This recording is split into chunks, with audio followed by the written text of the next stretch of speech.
The following is brought to you in part by a grant from the Foundation for White Well-Being.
No white guilt, I'll carry the flame. In this fight for our honor, I'll stake my claim. With every heartbeat, I'll stand my ground. In a world of chaos, my voice will resound.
We can make an impact, grab it and take it.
trying to tear us apart.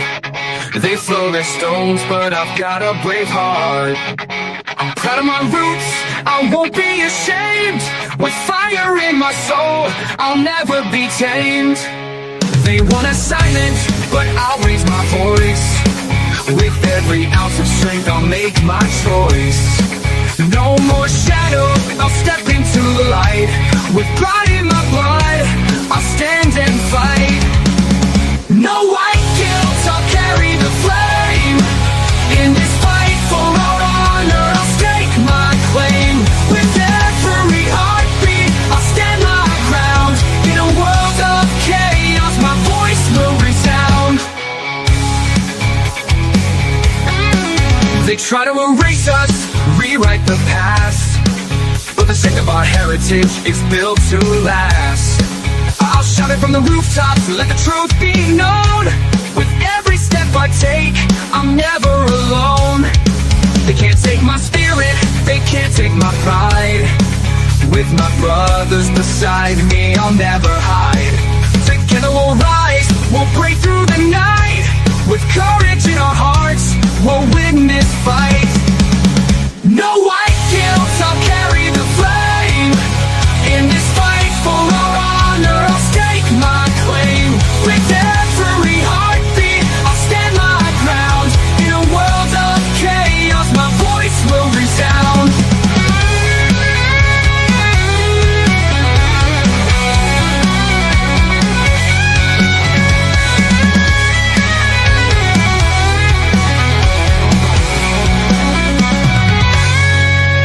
So here I stand, unyielding and proud. In the face of their hate, I'll shout it loud. No more guilt, no more chains to bind. With pride in my heritage, I'll never unwind. We'll carry the torch, we'll light up the night. In this battle for truth, we'll stand and fight. We'll strengthen our hearts and pride in our soul.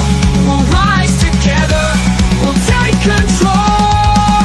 No white guilt, I'll carry the flame. In this fight for our honor, I'll stake my claim. With every heartbeat, I'll stand my ground. In a world of chaos, my voice will resound. No white guilt, I'm proud of my name. In this world of darkness, I'll never feel shame.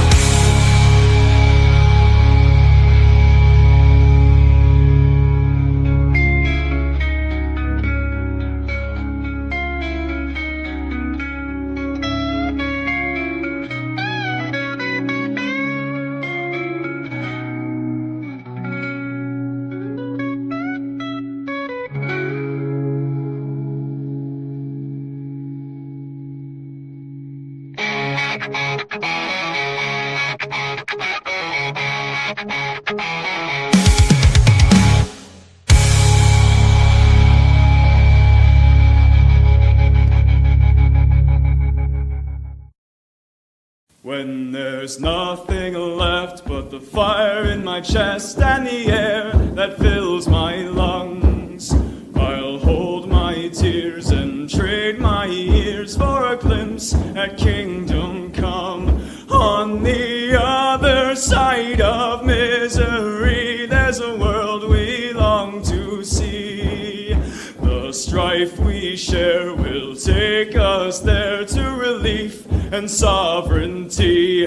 Oh, by God, we'll have our home again. By God, we'll have our home. By blood or sweat, we'll get there yet. By God, we'll have our home. In our own towns, we're foreigners now. Our names are spat and cursed. The headline smack of another attack, not the last and not the worst. Oh, my fathers, they look down on me. I wonder what they feel to see their noble sons driven down beneath a coward's heel. Oh, my God, we'll have our home again. By God, we'll have our home.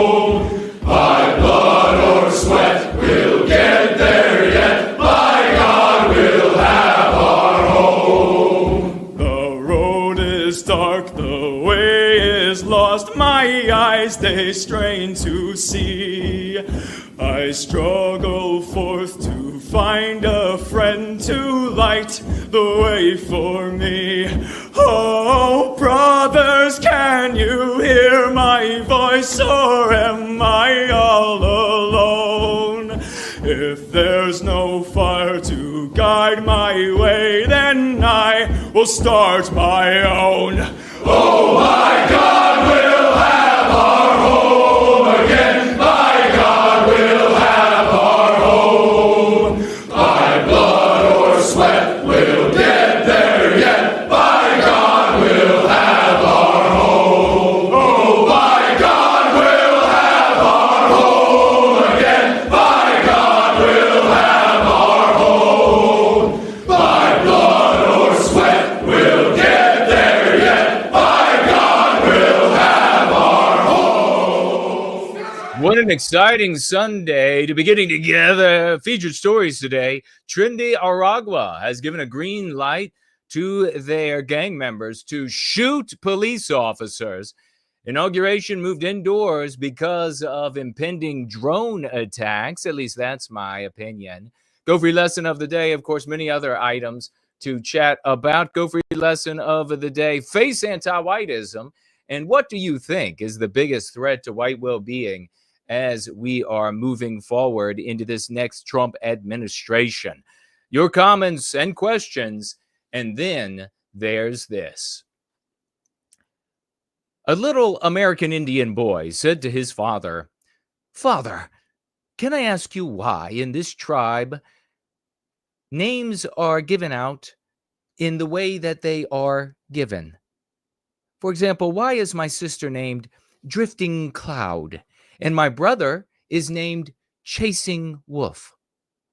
"Ah, it's very simple, my son. It's a long-held tradition of this tribe that after the mother has given birth to the infant, when the father leaves the teepee, he shall so name the offspring after the first thing he sees.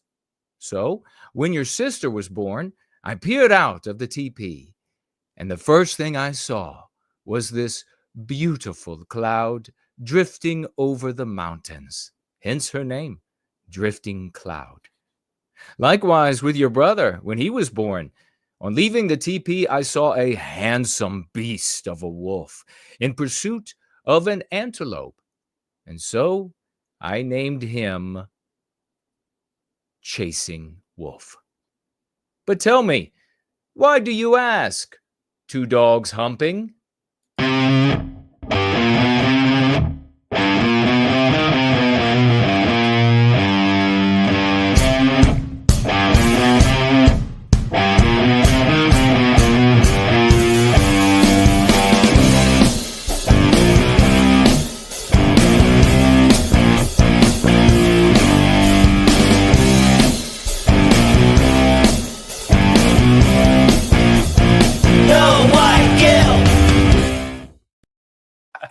And we are going free, ladies and gentlemen. Another glorious Sunday. It has just stopped snowing here in the nation's capital. 5 p.m. in the once great state of Virginia, across from Mordor on the Potomac. At 7 in Sydney, 10 in London, midnight in Moscow. And boy, if you're an American Indian child, you better have a lucky day when you are born. When you are born. Your dad might end up naming you something a little wacky, two dogs humping. It's great to be with all of you. Indeed, it is freezing cold, but not terribly, not as cold as it could be.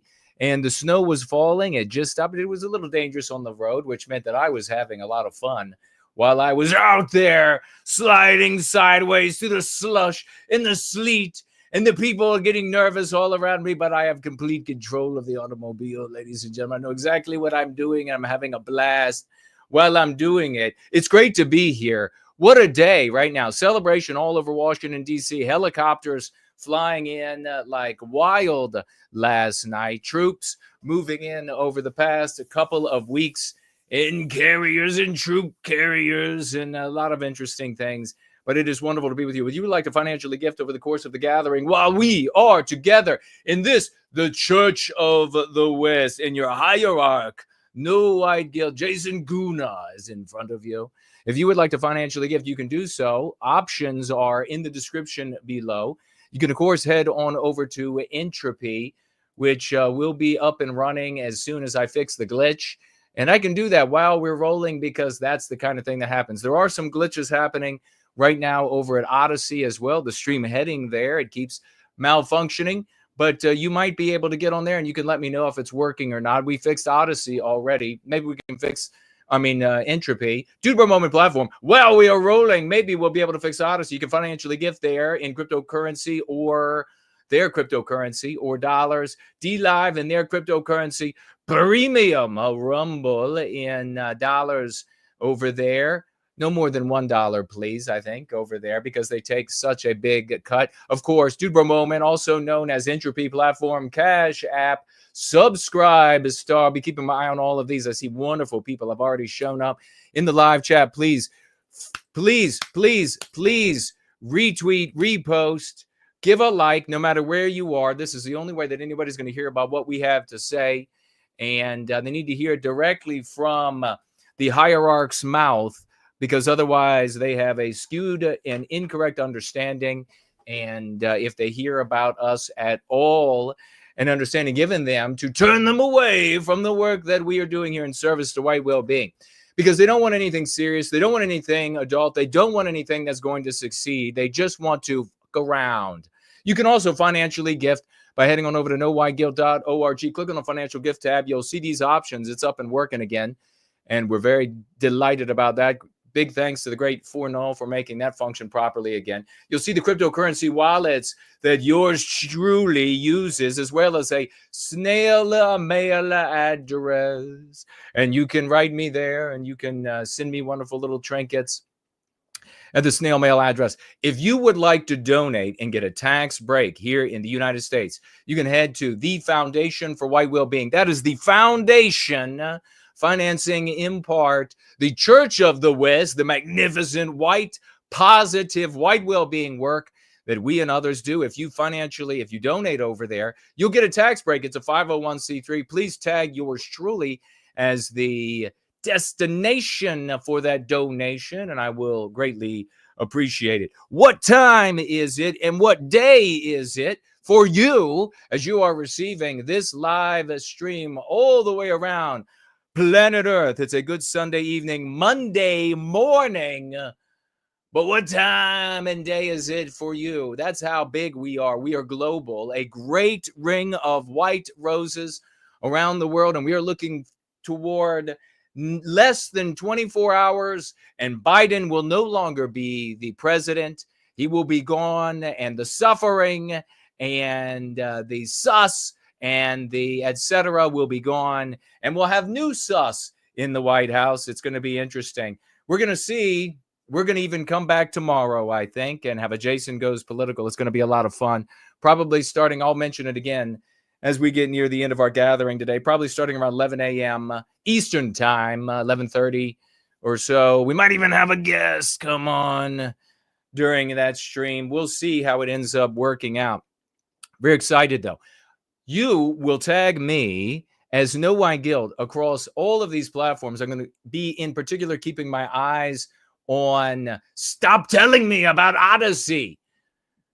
I have no time. I have no time for this. No time. We have to move. And Odyssey, if it's going to malfunction, then let it malfunction. Keep warnings on the screen. Warnings taking up the screen. Stop it. Anyhow, we might have to fix that afterward. We'll see. We'll try to roll with it as we can. We have viewers over there. If you are on Premium Rumble, I want you to share over there. Share if you can, however that works. But primarily, I want you to share on X. If you have an X account, I want you to share the live stream. I want you to share my post about the stream. I want you to share because it is deboosting the absolute hell X does out of what they categorize as white identity. If you're not going to be a race spurg, if you're not going to hate on the non-white races, then you're just deboosted. You get no boost. You get no boost. And so that's where we are. I want you sharing. I'm going to have my eyes particularly focused on that live chat on X, as well as Premium Rumble. And of course, YouTube over here. Lady Anglo says it's at 4:19 in Houston. Wonderful, wonderful. CKO says 22:20 in the UK. That's 10:20 p.m. to you Americans. Yes, it is. Some of us were in the military, and we know exactly what that means. AngloSaxonNWG says there is no stream on X, but of course there is a stream on X. I wonder what is happening. Why is the stream not showing up? Thank you for telling me about that. What can we do to remedy the fact that there is no stream coming up on X? Let us see here if we can fix that while we are rolling.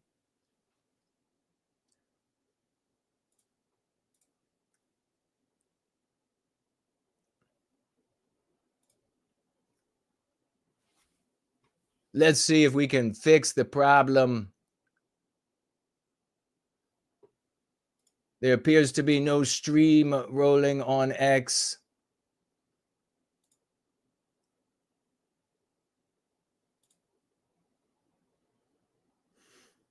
Why is this? Why are we having problems?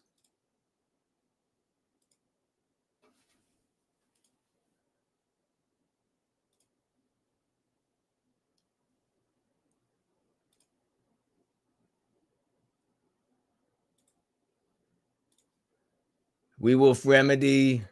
Let's get that stream going to X. All of the technical issues. If the stream comes up on X where we made a change, if the stream comes up, let me know and we will, for the love of God, how many technical issues can there be before a single stream? Are we rolling on X yet? If we are, everybody that has an X account needs to go over there and promote the ever living out of that stream. So many technical difficulties, so little time. Let me check myself if we are rolling over there. It does say now we are, it's showing now technical difficulties. We have pushed them aside. We have pushed them aside, and we're going to go ahead and give a like to that and give a retweet, and we're going to go ahead and get started right now. I'm not going to miss a beat, even though there have been plenty technical difficulties. And Joe can't stop talking about Barack. You've heard Barack get mad at me when I was a kid all the time. So he said, I know, all politics is personal. Yeah. Well, it's about understanding what motivates the other guy, other woman, and what their interests are. And it's all personal.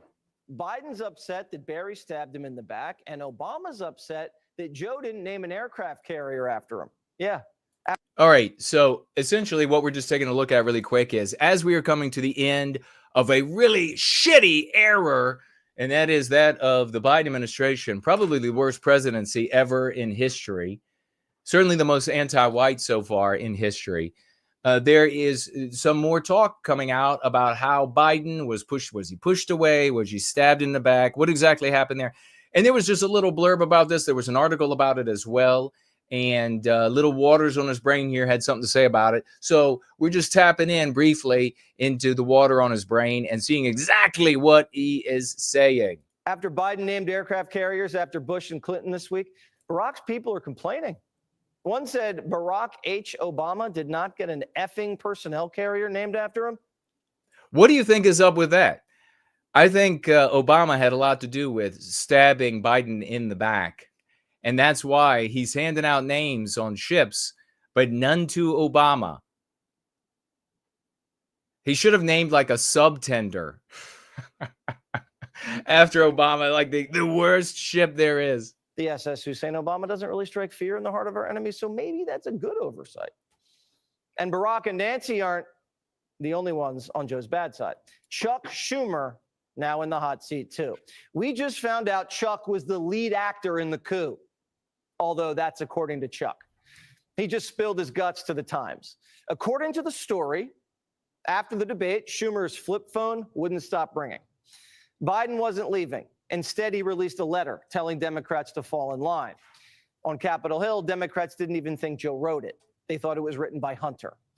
One senator said they wouldn't support Biden unless he could produce 2 neurologists to issue a public report saying he was fit to serve. Well, Johnson had a meeting, and I saw this interview, had a meeting in January of last year where he finally got to have a conversation with Biden. They kept brushing him off. They kept saying, no, you're not allowed to have a private conversation with him. Speaker of the House, you're not allowed to have a private conversation with him. You're not even allowed to meet with him. And then finally they say, and he said that there were some really important things that were keeping him awake at night, and threats to the United States and serious issues. And he kept reaching out. He needed to speak to the president about this. And this is last January. They finally said, all right, you can have a conversation with Biden. He hasn't been, I mean, we've all known this, but the severity of this and how actually bad this was, that Biden is so and has been so entirely out of it the entire time. My opinion, of course, because the crank anti-whites at YouTube are listening. My opinion, of course. So he finally went in for this meeting, and everybody, they brought in like half a dozen plus people into this meeting. And they were just, they weren't going to let him have a conversation with Biden. And then, did you all hear about this? And then, for some strange reason, Biden is like, having a tiny bit of clarity. He's like, everybody get out. Let me just talk to Johnson for a minute. And Johnson said that everybody else in the Biden team were shocked. I mean, these are hardcore criminals. Really makes you wonder about the associations that they have. And if Biden was aware of any or most of or some of these people he was given clemency to, who was he pardoning? Who was he giving clemency to? Who was he reducing their sentences of? Does he know judges that were smuggling children into these strange situations where maybe they were being molested, maybe they were being, I mean, all of this kind of stuff. The absolute worst of society. And this guy is commuting. Folks, he hasn't been there. I mean, Biden is not a good, he's always been a degenerate anti-white cur. Many years back, when he was still lucid, he was saying it's going to be so great when white people are more. That's a great thing when white people are white erased. And you all have probably seen that clip. Well, Johnson gets alone with him for a couple of minutes. Everybody finally leaves the room. And they begin having a conversation. The great Seamus McCarthy is over there. Now that Twitter is working, I wonder what's going on, X. I wonder what's going on with all the censorship of yours truly. Isn't that something that I got to resend the signal repeatedly? We also have a daughter of Eve over there. Good to see you, Promethean Hales. And so one of the things that Johnson brings up that he admitted in this interview was that what are you doing cutting off the natural gas out of Louisiana to Europe? And why would you do such a thing? It's empowering the war effort for Russia, and it is absolutely impoverishing the population in Louisiana, and it is creating more inflation. And Biden said, I'm not doing that. What are you talking about? They went back and forth, and Johnson said, yes, you did do it. You signed off on it. And Biden said, no, I didn't. I never did that. And then finally, Biden says to Johnson, according to Johnson, finally he says, oh, yeah, we didn't shut it off. I just signed a thing saying that they were going to do some research on it. And Johnson said, no, you shut it down. So at that moment, why didn't Johnson tell America that Biden is not running the White House? Why wasn't this immediately addressed? Because all of these people are corrupt. Because all of these people are looking out for themselves. Because all of them are just there for the dollars and the praise and the place at the public trough. So who has been running America? Think about this. And then hold a news conference where anyone could ask questions. Obviously, that never happened. And inside of private meetings, they were all fighting with each other. John Fetterman was pleading with Schumer, saying, we've got to be for Joe Biden, and accusing Democrats of having no spine. Schumer scolded Fetterman, saying, "You can always express what you think in our caucus, but don't ever tell our members they have no spine. It's not effective for you and not fair to them." Remember, Schumer leaked this to the Times, so it's just his side of the story. Barack was getting worried that Democrats were doing nothing, but he wasn't going to be the one to break the news to Joe.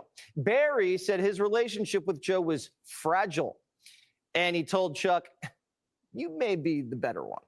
He was like, "Trust me, you don't want me to do this." And when Chuck showed up in Rehoboth Beach, he heard Biden shouting on a Zoom call with other Democrats, "I'm not leaving." And he knew things were about to get awkward. So Chuck had to tell him how bad his poll numbers were. And he showed him a sheet where Biden had just a 5% chance of beating Trump. And Biden looked at it like he'd never seen numbers like this before. His own pollsters were hiding the numbers from him. He sat down near a screened-in porch overlooking a pond in Delaware and said, "If you run and you lose to Trump and we lose the Senate and we don't get back the House, that 50 years of amazing, beautiful work goes out the window. But worse, you can go down in American history as one of the darkest figures." And left with one last warning, quote, "If I were you, I wouldn't run. And I'm urging you not to run." Biden didn't shout, didn't argue. All he did was say, "You really think Kamala can win?" And then Biden said, "I need a week." As Schumer walked out, Biden put his hands on his shoulder and says, quote, "You've got bigger balls than anyone I've ever met." And Chuck went out to his car and broke down crying. Crying Chuck. A week later, Biden dropped out. Here now, Darren Tarantine. Well, there you have it. That's essentially the story. Of course, there were other things going on, but that's what Chucky had to say for himself. You got to be careful about talking about him. I remember I called him the devil, Lucifer. I called him Lucifer once, and YouTube gave me a strike. So he's a wonderful person, and you can't say anything bad about Lucifer or Chucky Schumer. But of course, there were other things going on. There were other things afoot. Nancy Pelosi and their relationship has ended, and Obama shafting Biden as well, and Biden deciding, nope, you don't get anything, not even a subtender named after you, which is fine. We got a lot of interesting things to chat about today, and thank you all for letting me know. It's good of those of you who let me know that we were being censored on X and the stream wasn't going through. Thank you for that, because otherwise I'm thinking it's over here working. Nobody's commenting. And just because they were censoring the stream on X and I would not have known, you all should go ahead and share it that much harder on X, because others get to stream there without any issue. But we got a lot of interesting things to talk about. We're going to talk about, let's see, days before Trump takes office, thousands of protesters march in Washington, D.C. I had to see it and I had to smell it. A bunch of anti-white broads showed up. So you're going to have to hear about it. Oh, I thought it was a fish market.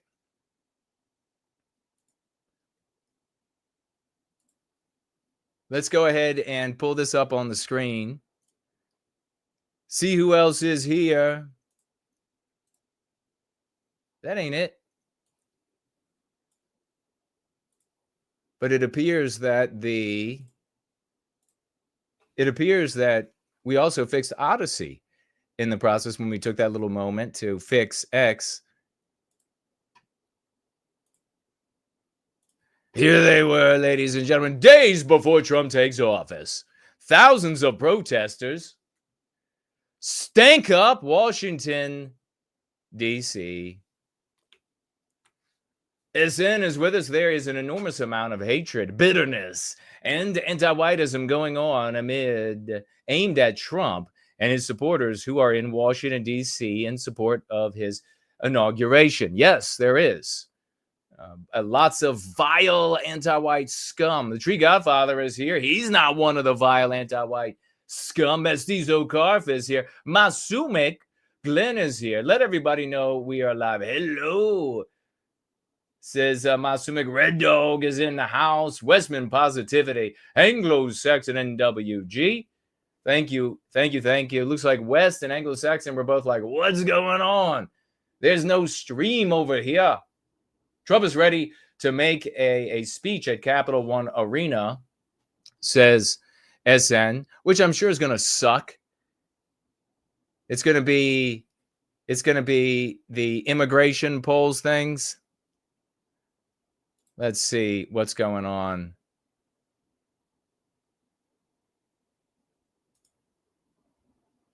Is Trumpy baby speaking?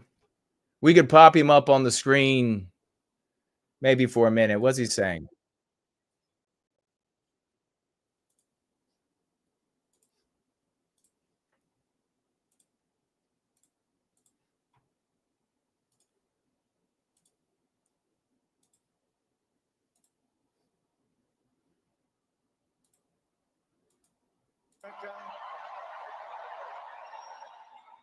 I'm thrilled to be back with so many friends, supporters, and true American patriots on the eve of taking back our country. That's what we're Tree going to do, Godfather take also back mentioning our country. the missing stream on X. Tomorrow at noon, the curtain closes on 4 long years of American decline, and we begin a brand new day of American strength and prosperity, dignity, and pride.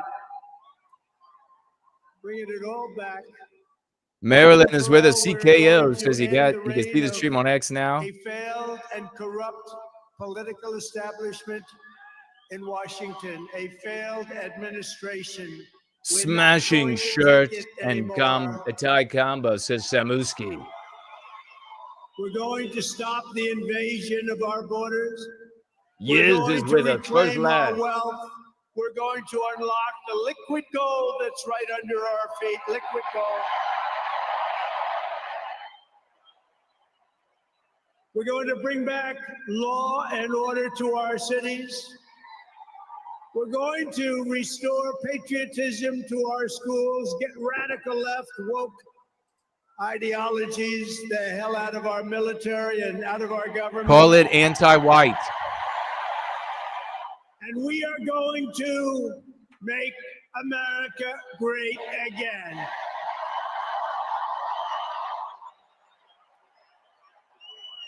Call it anti-white or it's going nowhere. Archangel is here. Tens of thousands of incredible men and women who have come from all over the nation to take part in this. Archangel says, if I remember correctly, Obama refused to endorse Biden's candidacy in 2020. That's probably part of the reason why Biden didn't name a ship after him. People are happy. It's been a long time. None of this would have been possible without you and the millions of hardworking citizens who have joined our cause. You know, right over there, just noticed a group of beautiful ladies, beautiful women from North Carolina, right here too. Noticing the beautiful men of the West. Why isn't he saying that? 167 rallies, you believe? Bryce is with us. Husbands are happy about that? I don't know. But they look beautiful. They're incredible people, and they love our country. Thank you very much. Cool Papa J Magic in the house. Front row Joes all over the place. Uncle Sam, Mr. Wall. Oh boy. But we've been through so much together, and for the next 4 years, I will fight for you every single day. We're going to be fighting for you. Atlantis says hello. This is the greatest political movement in American history. And 75 days ago, we achieved the most epic political victory our country has ever seen. That's what they say. We won the popular vote for the first time of any Republican in many, many years. We swept all 7 swing states by big numbers. We won Pennsylvania, we won Georgia, we won North Carolina, we won Michigan, we won Wisconsin, we won Arizona, we won Nevada. We won them all by historic margins, and we won the great state of Florida by 13 points. Nobody's done that ever.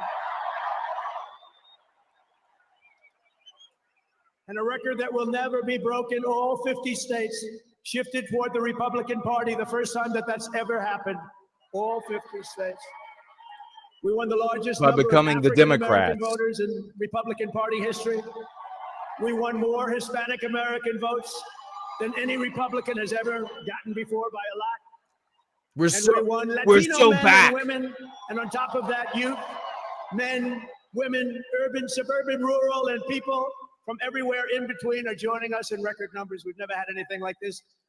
Too big to rig, that's what I used to say. Too big to rig. We made it too big. Oh, and they tried. They tried. It was too big. Around It doesn't 902, matter. they People just don't said, need "Let's get to the hell out of here. hearing This isn't working." 20 They were swamped, to put it nicely. seconds ahead.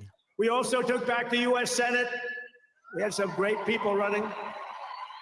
And the House Republicans won their largest popular vote majority in presidential year since 1928. We had a lot of people voting. So the Senate, the House Republicans, we got all three of them. We got a bunch of black rappers up in Little bit here. close on those two. Senate's in great shape. House Republicans, actually, they both have great leaders. They both have great people. Heading John Thune is fantastic. And No, you he's look at not. Mike Johnson, he's got a pretty tight majority, but actually it's very tight, but it's very good because we vote unified. We're really voting unified, and so it doesn't make much difference. In the election of 2024, which will be the most consequential election in American history, we not only won a mandate, but we built a new American majority that will lead our country to unparalleled success for generations to come. That's what we want to do. And someday, in 30 years from now, 40 years from now, 50 years from now, some of these young people are going to say, "I remember Donald Trump, he did a good job. He set us on his way. He told us, he gave us a path." Our new administration will inherit disasters at home and abroad, an economy plagued by inflation and high interest rates. You're a white man. In 20, 50 years from now, you're going to be loathed by an anti-white, non-white America. Anybody wants to. Jails, prisons, mental institutions, gangs being emptied. Even though he has not said anything about white people, white America, white people producing white America, Western civilization, even though he hasn't said anything about that, in the years to come, once he's gone, the anti-whites writing the history will say he was the last gasp of racist America. Every single crisis facing our country, we have to do it. We're not going to have a country left. Before even taking office, you are already seeing results that nobody expected to see. Everyone is calling it I don't want to say this, it's too braggadocious, but we'll say it anyway. The Trump effect. It's you're the effect. Since the election, the stock market has surged. And small AOC asking if I will be streaming. Yeah, Jason goes political tomorrow. Bitcoin has shattered one record high after another. The major investment company known as DeMat Properties has announced that it will be investing between $20 and $40 billion in the United States, and SoftBank, another great company, has pledged between $100 and $200 billion. These are all investments that are only being made because of the fact that we won the election. Can you create jobs for hundreds of thousands, even millions of Americans?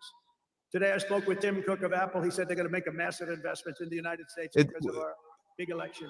You notice when talking about investments and as of today, money in general, it's all about the God economy. It's not about improving our people and their lives and strengthening our families. It's just all about more money. That's what the Cucks love to hear. 21 years old, and we hired this guy, and I went on TikTok. Can you believe what I'll do to win an election? And we went on TikTok. And Republicans have never won the young vote, the youth vote. They win a lot of votes, but they never won the youth vote. We won the youth vote by 36 points. So I like TikTok. I like it. I like it. I had a slightly good experience, wouldn't you say? Romney lost it by 40 points. Not so long ago, we won it by 36 points. That's a very big spread. But I said, we need to save TikTok because we're talking about a tremendous, who in this audience goes with TikTok? Many? Yeah, very popular. It is sewage Frankly, for the population. We have to save it. A lot of jobs. We don't want to give our business to China. We don't want to give our business to other people. And I said, TikTok without my approval, meaning the president's approval, because Congress gave the president the right to make a deal, do whatever he wants. And They did that a long time ago when they had a different president. They didn't know that I was going to be the president, I guess. So I said, very simply, a joint venture. So if TikTok is worth nothing, zero, without an approval, you know, if you don't approve, they're out of business, they're worth nothing. If you do approve, they're worth like $1 trillion. They're worth some crazy number. So I said, I'll approve, but let the United States of America own 50% of TikTok. I'm approving on behalf of the United States. So they'll have a partner, the United States, and they'll have a lot of bidders, and the United States will do what we call a joint venture. And there's no risk. We're not putting up any money. All we're doing is giving them the approval, without which they don't have anything. So I don't know. It sounds like that works. What do you think? Good? I think so. So whether you like TikTok or not, we're going to make a lot of money.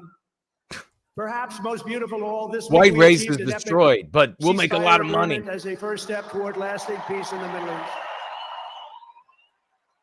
And this agreement could only have happened as a result of our Yeah, he historic gets the victory in agreement November. for Something Israel, like that. and I don't even know white which guys is greater, continue killing each other 2016 or this one. I think in this Ukraine. One. Look, Priorities. Honest Abe Lincoln. We have Honest Abe. We have Uncle Sam. You know, Uncle Sam shook my hand about 2 months ago. He's got the strongest grip. You know, this guy, he could go and totally destroy Iran for Israel. And still, in 10, 20 years, he's going to be loathed as the last gasp of racist America in the anti-white narrative. What's going to happen? I know that Biden is saying that they made the deal. Well, you know, I mean, that deal should have, first of all, it would have never happened if I were president. Would have never happened. There was not even a thought of it. Iran was broke. They had no money for Hezbollah. They had no money for Hamas. They had no money. They were broke, totally broke, and they would have never done anything. But they did it, you know. I like to think back to the past. I said, if only the election weren't rigged, all the things that would have happened, that would have been so good, but it was. We're not going to let that happen again. I want to thank my friend Steve Witkoff, who I think is here. I know he made a beautiful speech. I heard he made a great speech. But he's an amazing guy. Happy to hear him saying the last election was rigged. But they can't negotiate. They don't have the personality or whatever. And Steve does, and Steve's a great negotiator, very successful guy. But he's our new special envoy to the Middle East for helping reach this great breakthrough, and really couldn't have been done without Steve. Where is Steve Witkoff? Is he around here someplace? Fisher in the live chat, you haven't been around very long if you think that I'd be simping for Trump. Did you just hear anything that I just said? Our incoming administration has achieved all of this in the Middle East in less than 3 months without being president. We've achieved more without being president than they've achieved in 4 years with being president. What have you done for white people But just imagine before all assuming the things that we office? will accomplish together with 4 more years in the White House, and we're going to do a lot of things. You're going to see something tomorrow. You're going to see executive orders that are going to make you extremely happy. Lots of them. Lots of them. We have to set our country on the proper course. By the time the sun sets tomorrow evening, the invasion of our borders will have come to a halt, and all the illegal border trespassers will in some form. Let's see how they bring it to a halt. Are they going to start shooting border crossers at the border? Think of it. We've allowed, because that's the only thing that's going to stop people from coming across. Through open borders, no checks, no vetting, no anything. Millions and millions of people. And lots of those people are murderers. We're going to be talking 52% about that of them some killed tonight. More than one person. Other than that, they're quite fine. They're nice people. These are rough people. Remember, I used to say these people are rough. And they would say, no, no, these are illegal immigrants. They're very safe. I said, they're not safe. Look at what's happened with Venezuela, where they're sending these gangs in and they're taking over apartment complexes in Colorado and then cutting off the fingers of a man who had the nerve and desire to call the police. He said, you want to call the police? Bah, guess what? You have no fingers. These are rough people, and they're getting the hell out of our country. They're out. Not just the criminals. We want them all gone because they're criminal for coming across the border, breaking into our house, breaking into our home. They've all got to go. Millions and millions of them, Trump. In the history of our country. You remember that with the great chart that I put up. I don't even know if they have that chart now. Maybe they do. These guys are good. Maybe they do. Yeah, look at this chart. I don't know. I didn't tell them I was going to do this. I didn't tell. Look at this chart. This is immigration went down. That hurt. What the hell was that? I still have that throbbing. Immigration went down when they feared that Trump would do something. And then when he didn't, immigration climbed again. And then immigration dropped again, as you can see right here, from COVID. But if you Look at the immigration. and you look at the red arrow on the bottom, that's the single He still had immigration, illegal immigration, during his first term. We had done a great job. And then they took over, and look what happened. It's like an Elon Musk rocket ship going up. That reminds me of Elon, his rocket ships. Trump's clamped down. And it just continued and continued, and we're taking in people that shouldn't be here. They come in from prison. And then, of course, this is Biden. Mental institutions. I used to mention, and the press would always excoriate me. I'd say the late, great Hannibal Lecter came into our country today. Silence of the Lambs. Everybody see that movie? Lovely movie. And when people went to the voter booth, they said, we don't want Hannibal Lecter in our country. The press would say, why is he bringing up Hannibal Lecter? That was a fictitious character. Actually, they're not so fictitious. We have people in our country that are probably worse that we allowed in. But we will quickly reestablish control of our sovereign territory and borders. We will expel every single illegal alien gang member and migrant criminal operating on American soil and remove the savage gang Tren de Aragua from the United States. Here's a little video for you to see about this gang. Go ahead.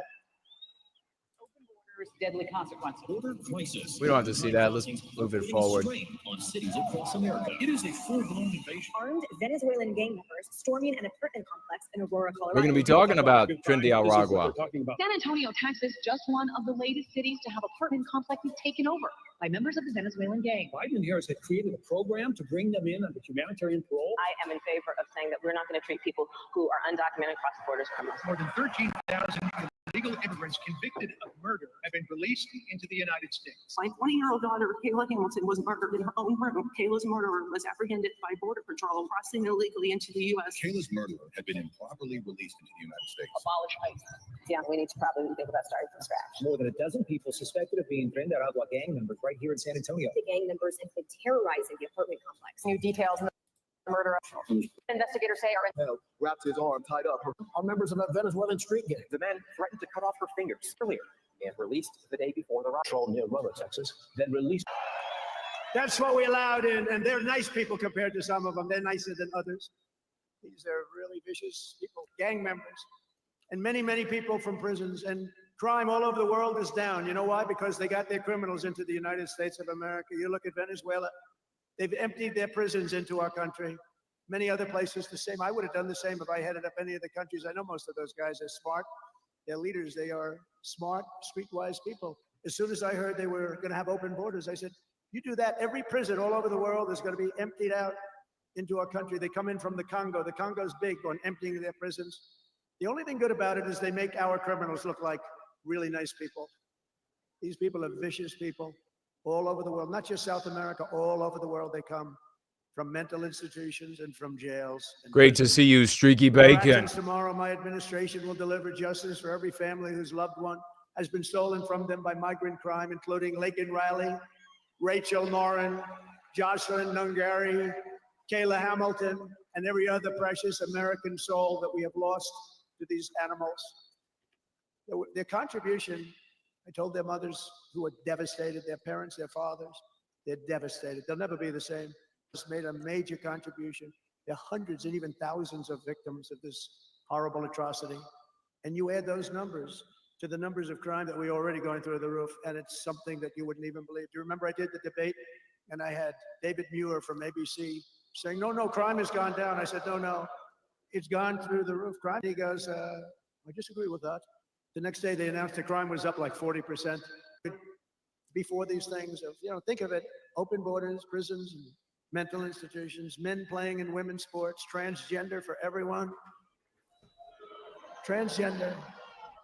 And very soon we'll begin the largest deportation operation in American history, larger, even larger than President Dwight Eisenhower, who has the record right now. And we're going to end the Biden war on American energy and unleash our energy resources to quickly defeat inflation and achieve the lowest cost of energy and electricity on earth. And we're going to be using our emergency powers to allow countries and entrepreneurs and people with a lot of money build big plants, AI plants. We need double the energy that we already have, and it's going to end up being more than that. And we're going to slash the regulations, environmental regulations that are really put in there in order to stop progress in this country. We're going to also slash something else, the waste in our bloated federal bureaucracy. We will create the new Department of Government Efficiency, headed by a gentleman named Elon Musk, who's here someplace. I don't know where the hell he is. Is it true that Ramaswamy is getting fired from Doge?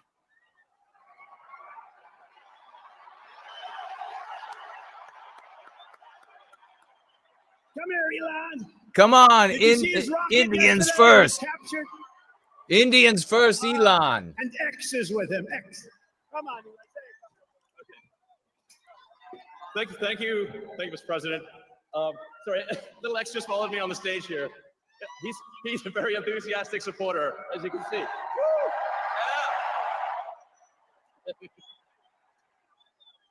So we're looking forward to making a lot of changes, and you know, Like getting rid of white people? This victory is the start, really. What matters going forward is to actually make significant changes, cement those changes, and set the foundation for America. Okay, does anybody still think the Adrian guy on X is Elon? Elon can't put a sentence together. And make America great again. Yeah. So, yeah. So we're gonna do great things here. Thank you.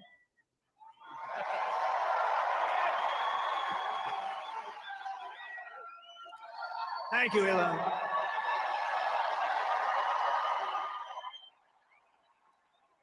You know, I always say we have to be protective of our geniuses because we don't have too many, but that one is a good one. Now, I watched his rocket come down about 3 months ago. Oh, God. And I thought it was crashing. I was talking to somebody on the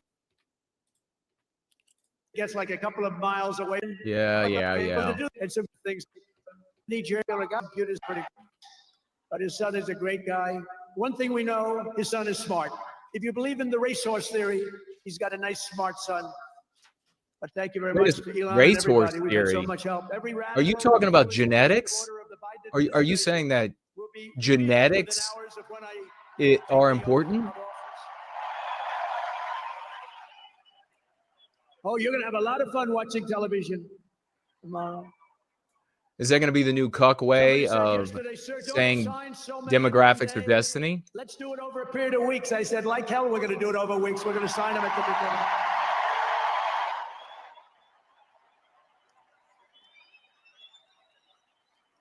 You know that old story. Let's do it later. Then it never gets done. No, we're doing them tomorrow.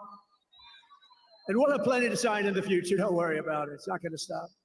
But we're going to stop the destructive and divisive diversity, equity, and inclusion mandates. Call it anti-white. All across the government. Call it anti-white. And return our country to the merit system. You know, the Supreme Court ruled that the United States is allowed to go by the merit system, which is what made us great in the first place. That was a big ruling that a lot of people don't even know about, but it was a big, tremendous ruling. That's how they will be excluding white males. The Cucks will call it merit. And qualifications in all hiring decisions. Now you're allowed to go by competence and ability and genius. You don't have to hire somebody to send up one of his rocket ships that doesn't know anything about what's happening.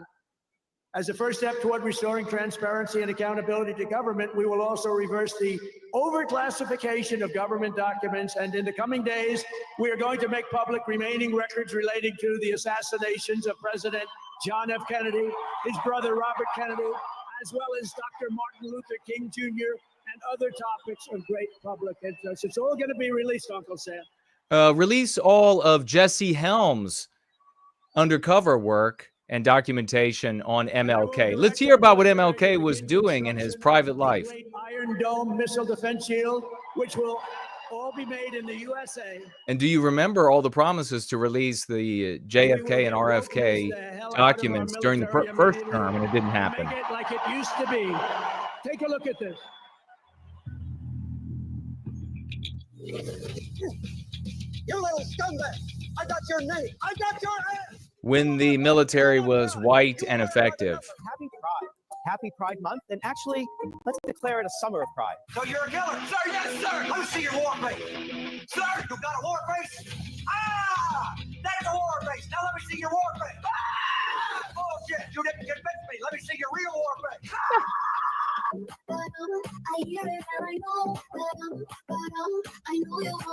Wow.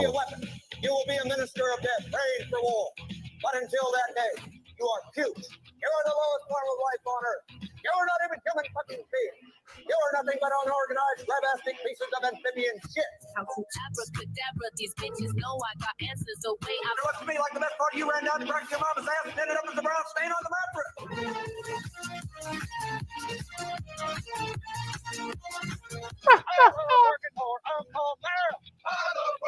They're all celebrating now that military recruitment has gone through the roof. According to Pete Hegseth, already a bunch of white guys are signing up to go die for Israel. Yay! Thank you. So we won 2 world wars with that. And that's the way it's going to be. The American people have given us their trust, and in return, we're going to give them the best first day, the biggest first week, and the most extraordinary first 100 days of any presidency in American history. In these first 100 days, Mr. President, will you be doing anything for the white race? Reformers who will fight for America, and together we will win, win, win for America. To restore the spirit of American armed forces, I have appointed Pete Hegseth as our next Secretary of Defense. A man who can't be loyal to a single woman that he's with. Where is he? Where is this great champion of conservative principles, Pete Hegseth? It can't leave a piece of pie alone that he comes across. We're so back. I like him. To bring back integrity to our intelligence community, Tulsi Gabbard will be our next Director of National Intelligence. Tulsi Gabbard. To make America healthy again, we will have Robert F. Kennedy Jr. as Secretary of Health and Human Services.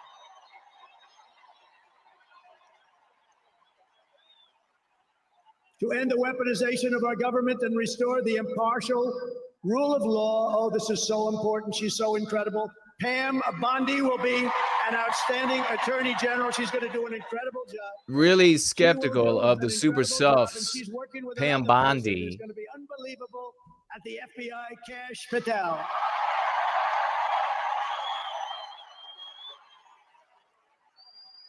And tomorrow, everybody in this very large arena will be very happy with my decision on the J6 hostages. Very happy. Let's see. I think you'll be very, very happy. I would say about 99.9% of this beautiful arena. And by the way, I want to thank the owners of this arena.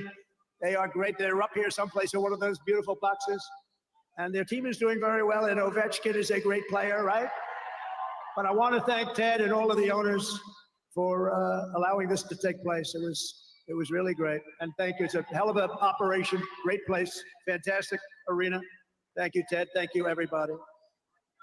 At Homeland Security, we will have a tough leader in Kristi Noem, and we will have an outstanding Secretary of Transportation. Keep your dogs away from her. Duffy, Congressman Sean Duffy. Great people. And we're going to win so much that Governor Burgum of the Interior, you know Governor Burgum, one of the best governors in the country, is in charge of Department of the Interior. And the hottest Are they going to be bringing on the village people soon? When I announced him, people couldn't believe it.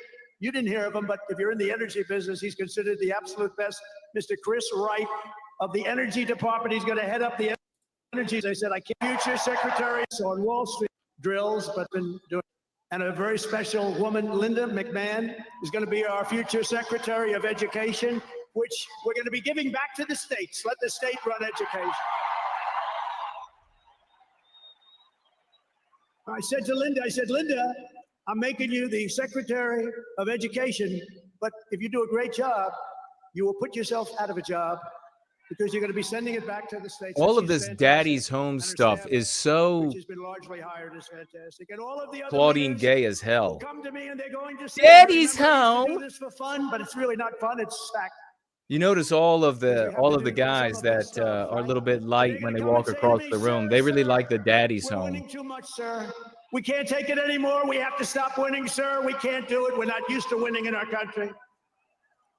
And each one of them is going to say, every single one, sir, please, please, you're destroying our country. We're winning too much. Our country isn't prepared for this. They're not used to winning, sir. And I'll say, no, no, Linda and everybody, we're not going to stop winning. The people of our country want us to keep on winning, and we're going to go win. Pam Bondi needs to weaponize justice and prosecute traitors, and where guilty, they need to be publicly executed Uncle Sam is going if wild. that is what the law They requires. think I pay for these people. I have no idea who he is. All I know is he does. And there's Abe Lincoln. Thank you, honest Abe. I have no idea. I swear, I have no idea who the hell he is. But he looks like Abe. He's probably a little bit shorter in all fairness. Abe was 6'6". He's a little bit shorter. He's about a foot shorter. Other than that, he's perfect. Thank you, Abe. In addition to the most talented cabinet ever assembled, and we think we're hearing things like that, we will be supported in our mission by countless wonderful American patriots. First, let me thank my incredible family, and I want to thank in particular somebody that headed up the Republican Party, along with my. Can we find out about Epstein's list? Is that going to be exposed? Beautiful children, Lara Trump. Or is that Israeli operation going to be allowed to continue under another name? And nobody ever said, oh, gee. My opinion, of it's a course, family my member. They opinion. actually said, how the hell did you get her to do it? And she did a phenomenal job. We had a minimum of cheating. We watched them like, oh, where is Laura? Where the hell is she? But she did some job. See, she wants to be nice and quiet. She's here someplace. Thank you, Laura. Thank you very much, hon. She's phenomenal. The job she did, and her son was up. Didn't they do a beautiful job? The son and the daughter. How many young kids know that one? They don't know that one. But her husband is somebody I'm very proud of. He's doing a great job. He's been subpoenaed more than any human being in history, I believe. Every day he'd get a subpoena from Congress on something, oh, bullshit. But he got a subpoena. He's got a PhD in subpoenas. But he did a fantastic job. And Don, you know all about Don, how he did. He's great. He's very popular too. He knows a lot about guns. I want to tell you that. There's a lot about We guns. had, by the way, I have to tell you, we had great support from every gun group, including the NRA, which really worked hard. And Ivanka and Jared are here, and Tiffany and Michael are here. So that they can protect your gun rights. Incredible grandchildren, and another one coming through Tiffany. And of course, I want to thank our next Vice President of the United States, J.D. Vance. Blowjob Vance with his Indian wife, the replacements for the white race in government in America. It's a lot of people. It's a little tough when you say, where is he? You know, you got a lot of people in it. But J.D. Vance has been extraordinary. And he's got an unbelievable wife, the Second Lady of the United States, Usha Vance. So Usha, thank you very much. Usha. Beautiful couple, great people. Yeah, that's real beautiful when they got together for that Christmas and they were all dressed up in the Indian garb. And goofy ass blowjob Vance was there in his Indian garb. But he's great. And Kid Rock, wow, Kid Rock is a friend of mine. I don't know if you were caught any of that earlier. I did. It reminded me of a high school battle of the bands. That was the commercial that everybody saw. Also with us tonight is a great actor, tremendously talented guy, John Voight. He's great, and a friend of mine. And Sylvester Stallone is here. Great guy. And you know, I got Mel Gibson, Sylvester Stallone, and John Voight to become ambassadors to Hollywood, California, to put it back on track. What does that even mean? That was one of the most juvenile things, asinine things that I've heard so far come out of this campaign. Susie Wiles has to be behind that. Administration, I guess I should say. Don't believe the stuff when you hear the kids are liberal. They're not liberal. Maybe they used to be, but they're not anymore. You got to see how many people are for us. And I want to thank Megyn Kelly. She's been terrific. She's been really good. And Billy Ray Cyrus. And Lee Greenwood. Wow, has he been something. What a song and what a man. And you know, by the way, these microphones, you see the microphones? I said, what the hell are those microphones doing standing behind me? You're going to have a little special treat. Assless chaps. Come on, assless chaps. Because you'll rush me off the stage. Get off the stage. Make it real. Special. So we won. And I won't tell you, but let's put it this way. It's the people that 30 years ago had a hot song, never hit #1, hit #5. But 30 years later, it hit #1 week after week. And they're here to sing. They're here to sing. For you. And you won't recognize them. They're slightly larger than they used to be, but that's the way life goes. We can all tell you, that's the way life goes. There's nothing we can do about that. Sebastian Gorka, stand up, Sebastian. I see Sebastian there. There's a patriot. He's been with me through thick and thin, right, Sebastian? Now he's with Sebastian's going to start immediately selling vitamins. And again, I want to thank Elon for what he did in Pennsylvania. He worked so hard. I'm Sebastian Gorka. Great guy, and a man who is a champion. A man who took something from nothing. Everybody said this is something will never work. It's too violent. But he understood people. He said they like violence, unfortunately, right? But a man who understood fighting better than any man ever. There's never been anything like this. Dana? What Dana White did with the UFC and building it into a monster sport franchise. So I want to thank Dana White.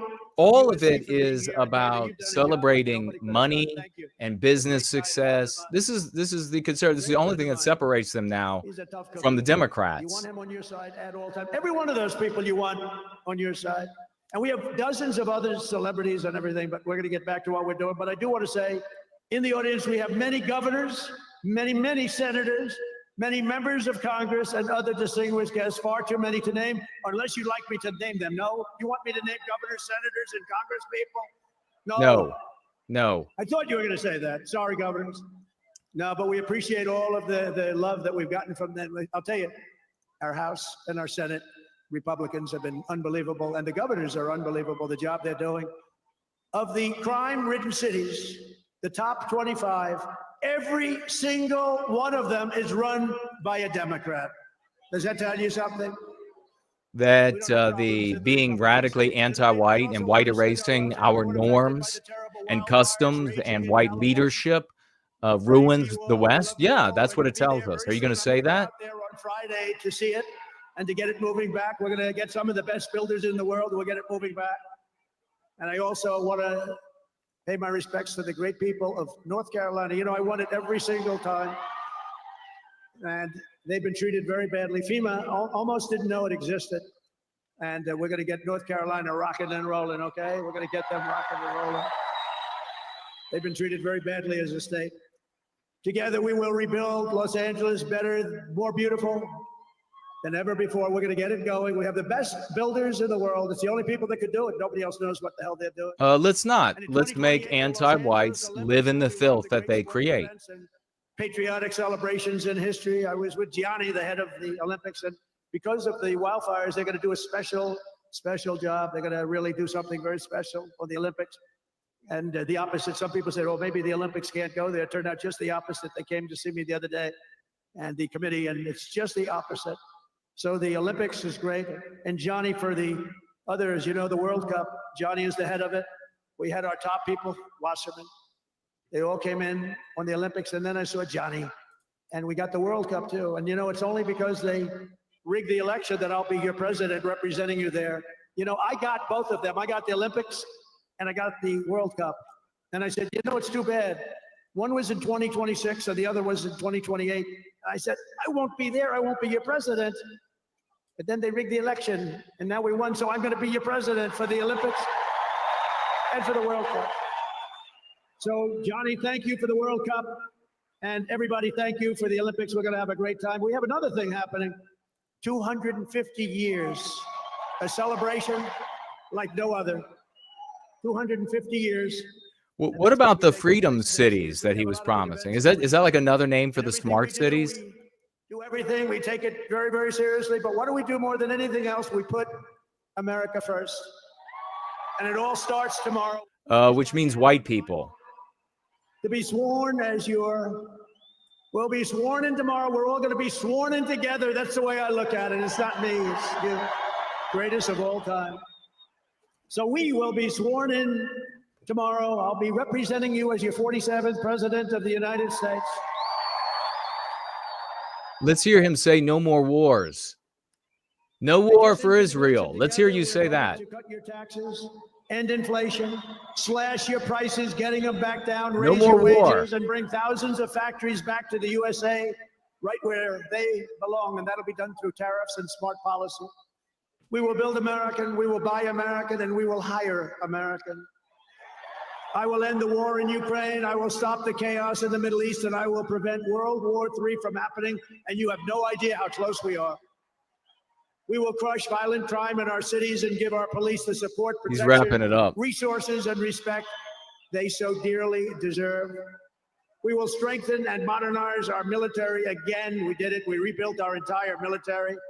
And then they gave billions and billions of dollars of it to, Welcome to Lane. the Taliban.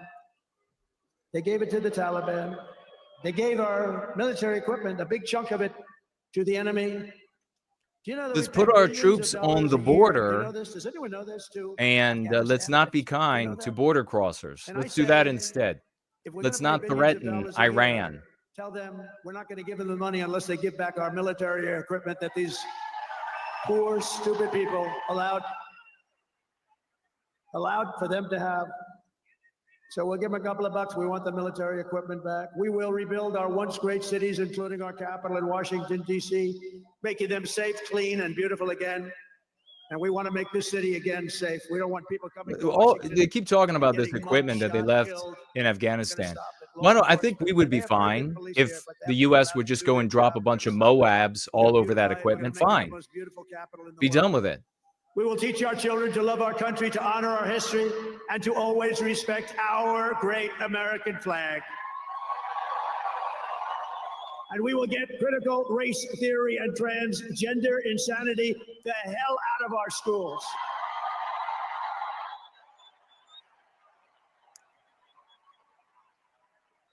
And always remember, this is so easy, this will be done tomorrow.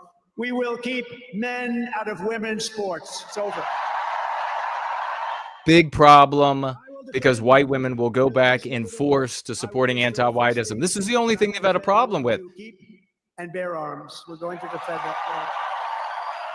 After years of building up foreign nations, defending foreign borders, and protecting foreign lands, we are finally going to build up our country, defend our borders, and protect our citizens.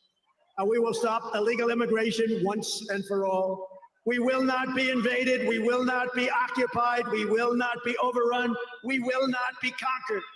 We will be a free and proud nation once again, and that will take place tomorrow at 12 o'clock. Can we start killing the drug lords in their countries in Central and South America too? Every family will thrive, and every day will be filled with opportunity and hope, and also filled with a thing called the American dream that you don't hear much about anymore. For the past 9 years, you and I fought side by side against the most sinister and corrupt forces on earth. And in our magnificent victory on November 5th, you showed them once and for all that this nation does not belong to them. This nation belongs to you. It belongs to the people who have the West inside of them as an instinct. From New York to Los Angeles, from Philadelphia to Phoenix, from Chicago to Miami, and from Houston to right here in Washington, D.C. Our country was won and built by generations. Tomorrow during Jason Goes Political, I'm going to talk about all of the financiers that got Trump into office this time. Workers, steel workers, coal miners, police officers, and pioneers who pushed onward, marched forward, and let no obstacle stand in their path. Nothing could get in their way. Together they laid down the railroads, raised up the skyscrapers, built the great highways, won 2 world wars, defeated. Hey, he has no problem saying things like blacks built America. Can he talk about the actual white race who built all this? Like you who built this country. And 75 days ago on November 5th, it was hardworking patriots like you who saved our country. You saved our country. Now, after all we have been through together, we stand on the verge of the 4 greatest years in American history. With your help, we will restore America's promise, and we will rebuild the nation that we all love so much. We are one people, one family, and one glorious nation under God. We will never give in. We will never give up. We will never back down, and we will never, ever, ever, ever surrender. We will fight, fight, fight, and we will win, win, win. And together, we will make America powerful again. We will make America wealthy again. We will make America White. healthy again. We will make America white again. America strong again. We will make America proud again. We will make America safe again. And we will make America great again. Thank you very much. Thank you very much. What a great victory for everybody. Thank you, America. Thank you very much. Thank you.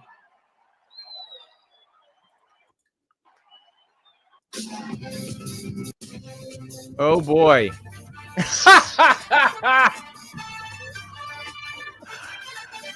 Oh, are they in assless chaps?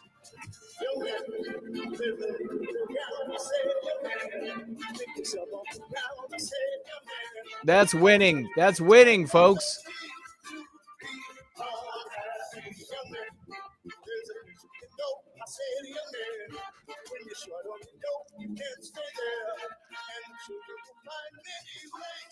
Oh my God. All right, I've had enough of that. Let's listen to something that sounds a little better. You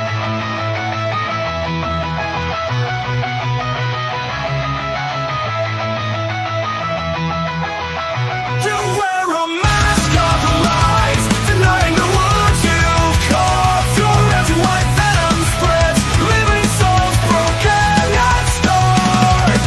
Saboteur, your time will come.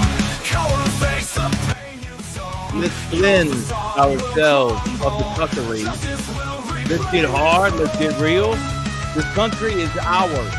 The West is ours. It doesn't belong to the Cuck. It doesn't belong to euphemism. It doesn't belong to abstraction. It's ours. The West lives in white people. It lives inside of Westernkind. It is our instinct to project it into the world. Not the property of little girls. Not little girl leadership. Not non-white that can't produce the West. It is ours and ours alone. Your time will come. Coward face the pain you've sown. Your facade will crumble. Justice will reclaim its throne. You lost the bleeding hearts, feeding on their silent screams. But shadows hide your guilt in your deepest anxieties. Hypocrite, Let people know that we are live, please, on X, on YouTube, on Rumble, on Odyssey, on Entropy, on DLive, and elsewhere. We are live. We are the community that has successes. We are the community that employs the successful dialogic to win the battles of this fight, which are the conversations we have with other people. Millions of white people are elated over the latent rank fuckery right now that's taking like Cruz's, what's his niece, the blonde niece, and she's cuddling up to an old wrinkly black guy called Snoop. An actual, I mean, what a joke this West has become.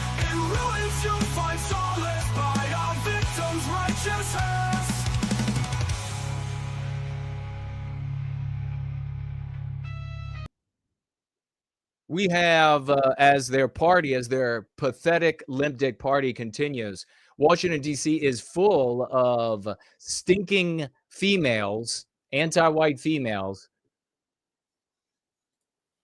They marched yesterday.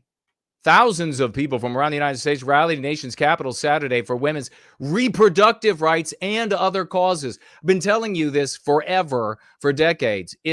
Don't break these things up into these. It's all anti-white. These are subsets of anti-whiteism. So you see, when the feminist movement gets out there, it's not just about feminism, which is anti-white, but all of these other causes as well, they said. That's why they showed up to oppose Donald Trump 8 years after the first historic women's march. You remember their pussy caps. At the start of Trump's first term, marchers said they were caught off guard by Trump's victory.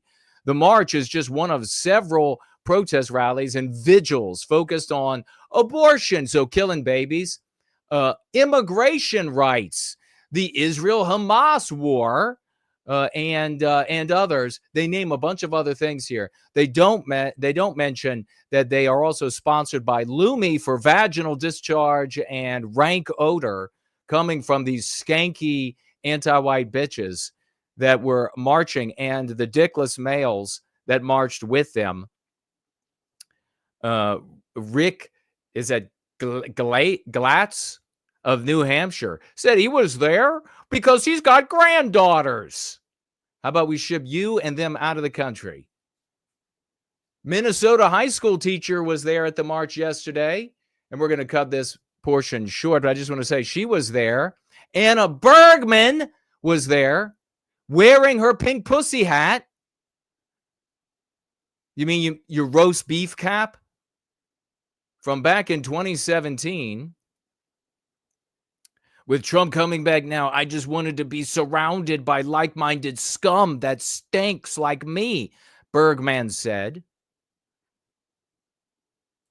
Washington, D.C. filling up with the scum. We're going to be talking about why is it inside? What's going on with that? What did Green say about why it was inside? Why aren't they saying more? What's the anti-white line? The anti-white line is Trump is just scared he won't have a big audience. The reality is that the country is in a bad state after the revved up anti-whiteism of the Biden administration. The anti-whiteism isn't going to change. The anti-whiteism isn't going to improve. They will change merely the titles of the programs, just like they changed CRT to what? To woke. Just like they changed, and they'll change it again. They'll continue to change these things. Inclusive growth will be the next thing. But what's the big thing that we're talking about now on the lips of conservatives is the self-deportation. Why do you think that they're talking so hard about self-deportation? Why are the cucks out there, Fox News and everywhere, they're so going hard on they're self-deporting. Why, I ask you, would they self-deport? Tony is over. What is this now? Tony's saying, what, is Jason okay with naming the Jew? We are always opposed to anti-whites of all races. That's the problem with the Jew-spurgs out there, is they're like, no, you can only talk about Jews. No, we are focused on us and ending our victimization. That includes everyone, even powerful anti-white Jews. So you heard wrong if you heard otherwise. Good to see everybody showing up on the live chat over there on X. Please share, because as you can see at the beginning of our stream, they censored us. They censored the stream coming into X. So we had to reset it and send it again. And I'm not going to believe for a moment it was just an accident. They're all talking about self-deportation because they don't intend to deport as many as need to be deported. We've heard from people like Rand Paul, 29,000 have to go. There'll be more than that. But how many officially will be escorted out of the country? Not enough. All of them have to go. How about all of them for about the past 30 years? 40 years.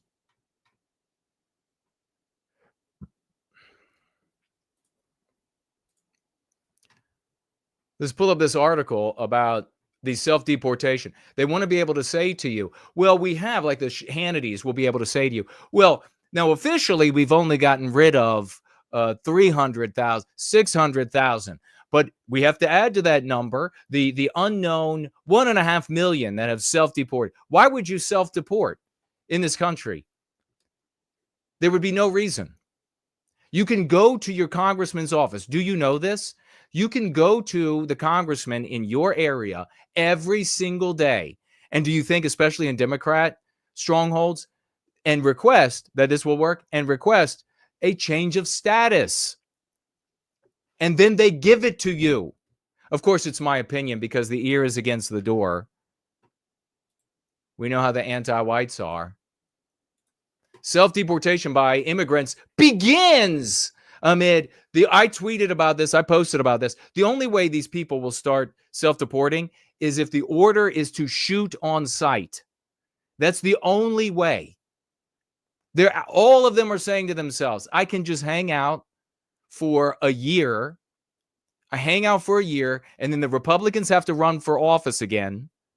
And they're going to have to bend and flex and bend over for the Democrats and the Democrat voters in order to get elected again. So the Democrat voters won't be motivated to get to office and throw them out of office. So can they hang out for a year? Of course they can. Can they? Nobody knows where they are. No one knows where they are. So can they hang out for a year? Of course. Can they go request a change of status every single day? Of course. Will they get many of them change of status? Of course. There ain't nobody self-deporting. Michael Barrios departed the United States just before the new year, exemplifying a trend of self-deportation. We found one driven by renewed fears of immigration. I watched, was it Fox? And they were talking about the self-deportations have begun. They showed videos of the people breaking into our home, our country, as they're self-deporting. No, that's video from 6 months ago, as they were chain linking their hands together and crossing the river into the United States, and then being welcomed and processed to then be allowed to go into the interior of the United States and hide for the next year. Who are they kidding?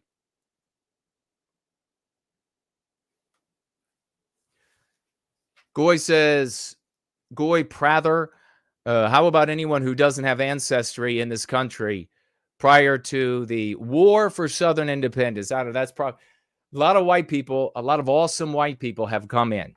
My family fought in the war for Southern independence, but a lot of awesome white people have come in since then. So I say if we just get say the past 40 years or so, 50 years, and we just say, okay, now you get to go home. That would be better. How about we just go back to the 1960s and say everybody since then, they have to go home. JK160 says he and his father are watching. Hello, Promethean Hales.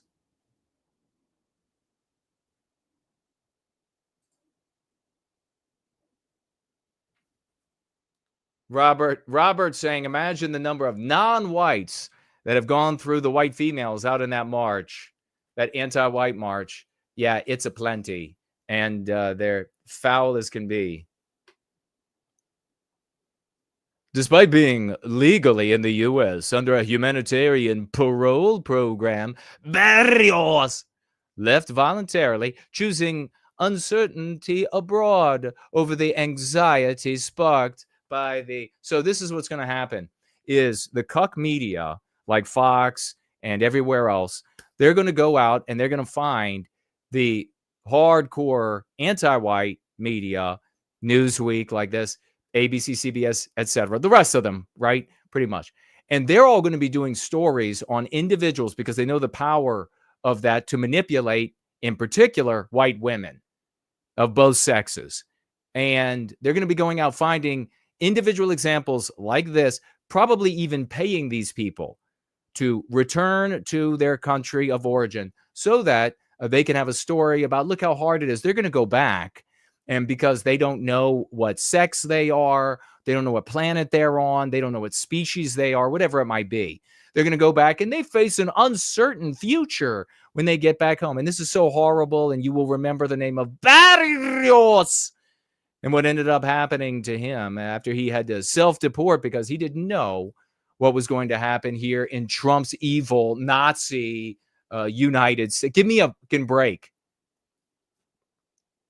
He's a former Nicaragua student. Protests is among those abandoning the U.S. as uncertainty grows over policies targeting migrants with temporary legal status. Immigration advocates say, you know what? I don't give a shit. I absolutely don't give a shit. These people, they have zero empathy for me. And this is what you should say to anti-whites. They're like, what about little Barrios? What Barrios has no empathy for me and what it does to my job prospects, what it does for my living standard, what it does for my cost of living. Most importantly, what it does for the culture of the United States, which is my country. I have a right to inherit it as much as I have a right to decide who I will pass shit down to. My people create the West. This is mine. You can go live in Nicaragua and create that environment, that culture, whatever that is, and live there. That's yours. Do not come to my country and recreate in my country your Nicaragua. That's the empathy that you don't have for me. So I have no empathy for you. I have no empathy for these people.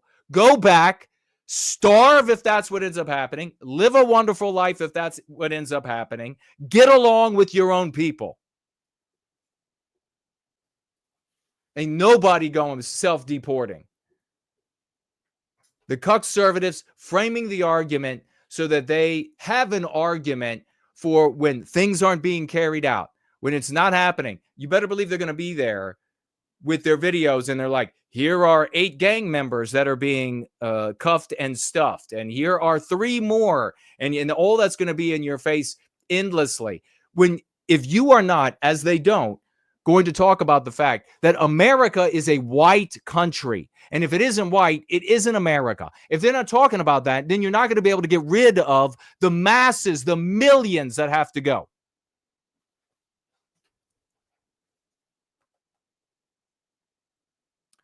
What to know?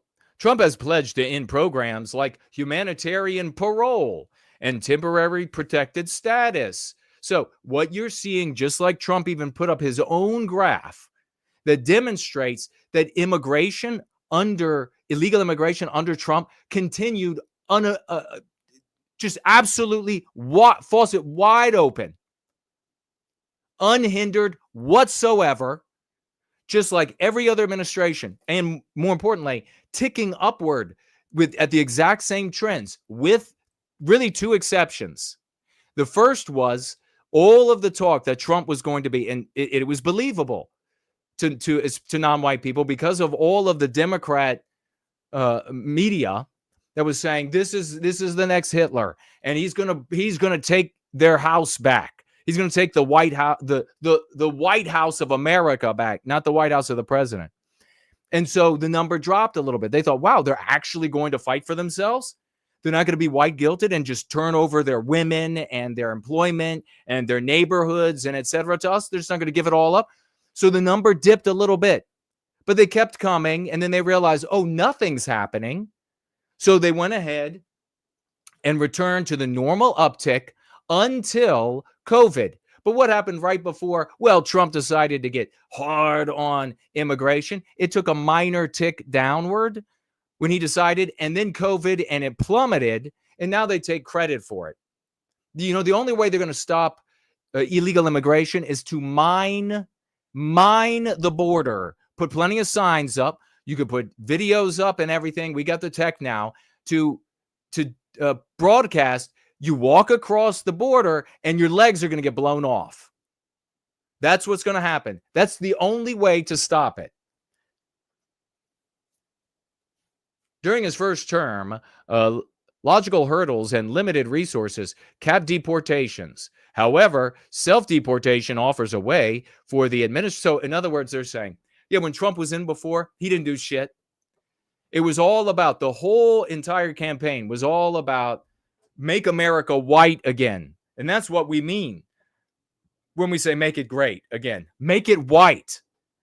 We look back at the magazines and the videos and the newspapers, and we look back, we see it all in the towns, our cities. Jesus, you can go and look at videos of 100% white San Francisco, 100% white Oakland, 100% white Detroit, 100% white. It's safe. It's clean. People are polite. They're dressed respectably. Our mores were in place so that the non-white people who lived here said, when in Rome, when in the West, we got to do like them. So you had good non-white people that were like, okay, this is the way it is. And I'm going to do the same thing. We can't express maybe what is instinctual for me. I'm just going to imitate what they do. If you're not talking about, if you're like, we're all America, it's just this giant overflowing toilet of garbage, and that's America. We're going to come together and it's going to be great. It ain't going to work. Rising fears spur self-deportations. So what did I say here? I said in response to this, Bull, Bravo Sierra, self-deportation is said to become the catchphrase of Cuck leadership. Talking Cuck heads will speculate about how many. Is it 50,000? Is it 500? Is it 1.5 million? Who knows how many have self-deported? We just know they're all leaving. It's a big victory, big MAGA victory. But we can take that imaginary number and put it on top of this 350,000 official number that we have, that we will inflate to be beyond reality. I just point out on Twitter as well, on X as well, about what I just told you about migrant crossings and its steady increase in keeping with previous administrations. There'll be no change in that unless they're going to get serious about this being the white man's country. But you saw them talking about, and this is the biggest threat, and we'll be getting to that in a little bit, the biggest threat moving forward through the totality of the Trump administration are these little things that are done for non-whites and women to make them, some non-whites and women to make them happy, that really will undermine efforts to address anti-whiteism in the country.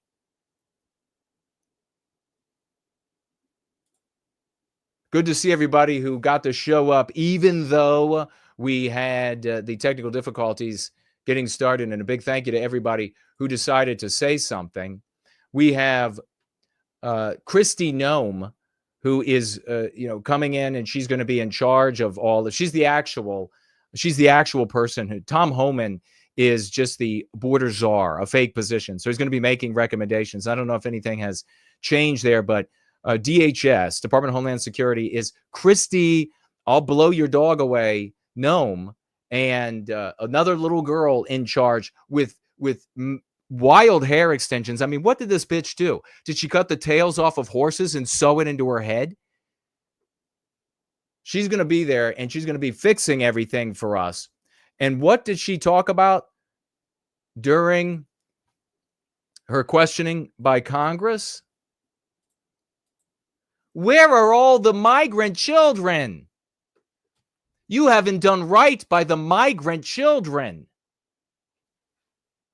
I need more coffee, damn it. Anti-white out is here. Red Dog is here. Azimuth Clark. The great Franklin is with us. Missing is here. Christopher is here. First Last is here. Anan is here. I saw some video on TikTok where some councilwoman, originally from Bolivia, verbally harassing a group of white American guys near Union Station here in D.C., who are not even Trump support, just anybody white. Anybody white.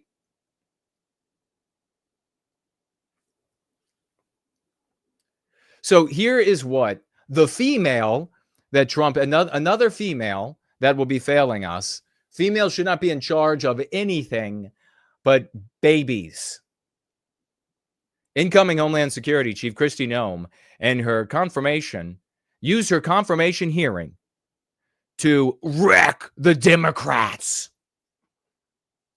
She wrecked them all right. She's like, you don't care about brown and black and yellow babies as much as we do. We care more about them than you. The drama came to a head on Friday hearing when Senator Blumenthal, anti-white, pushed the Democrat narrative that President Donald Trump separated children from their parents during his first term. So what? You break into our country and you should be treated roughly. You bring children, you should be treated even worse. Yet, did he say anything about immediately birthright citizenship? That should be gone. And while the Congress is, both houses are controlled by the Republicans, they should immediately make that law. If they don't, you can blame the Republicans when the Democrats get into office and just turn it right back around. If it's an executive order, that's what they'll do. Republicans and the Senate and the House have to immediately make that law. It should be retroactive as well for decades. Here's what the great leader, the great tough, hardened, battle-hardened leader, Kristi, had to say. Senator, the Trump administration never had a family separation policy. We're more anti-white than you are. Here's where the Cucks measure their goodness by the metric of the anti-whites. And to be better, to be more moral than them, they have to be more anti-white than them. This is the most important thing that the rest of the white sympathetic sphere doesn't get. The social morality of the West is the anti-white immoral imperative. That's why gravitationally everything works out for the anti-whites. Whether they're a Democrat, a Republican, an independent, they don't care about politics. It always works out in their favor because morality trumps law. It trumps customs. It trumps everything. It trumps procedure. It trumps my whole life, your whole life. It's been working out this way. Dumb people you have followed that have told you, we need to make laws. We need to make rich people out of our participants. We need to get a political party started. We need to historical revisionism. We need to whatever it might be. You have followed a bunch of idiots, and they are idiots, or I should just say maybe they're just midwits. They're midwits, and they can't get it, or they're subgenius. They can't get it, or they're in this for themselves and their own aggrandizement, and they don't care about what the actual outcome is beyond that. I mean, look at this shitty white race. Right now, you have all of these white people leaving TikTok for Red Note, which is the improper translation of the actual Chinese name, which is actually Little Red Book. In Chinese, there is no Little Red Book but one, and it's Mao's. All about the principles of communism and communist revolution. And white people are flooding over to this platform and immediately making content about how wonderful China is, how great it is to live in communist China, how they're just living a great life. Why would they do that? That's the selfish individualism of this shitty race, the only race of people that do not function as a people, that do not seek individual well-being by way of group well-being, the only race. And these individuals are over there immediately. Why? Because they want the pay. They want the lust from an audience. They want the attention from, they don't care. They don't give a shit what happens to America or the West. Open your eyes. They are functioning with the selfish individualism in a social morality that is anti-white. So if you do not address that social morality, nothing else is possible in the world. Here you have Kristi Noem. You think you're going to find somebody else that's going to function outside of the narrative they grew up in? Find a deep sea fish that isn't swimming in the ocean, bitch. You'll find that first. So, of course, she's going to come out and say, you all don't protect the little brown babies in their tears as good as we do. They're all going to come out and say, no, it was during the Obama administration that they initiated. I bet you that's what she says, because that's what happened. I bet you that's what I haven't read what this bitch says here. I know it's going to be tripe. What I'm alarmed by is the over 300,000 children that went missing during Biden's administration. That's what she's alarmed by. Not the cultural destruction of Western civilization. Not the neighborhoods and all of these people. This is The other thing that's important, used to drive me crazy when I was young. All these white losers out there who would say, well, you know what's, these cucks, they're all cucks. They're like, you know what's not good about this is that they don't take care of their lawn. And I was like, are you an idiot? Some of them will. And not only that, but the remedy to a bad lawn is a weekend of fixing it. And then it's fine for them to change our civilization. And then it's fine for us to be white erased. Giant, as I said before, white people are nothing but giant white tits. Share this, share that we are live. I want to see what you have to say. Make sure that you tag me. A lot of people are elsewhere right now in this very hour, 6:51 p.m. on the East Coast of the once great United States, on its way to being white erased and biologically white erased, and no longer a country that is, it's already a country that's not comfortable for white people. Soon will be a country that's not even safe for white people. So make sure you reach the people out there. So let's see then, Kristi Noem, if you don't understand what I'm talking about here when it comes to the social tapestry, the social morality, feel free to tag me as No White Guilt. Ask a question. I will educate you. I will edify you. You will be a better person as a result. And then you can go into the world and you can make a difference in the world. Instead of just observing and cussing and complaining and scapegoating and everything else all along that doesn't work. You know what the problem is? They don't take care of their lawn. Every single non-white person coming into this country can legitimately be a law-abiding, wonderful person, tax-paying, great contributor, and it's still a problem. Why is it a problem? Not because they are non-white. The problem is because of what they produce. Because they're non-white.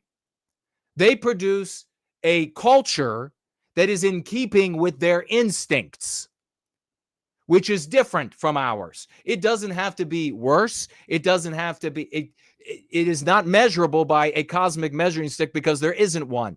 It is just different. You cannot have multicultural. Multicultural is leaving out the reality of multiracial. And multiracial has never existed in human history. My opinion, of course, because the anti-white ear is at the door listening closely. My opinion, which always leads to cultural arms race and then to balkanization. You can have a read of history. So let's see. The big problem is that the Biden administration lost all the brown babies. And when we talk about, she says, migrant children, and what they're potentially facing. Oh, God, the non-white ones are possibly crying. This is your Cuck administration coming in right now. As far as victimization in this country, in the trafficking that's going on, the administration's lack of desire to find out where. So is there any time that Kristi Noem has ever talked about the white babies? No, there is nobody to talk about the white babies. There is no political party. Not until you defeat the social morality of the West, which is your fucking responsibility. You've got to do it in conversations. That's the battlefield. Every conversation is the battlefield, not upvoting some content creator that you like.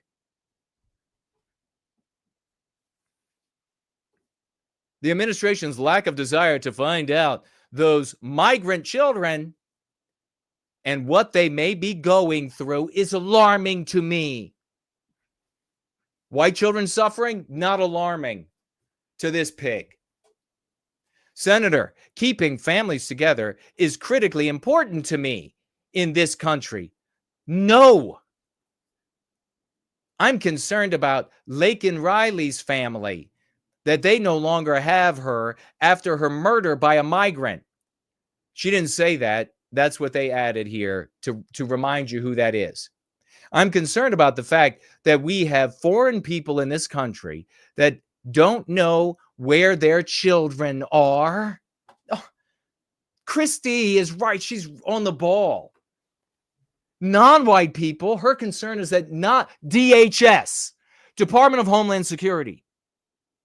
Her concern is that Non-white people are in this country and don't illegally and don't know where their kids are. So yes, my focus will be to keep families together. Isn't that a little different from what Tom Homan was saying? It's kind of like this envoy to Hollywood. Just nothing but the frills, the accoutrements of a healthy nationalism of halcyon days. I mean, what does that even mean? You're going to be the envoy to Hollywood. What the washed up actors? What can they do? They won't get jobs. That's what'll happen. My focus is on keeping the families together. Yeah, Tom Homan is like, don't care. The whole family will get sent back. Not Kristi Noem, the person who will actually be ordering the things that'll be done. And keep children safe from the drug trafficking and drug epidemic that has hit this country. You know, this sounds a lot like the Nancy, just say no. Remember Nancy Reagan? Just say no. Just say no. I say no to that sort of effeminate, lackluster, pussy ass approach to defending a country. That's what I say no to. No. You know how you protect the country from the fentanyl and the drug trafficking and the people trafficking is you kill the traffickers in Mexico, in El Salvador, in Guatemala, in Panama, wherever they live. That's how you end it.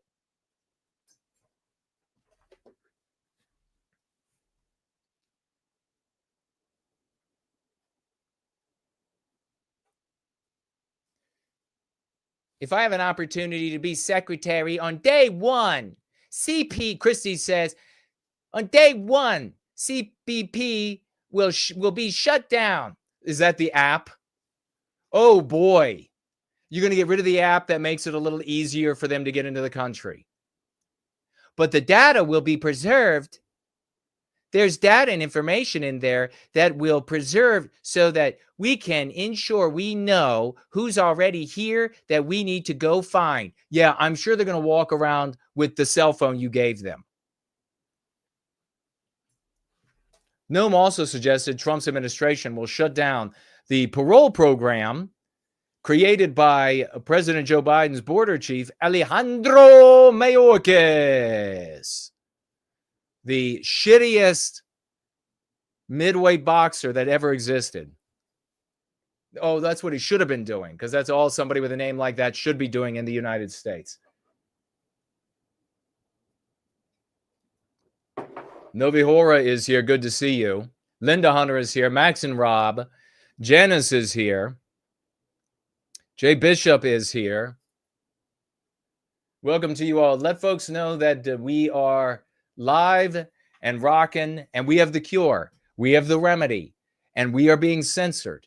And even this very stream on this day, probably because it's supposed to be a big cuck victory, and they don't want anybody coming out and streaming that is going to say otherwise, who isn't already controlled by the anti-white narrative. So you got to take the position of a Democrat voting anti-white, then they'll let you talk. You're going to have a different position. You're going to be telling, especially white people, what to look out for and why it's problematic. Well, then it's going to be some censorship. There's going to be hiccups on the stream getting started. Not going to work properly. So make sure you share to let people know. Aliens Exist is over here on Premium Rumble. Good to see you. Is that Tom is over there as well, pointing out the number of white women over just this past year that were raped by non-white males. Yeah, Kristi is not talking about that, is she? Well, because that would be immoral in the anti-white narrative in which we live. So until you defeat the social morality, you're going to keep getting that. Do you know how many, for example, Tom, and this is not to be hard on you, Tom, but do you know how many Toms I've talked to over the course of my life, over 3 decades doing this, that have been saying the same thing? Here we are today. It'll be 3 more fucking decades if we don't change things up. It'll be 3 more decades of talking about, hey, this many white women have been raped by non-white males. this past year. And then where will we be? We have to use the Go Free dialogic. I have it right here. We talk about it every Sunday and Wednesday because the battle for the West is in the conversations that you have in your life. At the dinner table, the water cooler, the lathe, the bus, the train. If you're not having these conversations and winning them as the moral actor, you are losing and you are a loser. Bottom line. And this is what we get. Our great victories are these cuck victories. Nationless nationalists, aliens exist, says FMLK, 100%. Supernova that. Based, real, skibbity. Aliens exist has deep aura. The man has aura. Illegal anti-whites will not need to self-deport because anti-white community representatives causes other whites to, foreclose on their home, more space to buy nationless nationalists. Selfish individualism, clearly. Good to see everybody over there. Share that we are live. Good to see those who are on D Live. And over here, now that we got Odyssey working as well, make sure you tag me as No White Guilt. It does appear to be. Yes, it is working. Keeping my eyes primarily on X live chat and Twitter. Corey is with us. Good to see you. Kristi, I say. Kristi says, where are the non-white children? We need to find them. We need to find them. And then let me ask Kristi, what do we do with them? Are they going to end up being the new dreamers? I mean, are you going to be able to ship them out when they were trafficked, when their parents lost them, when the parents sent them alone so the parents could go one way and they could go another way? Are they going to be our new dreamers?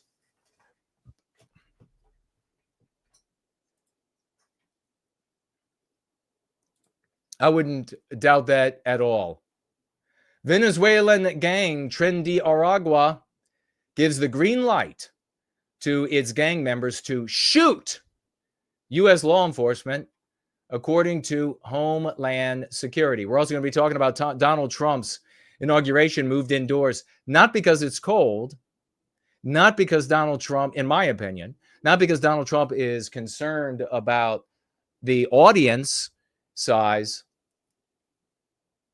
but because drones have been flying over top of the White House, and a drone attack apparently is unstoppable. You've probably seen these horrific videos in the Brothers' War taking place in Ukraine, where these quadcopters are out there flying around, as well as the larger drones. They find an individual soldier walking along, fly right down, and kill him. Kamikaze, small explosive charge, kills him instantly. No way to protect Trump against that. The country is full of malefactors and terrorists, etc., thanks to the Biden administration, and they simply can't protect Trump. That's the reality. And according to Green, her flight even had to be rerouted because, according to the pilot, she said there were drones, unauthorized drones, over top of the White House, all over Reagan National Airport, which is just across the river. Big salute to Corey. See you there, brother. So we'll be getting to that in just a second. The Great Mestizo Carve says the Cucks at D-Day Cobra also covered the MAGA rally. They have about 3,000 viewers. Yep. Yeah, that sounds right. YouTube pushing Cucks because it's controlled, because it's within the anti-white narrative. Everywhere you see getting pushed is controlled within the anti-white narrative. Maybe are they still live? Maybe I should bring it up and mock them to death. Stumbling is with us. Great to see you, brother. They may take our future, but they will never take our lawns. Yeah, exactly.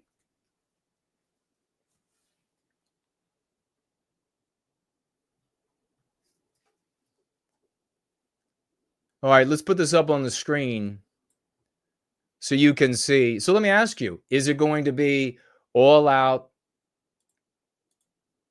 gang warfare against law enforcement as they show up in the next couple of days?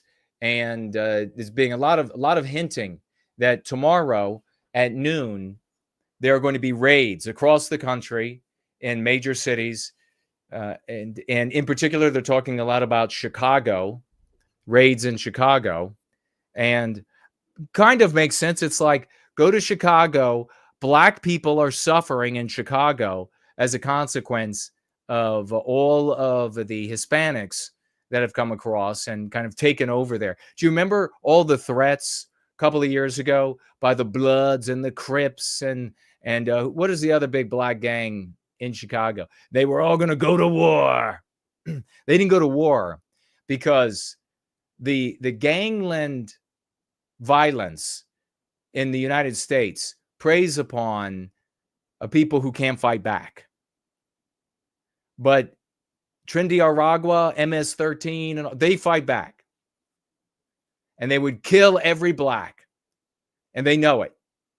So these black neighborhoods getting taken over by Tren de Aragua and other factions that are even more violent, Trump alluding to some of them. And so black people are in trouble. So they got to be saved. That's the morality of the West. We got to make sure that they're good. The blacks are good. The American Hispanics are good. The Asians are good. The females are good. We're going to get the worst of, and where's the big apology from the females in America that have been participating? The white females been participating in anti-whiteism. Obviously not all of them, but a lot of them. Participating in anti-whiteism and participating in the meme pathogenic notions that females can do everything a man can do, except they can do it better. They can be in charge. They could do that better. They could be welders. They could do that better. They could be builders. They could do that better. They could be everything they can do better. They could fight. They're stronger. They could do that better. They're just not allowed to be in these environments. They could do all of it better, so much so that you take special warfare operations in the United States, and even though there are rules that say no females, because of this collection of meme pathogens, these ideas, these anti-white ideas, they have to allow females to try out. That is how sick it is. That is how sick the country is. And yet, we finally get this anti-white phenomenon come along of transgenders, where guys or women born with dicks, chicks with dicks, the worst, they can't compete with guys in sports. They can't compete in the classroom with healthy guys, with guys who are not chicks with dicks, they're guys with dicks. Put it that way. And so they decide, so these are the worst of males. They decide they'll go compete with females scholastically. They'll go compete with females in sports. They'll go compete. And what happens? The worst of the guys crush females in everything except the ability to give birth. They crush them at everything. We all have had to grow up as little boys being told by our mothers and our sisters and their female teachers and the female authorities, all being told that females are better than we are. They could do everything better. Why can't you be a better little girl? Do you remember? This is a funny fact. This is a funny little fucking fact to think about. All of us white boys growing up in the West today were browbeaten about not being more like little girls. Why can't you sit still longer and quieter and don't poke Johnny beside you and don't get into scuffles and be more like the little girls? For generations, they were telling the little boys, that's how you have to be. You've got to be prim and proper in the classroom. Raise your little hand just the exact same way that little Jenny does. So all along they were telling us we had to be more like little girls. Now they are drugging us into being little girls. They were telling you all along. I was out the other day, and two women were walking by, and I heard their conversation. They didn't respond to my response. I heard the one woman say that she went to some classroom. They're walking the other direction, so I don't catch much of the conversation as she's going by. Something about going to pick up somebody at a class, and it was a classroom. And she said 3 of the little boys there, one had a hairband, one had earrings, and one was going by like Jessica. And the other white females said, "That's wonderful." And I said, "That's fucking disgusting." They didn't respond to me. But now, is it a surprise that all along they were like, your little boys are not behaving like the little girls. Get them on, you remember Ritalin? Get them on some Ritalin so they'll behave more like little girls. So when are the white females who are behind that shit? Now what's going to happen is, after being taught that even the worst of males can stomp the ever-living shit out of you, now are you going to admit that you do nothing better than white men? Nothing except give birth. That's the only thing you do better than a white male.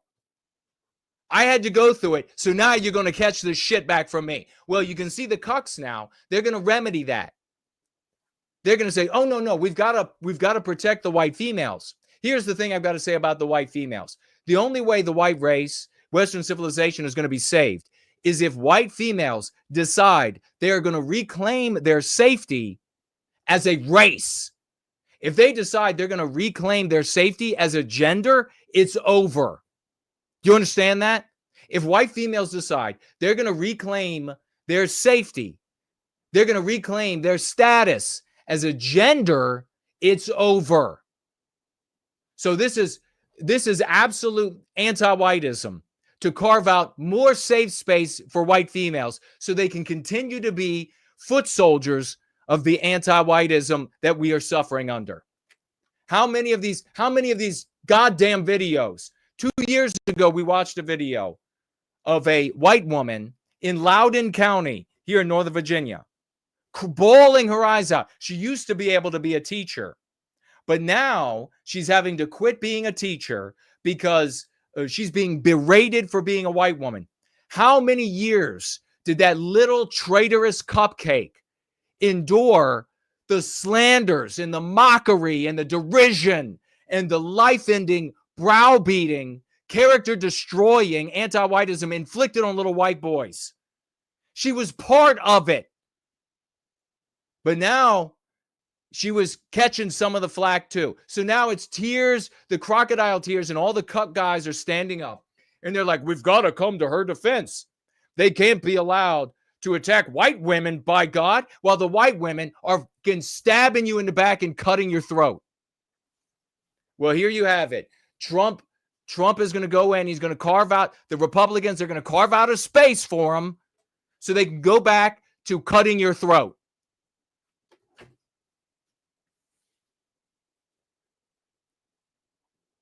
So now we're going to have Tren de Aragua gives the green light. This is no shit. This is real. Are there going to be shootouts? Are we going to see officers die? Are they going to go out in preemptive attacks on law enforcement? Or are they just going to go into hiding? Try to get their status changed. Get their status changed. Then they can't be deported. Get their status changed, then they can't be deported. Are they going to go into hiding for a year? Hide out for a year? Wait till Republicans need to get elected again next year? And then they can come out of hiding?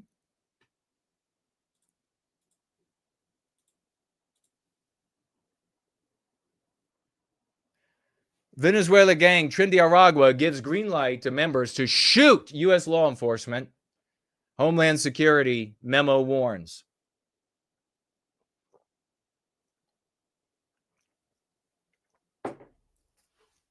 You have all these guys now. No wonder why so many white guys just look for a scapegoat. No wonder I am so objectionable to them, because they grew up a man of the West. That's what we need today, is men of the West. But a man of the West stands up and they're like, nah, not so much, not interested. I've been browbeaten into being a little girl. And so masculinity and anger and black and white and results and all of that is objectionable to me. So I would rather just find a scapegoat and then just be able to blame them instead. No wonder it's so hard to find a decent white guy anymore. No wonder. Where are all the white guys? There's so few white men, but there's even a dearth of white guys that can be grown into white men at any age. You can't find them. Oh, you can. They're over there at Cobra Cast right now, playing with fucking action figures, watching cartoons, and playing video games all the way up into their fucking 40s and 50s. Well, the West burns down around us.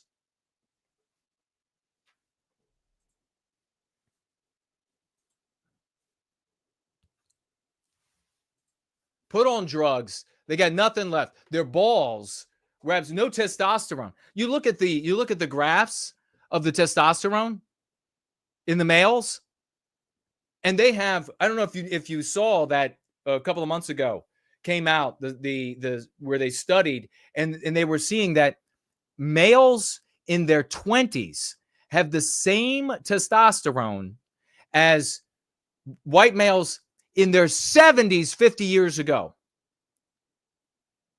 In their 70s. Old, wizened, tired, soft. No wonder an actual aggressive posture with tools that work. Real men of the West pick up tools that work and they get to work. They don't sit around and talk tough. That's what bitches do. They don't sit around and find scapegoats. That's what bitches do.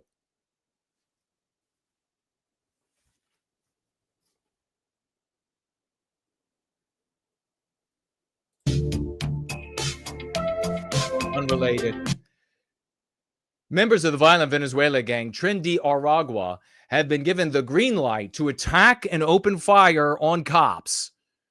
A federal memo obtained by the Post reveals the gang is already tied to hundreds of crimes, including the shooting of New York Police Department cops who were trying to arrest one of its members this past June. Credible human sources provided information on TDA Tren de Aragua, giving a green light to fire on or attack law enforcement, said the memo from the Homeland Security Investigator's Office in Chicago. Here's an idea. Kill them all, let God sort them out. A quote from history. So for those who are, it's a quote from history for the ears that are against the door. I can't remember the priest that said it. As you know, we have TDA presence here in Chicago. So please be vigilant as you encounter members of the affiliates during your investigative and operational activities. The memo added that credible human sources from Colorado provided. Now, you watch, mark my words, as a safe space is carved out for white females, watch the numbers of these roast beef pussycat marches balloon with white females as they begin crying out for brown babies and for the bloodshed and the government jackboot going into these poor little brown neighborhoods and getting in gunfights and stray bullets, killing the maid that cleans your house. Watch. The warning comes as Denver has gotten 42,000 more migrants, anti-white terrorist border crossers per capita than any other city. The name means the Aragua train. I mean, what are these, a bunch of like homosexual gang members? What the hell? The members have flocked to the United States, including New York, Chicago, Miami, Denver, and they are involved in money laundering, gun smuggling, theft, human trafficking, etc. So what do you think? Tomorrow, does it begin? Do the shootouts begin tomorrow? A part of me says, God, I hope so. God, I hope so. I hope.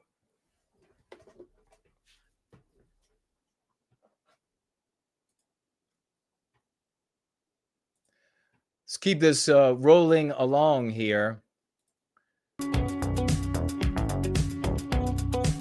Make sure you share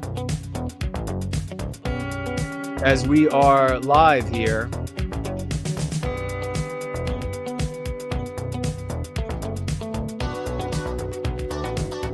Mr. Zokarv saying he just concluded, or it just concluded. But the Nerdrotic is live. I don't think they're talking about Trump, but they're the same community as D-Day Cobra. Let us know how many they have live. Good to see everyone who has Ivan the Horrible who has shown up. To our Church of the West get-together. Good music from the great Four-Null playing. Private Life is with us. Tokyo Nut is here. Greg the Man is in the house. Jason, unless I missed something, why is there no option to make donations on YouTube? I have been demonetized twice by the anti-whites on YouTube. They will not allow you financially give on YouTube to me.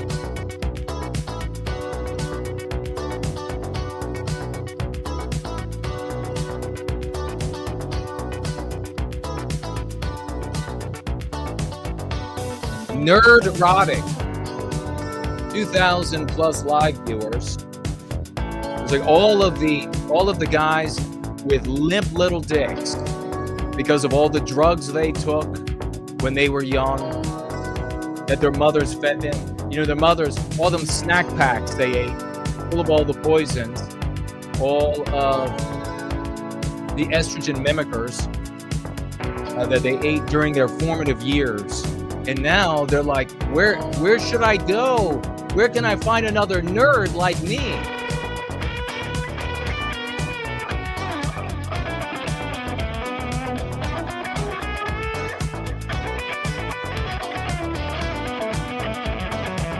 Make sure you tag me, folks, with your opinions. Tom is with us. Good to see you.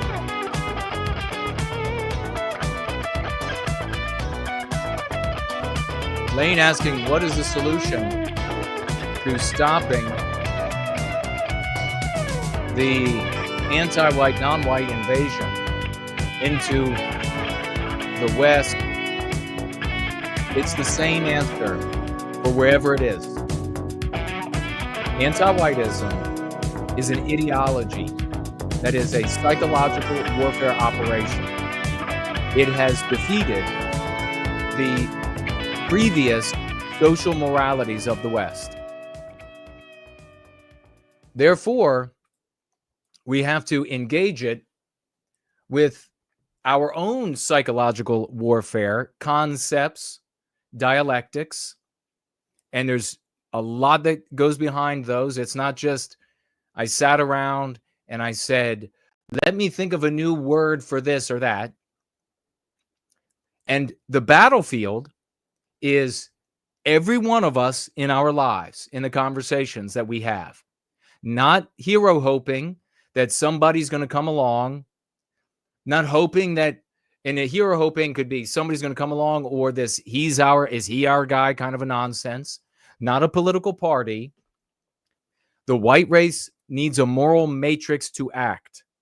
This is where the West was lost, in these personal conversations where we would come out as the immoral actor in the conversation. We need to win all of our conversations as the moral actor.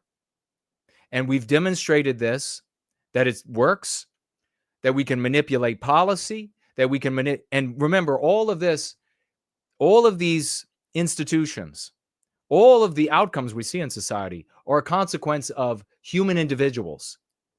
So we have to win the individual. We have to win the conversation. And all of the previous methods have failed. The previous moralities and ethics have failed. But this was designed to defeat anti-whiteism. The benefit is that since anti-whiteism is the same across the West, the remedy will cure it everywhere. And indeed, we've proven in European countries, in personal conversations, even when the language is not English, that we win the conversation. I demonstrated just the other day, and it's something we could talk about. I mentioned it just the other day. Got into a conversation with a woman on X, radically anti-white, a white woman, radically anti-white. And I got her to agree that anti-whiteism was immoral. With just 4 back and forths. I shared years ago a black anti-white woman, a leader of Black Lives Matter, attacked me on Instagram, and I shared the back and forth. And I got her to agree that anti-whiteism was immoral. Now, we're not bringing these people over to our side. Neutralizing people, winning this moral argument, is what brings our brothers and sisters in their millions to us. And that's where victory lies. Part of the process of winning the moral argument in every single one of our conversations, which is the battlefield for the reclamation of our destiny and the ending of our victimization, a most important requisite to those interactions is the creation of a people out of our deracinated race. The concepts do this for you. You just need to wield them adroitly. And in the beginning, you can be clumsy. It doesn't matter. You'll still have success. But you just need to wield them adroitly. And by doing so, the options for thought, and this is where it gets into the weeds a little bit, the options for thought, therefore conclusions, therefore derivatives, are limited to things that serve our well-being. This is exactly how anti-whiteism works. They give you a concept we call a mean pathogen because it's harmful for us, that limits the derivatives. So an antecedent that limits your derivatives, your conclusions, to outcomes that are harmful for us. This is psychological warfare and the control of the human animal. And we have demonstrated that we have the tools to defeat it.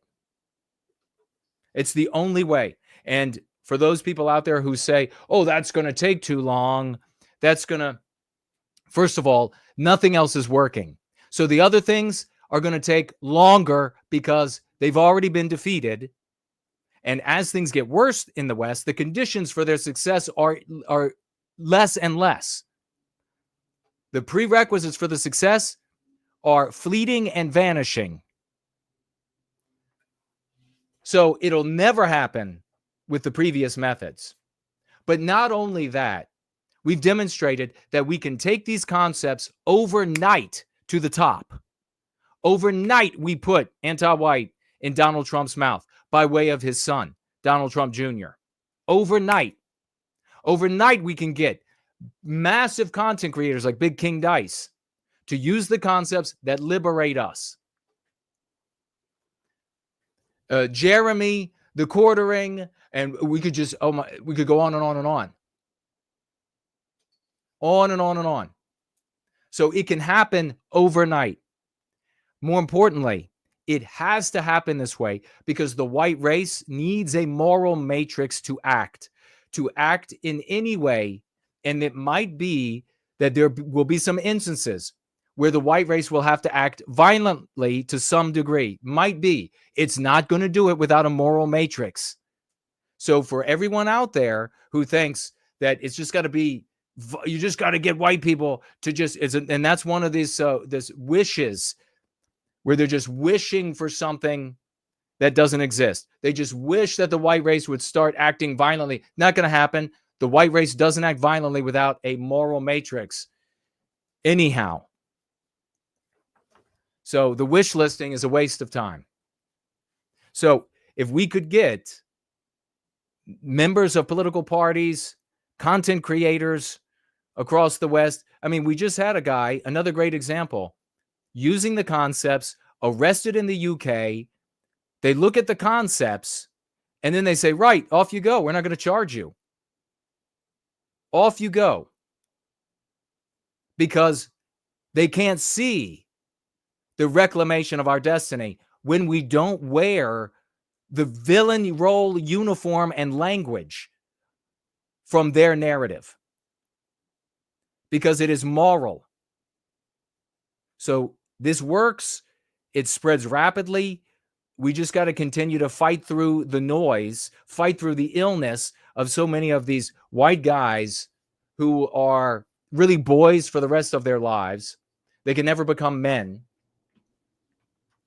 We got to fight through the noise. We got to fight through the censorship. We got to fight through the content creators who are out there who claim to be for the white race, who claim to care about us, but all they do is serve their own interests. They give their followers notions and objectives and ways of behaving that get them arrested, that ruin their lives, that cause them to lose their families. And then they say these ignorant ass statements, totally misplaced, out of context, like you got to sacrifice. We're not talking about the battlefield, like the actual like World War battlefield where we need Sergeant York to get around the back of the opposition and capture, a whole however many soldiers from the opposition. That's not the kind of sacrifice. When you do something in your life that causes you to lose all of your friends and family and job, and you can no longer take care of yourself, much less advocate for our people, that's just stupid. So we need to be rejecting those content creators as well. You put the white race first, and that means putting the members, the people who are following and heeding your advice first. Are their lives getting better or worse?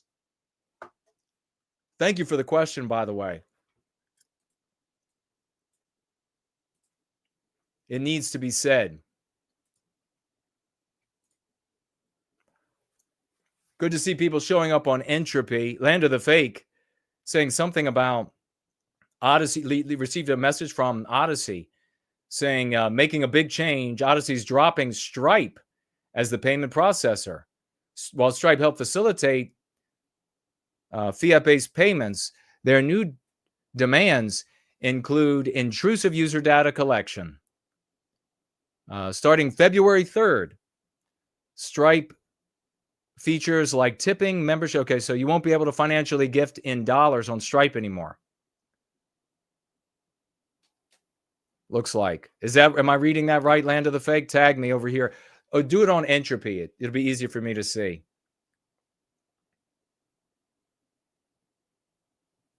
I guess that means I should get any of my tips that I have out of there while they'll still be able to process them.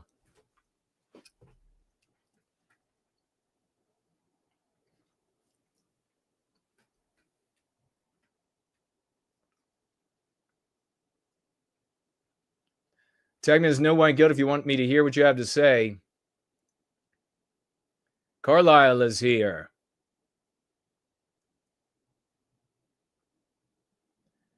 I see in the chat.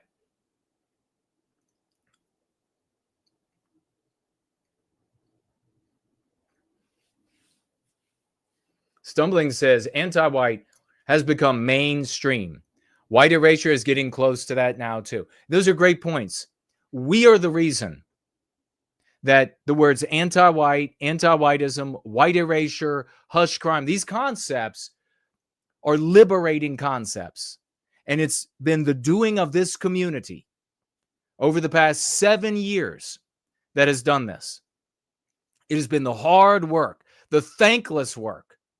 I see people in this community, the apostles of this community, out on Gab and out on X and out on different platforms, totally getting attacked by the scum out there, the dickless wonders, because we're not playing the villain in the anti-white narrative.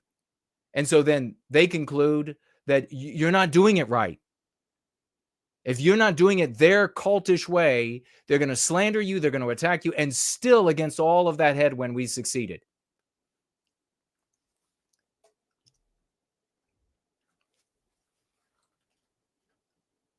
That's all because of us.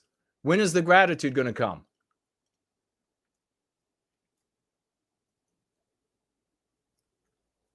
Yeah, and tag me if you have any more questions. Happy to answer them. Kara Ford is here.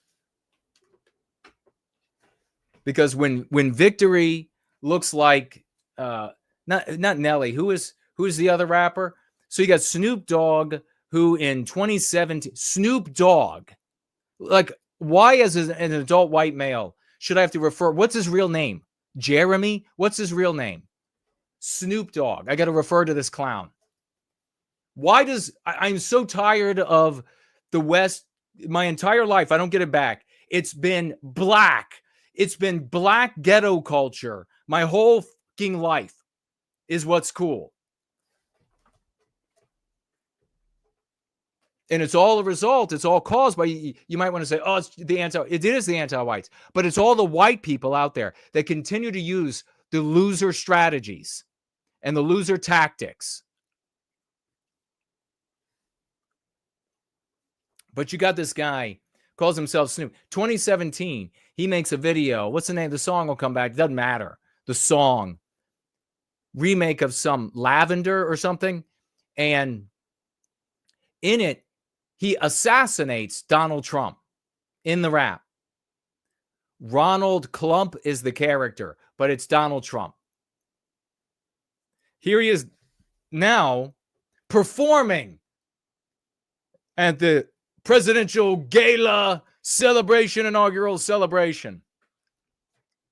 Another rapper as well, who actually has a normal name, I think, did the same thing back during Trump's first term, and he's in there. This when victory looks like this, you really have a problem.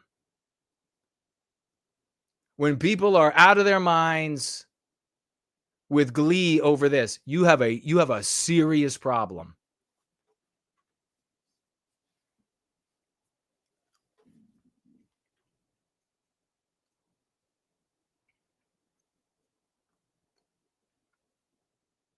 CKO says, yes, even if a few UK politicians have started using, even a few of the UK politicians have started using those terms now. Says CKO, that is our success. That is this community. The mightiest community in the entire West. We've done this. Almost no money. The white man has done it, and the white woman with our intelligence, the sacrifice of our time, with our intelligence. Of course, we're the race that could do that. The problem is, of course, so many of our race are over there watching Nerdrotic and Cobra Cast and race spurging content creators. They can't demonstrate one benefit, not a single benefit to their lives or to our people being victimized. Not a single. We have receipts for hundreds and hundreds of receipts. They can't produce a single one, but they're like, you're doing nothing. You're doing nothing. Look at how many people they have in their audience.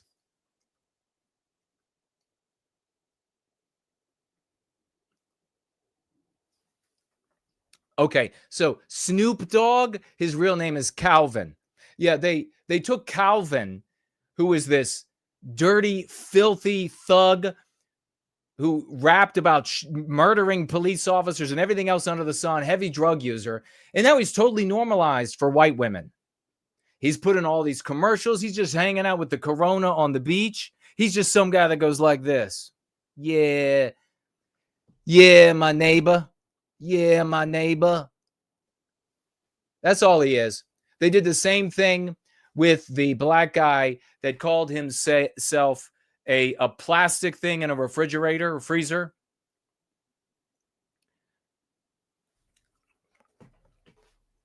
They did the same thing with the guy who calls himself Ice T, Ice Trey, Ice, whatever their names are. Now they're all like, white women know their names. But how did we get to the point when all the white women know their names, when we've had these people spurging out over blacks and Jews for generations? How did we get it? How did we get to this point where when we've had people telling us for generations about IQ differences and differences in crime among the races? How did this happen when these great champions were winning?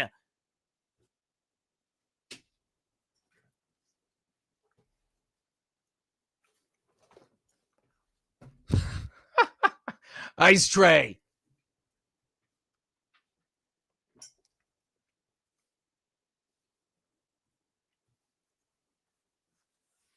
How did we get here? Nobody, they're even not even able to care or think about it. They're just do the same thing, do more of the same thing. And now what are the little white boys being born into? Do you even give a shit about them? Do you even give a shit? How could you as an adult male, as an adult white male, say, okay, here's how we've been doing stuff for generations, and it's just gotten worse and worse and worse and worse and worse every year, and here we are now, and here comes the next generation of little white boys. How can you not say at that moment, I'm scrapping all this shit? I am scrapping it all. None of that shit works. To try to protect these little boys coming up now. Ridiculous. And at the point where we can't even protect the president during the inauguration. Donald Trump's inauguration moved indoors due to freezing temperatures.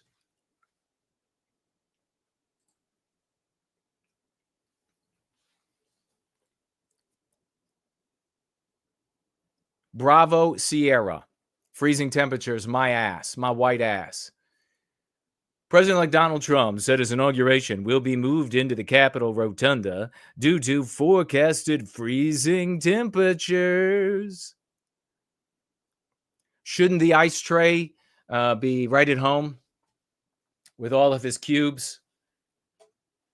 Shouldn't he be right at home? I'm sure that the Cucks would say, but Jason, they made money. So that means they're good. You're just jealous. You're just jealous because your life has been totally shit on. No respect, no dignity. You're just jealous because these black men made it.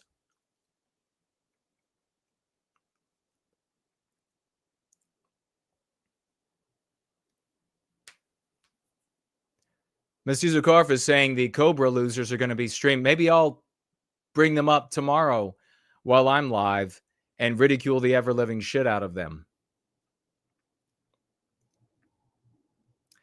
January 20 cannot come fast enough. Everybody, even those that initially opposed a victory by Donald Trump and the Trump administration, just want it to happen. It is my obligation to protect the people of the country. But before we can begin, we have to think of turning them into popsicles. The weather forecast for Washington, D.C. is cold as hell, with a wind chill factor could take the temperatures into severe lows. There's an Arctic blast sweeping the country. I don't know what to see. It was all those frigid ladies, females that showed up the day before. That was your Arctic blast. I don't want to see people hurt or injured in any way. And so this is all bullshit. It's like the TikTok thing. Obviously the TikTok CEO, they spoke with Trump, and Biden could have very easily said, no, it's not enforceable. You won't be punished. You can stay up on the App Store. You can stay up and available for people. But they talked with Trump, and Trump said, I'm going to do good by you. So they made a deal. It's obviously just a political stunt. Trump saves the TikTok. And then somebody wrote, well, what if that brings some Democrats? I don't give a shit.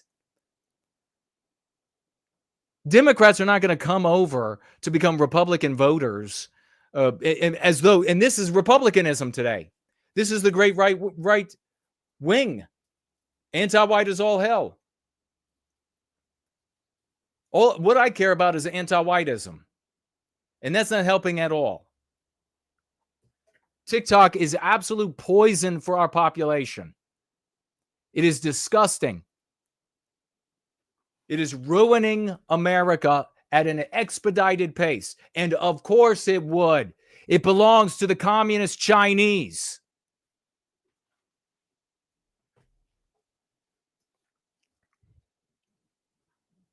All right, what's really going on, which they're not going to tell you here, is that the United States can no longer defend itself on certain levels.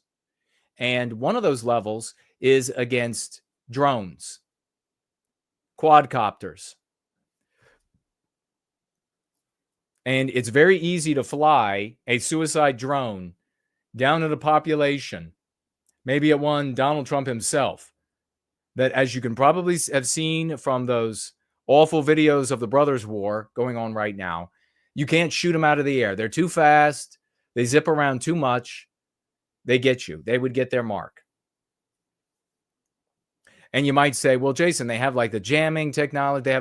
To use any of that stuff shuts down a plethora of other systems. So it just can't be done. Instead, they're going indoors to protect Trump and whoever else who would be killed from this sort of attack. My opinion, Dan Bongino saying the same thing. His opinion, obviously, as well. But then we also have here Marjorie Taylor Greene saying the same thing, or at least giving evidence of her plane rerouted amid drone activity. Representative Marjorie Taylor Greene, a Georgia Republican, reported potential drone activity near the White House after her flight into Washington Reagan National DCA was redirected on Monday. According to Greene's post on X, formerly Twitter, her plane's pilot announced a route change due to unauthorized drone activity over the White House, close quote, before landing. The lawmaker has previously accused the government of withholding information about the mysterious drones. And don't worry, white people, since you're a bunch of dumbass flopping white tits, they'll be happy to tell you that it's aliens and that it's anything else other than what it actually is. So don't worry. White people's attention will be totally absorbed by the psychological warfare, and people won't be finding the truth as a consequence. 134 people here in the YouTube live chat, almost 500 on X. Let's get some more likes over on X and some more retweets, some more reposts on X, so we can give it back to them for deboosting us. We have this new woman, Veronica, new to me, and I don't know, is she another Dane? Is this going to be another? Why can't we just love ourselves and then completely ignore our community? The people who have been doing this for 3 decades, completely ignore the work that we're doing it on streaming, online 7 years, completely. Is this going to be another Dane? Veronica didn't respond to several of my retweets, but clearly she was out there saying, why is it every time she says something about loving her race, that's white positive, why is it every time she loses 500 subs? So X deboosts us, it censors us because we don't fit the villain role in the anti-white narrative, and in particular, the spurging out on anti-white Jews, which they've obviously made a deal. Musk obviously made a deal to quarantine those people on X and get all of their information, all their data on X. So you're not going to end up getting boosted over there by way of the work that we're doing here.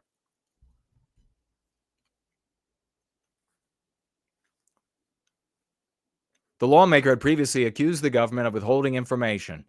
In an email to Newsweek, Federal Aviation Administration FAA Policy Affairs Specialist Sam Lichtman said, "We don't have any reports, I'm sure. We're looking into it, and we'll let you know if we have updates." The incident comes amid an unprecedented surge in drone sightings across the United States, with over 5. And you remember, you had in December of 24, you had the surge of drone and potentially quadcopter sightings over New Jersey.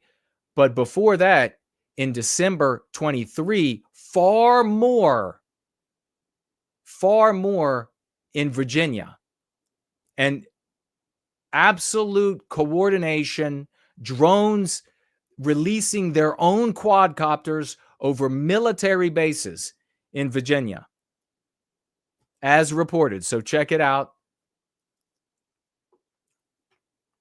The U.S. cannot defend against this.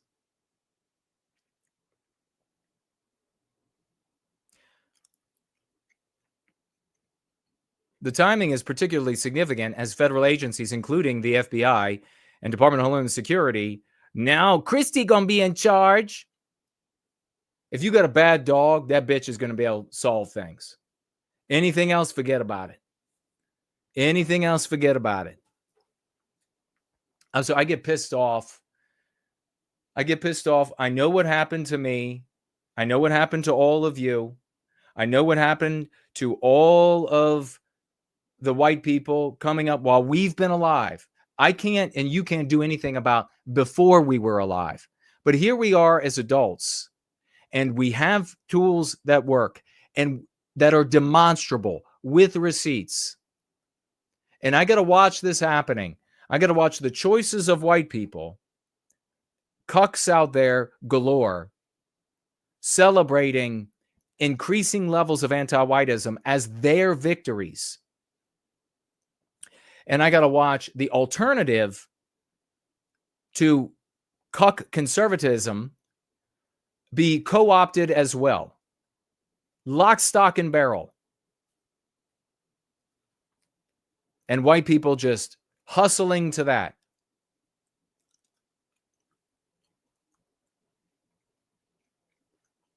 Widespread sightings sparked increased national scrutiny, concerns, and anxiety. The White House incident is especially concerning, given that the White House, or Washington, D.C.'s airspace, is the most restricted in the country. Except you all remember when that Cessna flew right over D.C.? Nobody shot it down. You remember that? Not until it got into Virginia in the mountains. Was allowed to fly right over D.C. The jets weren't up in time. It flew right over Washington, D.C. We're not a real country anymore. But we're going to damn well make sure that girls can play sports without having to compete against chicks with dicks. I mean, we got our priorities straight. We're going to ban the titles DEI. Oh, no, we're not going to stop the substance. No, because that would be immoral to stop white people from being discriminated against. We're not going to ban the sub. We're just going to ban the titles. They won't be able to use those titles anymore.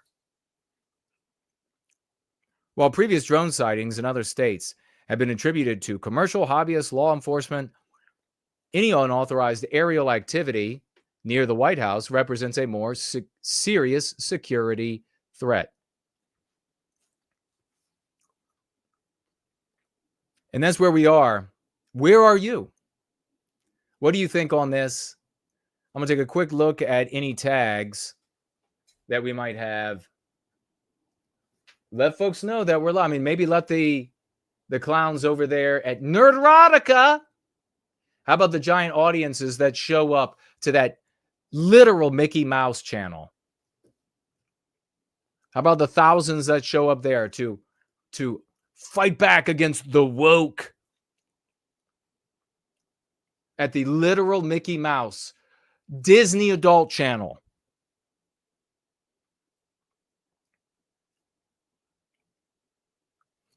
Just a little positive message with my tip on entropy. Thank you, brother. I'll be checking that out soon. Artificer is in the house.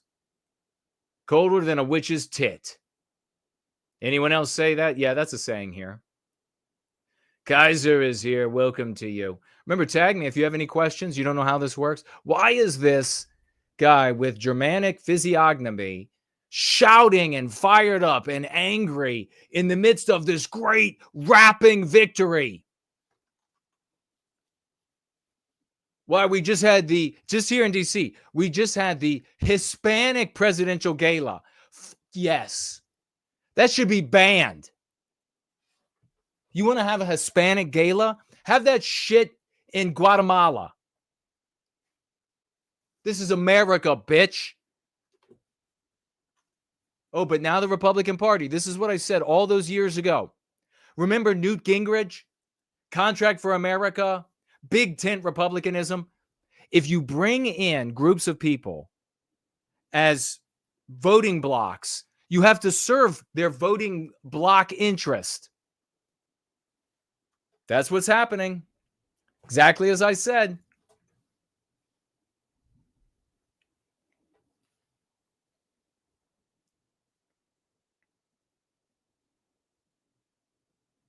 Mestizo, make sure you get me, and I appreciate it, the link to their live chat or live stream tomorrow, because they'll be on while I'm on. Tim is here. First Last says, I appreciate you. Thank you for that. I appreciate you, brother. First Last pointing out the color of crime report. That changed a lot, didn't it? And now you got these people who for years mocked these nobody's gonna speak. Nobody's gonna speak with those concepts. Jason, no. You can't come speak at our conferences. You can't come speak at our meetings. Nobody's gonna using that. And now those same motherfuckers are. They are using more and more of the concepts that I've been pushing for decades. No mention of me. No mention of this community.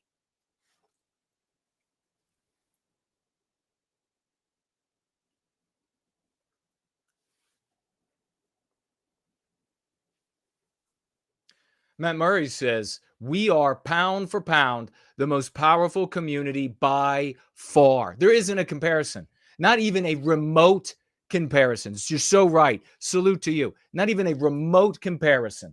What a joke. Still struggling in the midst of the great victory here.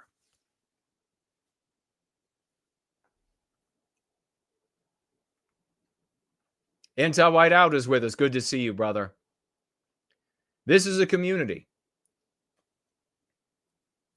This is where you want to be if you want to change your life for the better. And this is where, and I open invitation. This 2025, maybe we'll make 2025 different. Maybe 2025 is, I will sneak in to spaces and wherever I could get my voice heard as because when they see me, like Richard Spencer, they immediately delete and block me. Did you know that? They don't want to talk to me. They don't want their audiences hearing what I have to say. They don't want their audiences hearing something that works. They don't want their audiences who they just love them queuing up to themselves to hear their novel takes that they have, their research that they just did on Jews in the 13th century, the research that they just did on blacks carving out Jamaica, the research that they just did. They want everybody queuing up to them for that. They want everybody queuing up to hear them point out the double standards and the hypocrisy. They don't want to hear from anybody who shows up and has a remedy to it. They don't want anybody to show up and tell you the truth, that the battlefield for the West is your life, is the conversations that you hold. That's the battlefield. It's not someplace else. It's not with some hero to hope for. It's not with some billionaire to show up. It's not with some whatever. It's you, goddammit.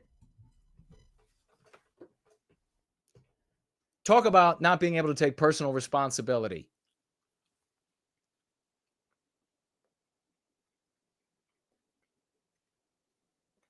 Max and Rob says the silence around the community is their fear.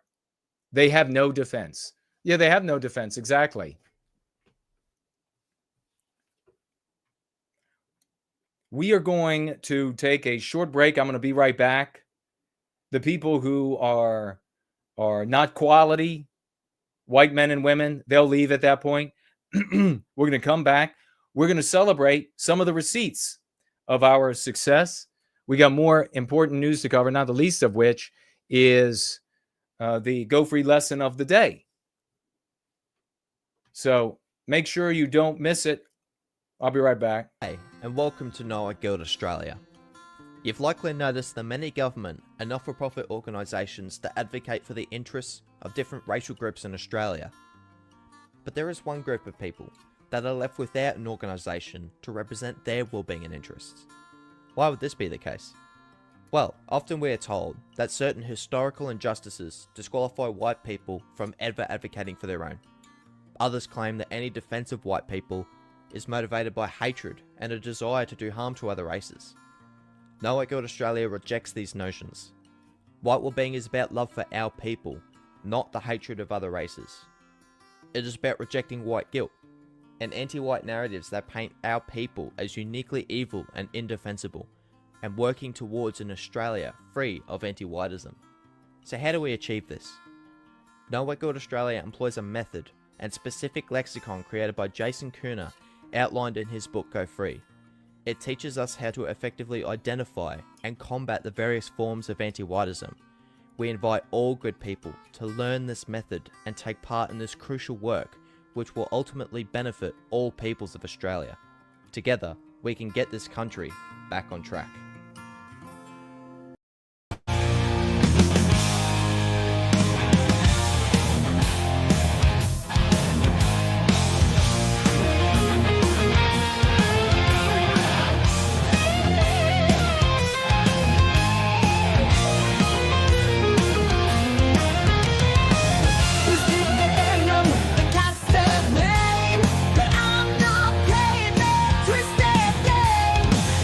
Without guilt.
can hate me, you can try to fight, but I'm free, I'm strong, I own my lights.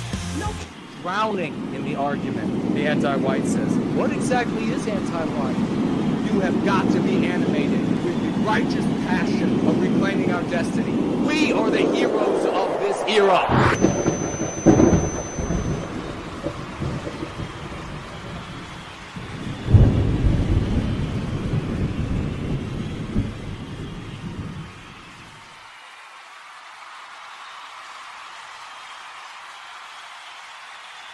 Celebrate our heroes over the past week, ladies and gentlemen. This is what it means to work on and change the world. We begin with the one and only, the great Franklinator, who is ever at work. He's helping the mod today. He's ever at work. He's gathering the, as I check this over here, the victories, which is only a fraction of all of our victories over the previous week, gathering those victories together. Let's give him some big salutes. Let's get some cacophonous emojis,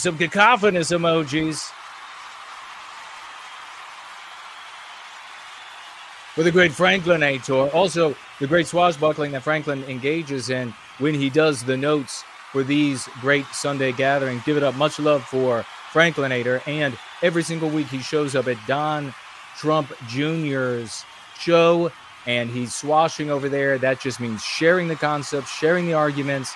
Donald Trump Jr. has picked them up. The audience has picked them up. Donald Trump Sr. has used it. We'll be talking about that tomorrow at Jason Goes Political. Let's give it up. Franklin would like to thank for joining him in that chat this past week. The great Ivan the Horrible and For White Well-Being. They were both there with Franklin. Heroes, cacophonous emojis for these gentlemen. 2025 successes on the way. West, great biospirit of the West, would like to thank, as leader of the OT, would like to thank the newest members to the outreach team doing this work. And they are Cass and Justin. Let's give it up for these heroes. Two neophytes to the struggle for white well-being with the tools that work. God bless these heroes. Let me pull up on the screen right now.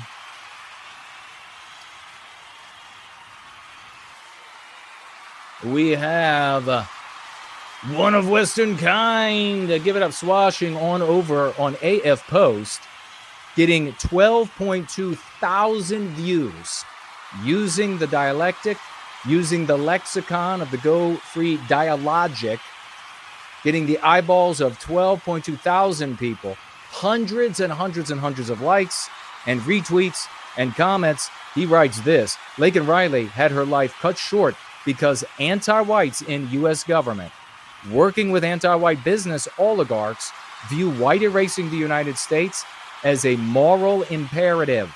Do you see all of the power he just...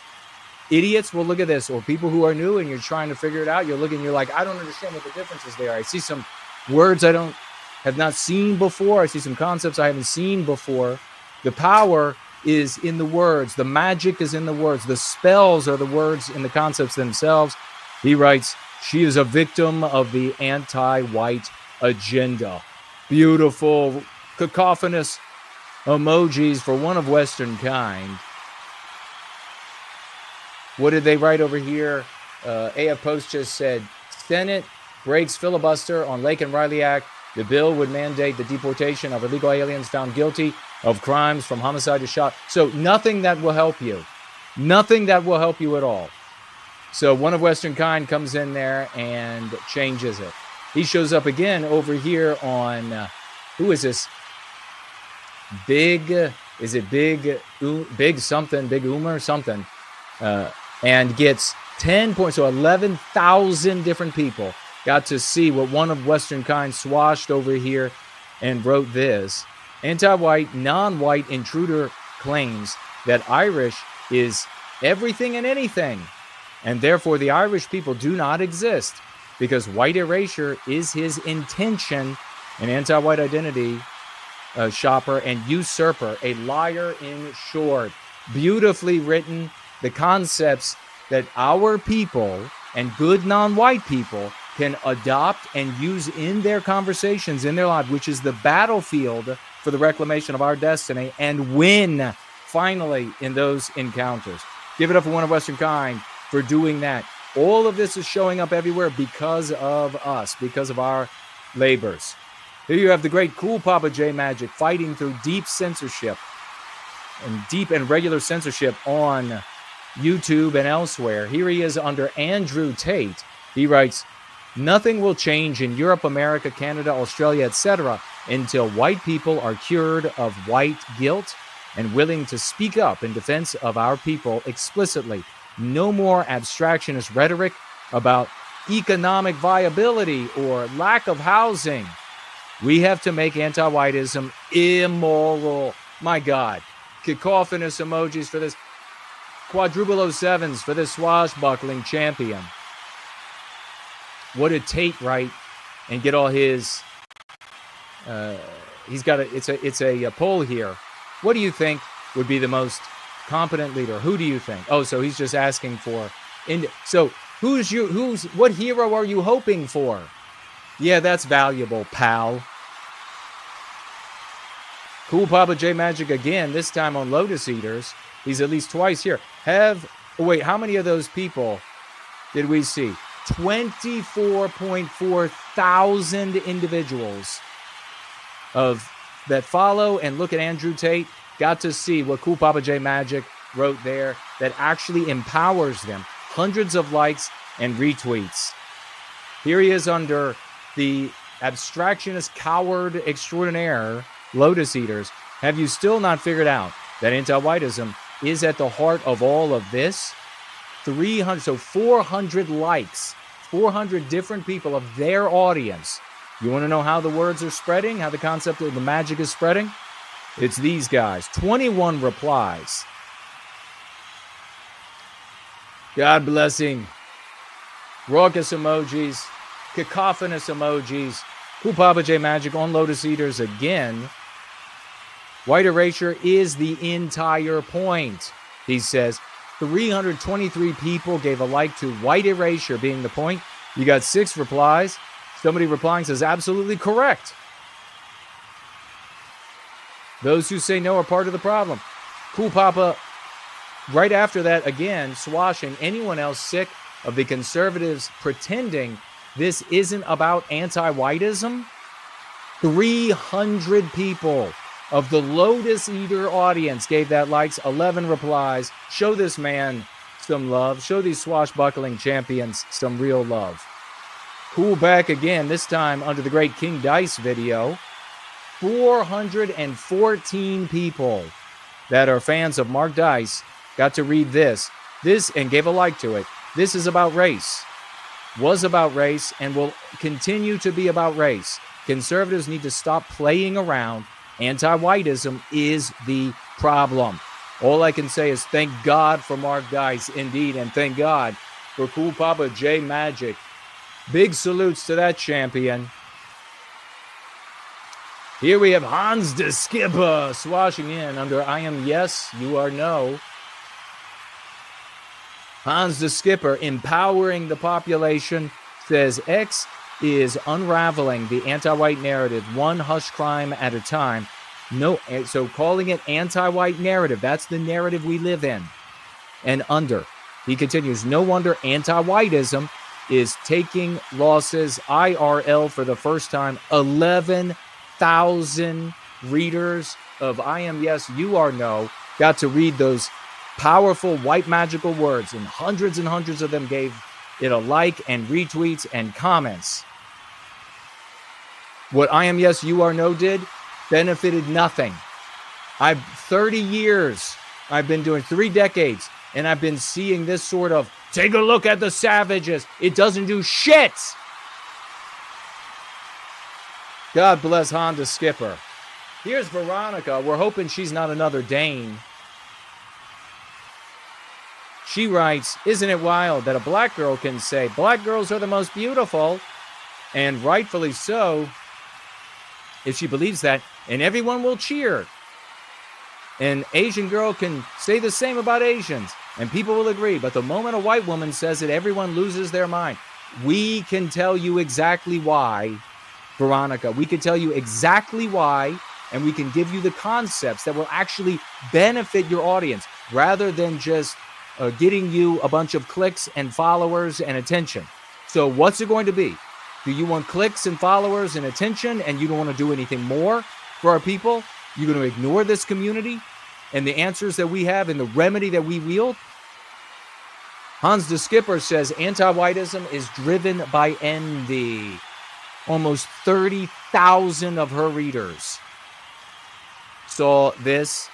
Hundreds of them gave likes to it and retweets. Veronica absolutely knows who we are.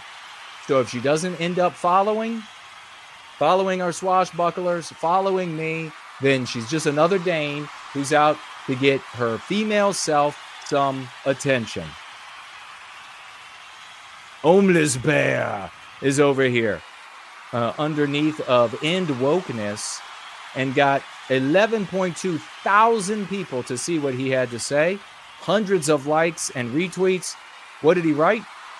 Their top priority is the erasure of white men from the roster in the name of anti-whiteism. Empowering those viewers. Give it up for the great swashbuckling hero, Homeless Bear. We're going to look at this guy in just a moment. You'll see what he's up to, ladies and gentlemen. In fact, let's do Ramsey Paul right now. Movies or something. She was some forum talking about movies, and she was saying how she hates old movies when they just try to do the same movie but replace the white characters. And Sasha said, this is crazy. They would never do that with any other race. They're just replacing white people. She didn't care if they're having other minorities do their shows, but don't replace us. That's just white erasure. And it caused everyone, just to... We love it, Ramsey Paul, ladies and gentlemen. It's just white erasure. And that's not all. We also have, and it's too long to play the whole thing. We'll just... LGBTQism and anti-whiteism now a central part anti-whiteism. Culture on college campuses. Give it up for the great King Dice, ladies and gentlemen. Practically this entire video, he was on fire. He was excelling that King Dice is unstoppable, using the concepts, giving them to his audience to empower them, pacing them and leading them, show him a lot of love, cacophonous emojis to this leader and king of white well-being. And with that, we'll be right back.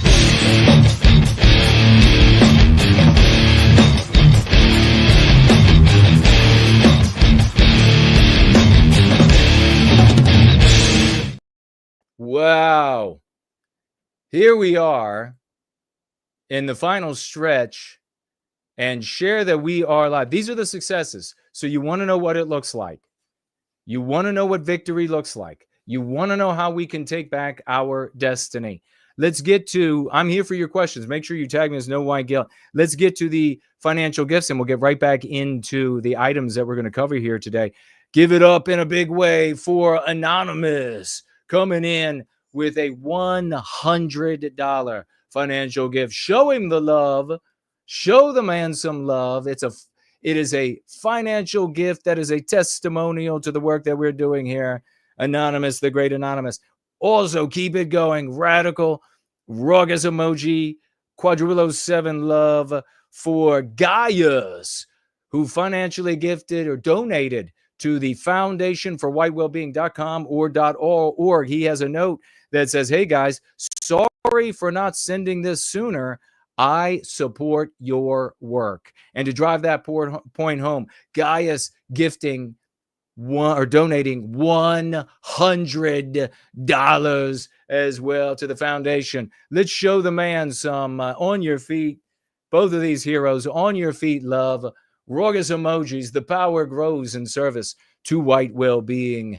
And don't stop now, because dude, the bro, the moment, financially gifting 50 white well-being dollars, calling them white well-being dollars for white well-being over here on the dude, bro moment platform. God bless everybody who's celebrating these heroes. We celebrate the work. We celebrate the gifting. We celebrate the time dedicated. God bless you all. And keep it going with fire like Ivan has here. Ivan's throwing the fire for Corey.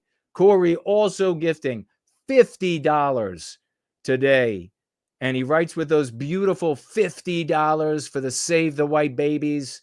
No more of the same garbage tactics that fail.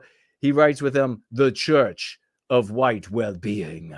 God bless you too. The great Corey's and another working man sleeps in his car between shifts, and he can find it within himself to find these hard working dollars to financially gift the work that we do here. Let me make sure there's nobody else that has to be celebrated. We'll get to your comments and the other financial gifts. Good to see everybody. We're up to almost 600 views on X. Make sure you share and give likes over there. And I will have a look here in a moment. And taking a look here, I do not see any other celebration size financial gifts. So let's head to Land of the Fake and the Gay over here on the Dude Bro Moment platform. Financially gifting $5. Thank you, brother. He says, I guess I'll be moving over here to Entropy, since Odyssey will no longer be supporting Stripe payments, according to an email I received from them. Well, good to see you over here, brother. And at least the a cut of this 15% of your gifts goes to the people who keep free speech alive at Entropy. So God bless them. And see, it looks like you gave me some more comments over here, maybe in response to my question. I'll take a look at that as well. We want to get to Stumbling, the great Stumbling. $3 financial gift on Entropy. Thank you, brother. He said, something clicked for me this week. I'm feeling emboldened and resilient.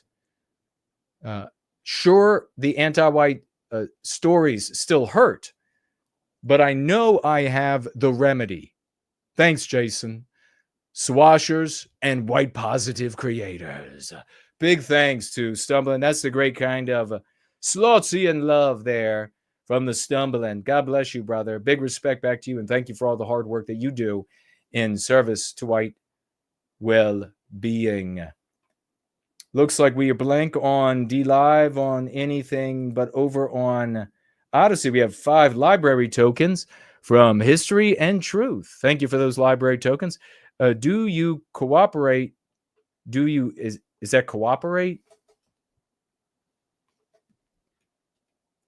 Do you cooperate with anti-whites? Embrace your ancestry? Love your people?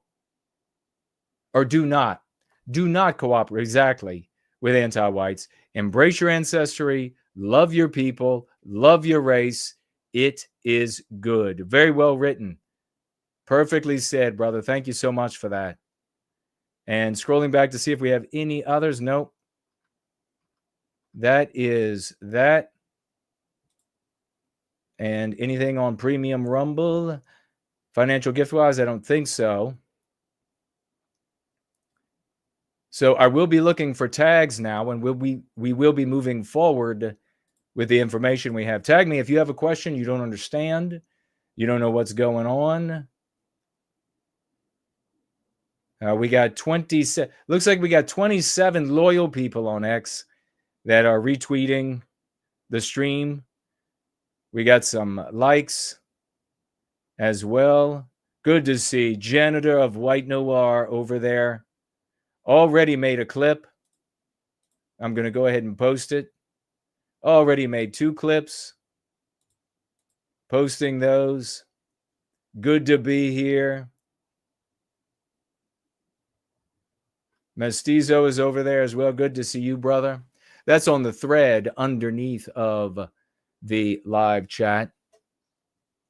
I'm sorry, just underneath of the stream. See if I have anything new over here. Janitor of White Noir in the live chat. He says, I see this was earlier. Number of people on X stream by pressing the dots. Thank you, brother.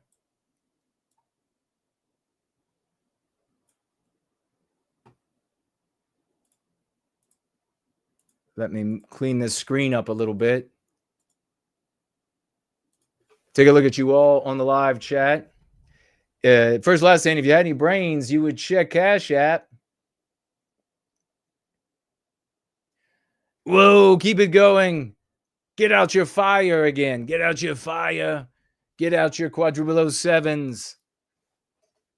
For the leader and hero and musical genius, the first and the last, showing up over here, $100 financial gift. God bless him. Great to see you, hero. He keeps coming back. He has made the voyage through the white sympathetic sphere over many years. He's tried out the different ways. He's used reason and logic, and he sees the consequences. And before you say to yourself, Jason is really tough on those other, just know that I was very nice for very many years and I wasn't treated nicely. So here I am, and the great first and the last is here with us, 100 white well-being dollars. He says, with those $100, Heimbach's bathtub. Lady Anglo is in the chat. West. Biospirit West is in the chat. The nameless one is with us. Great to see you all. I checked in the Thumbological mailbag this week, and there was nothing. So we've got no mail to look at.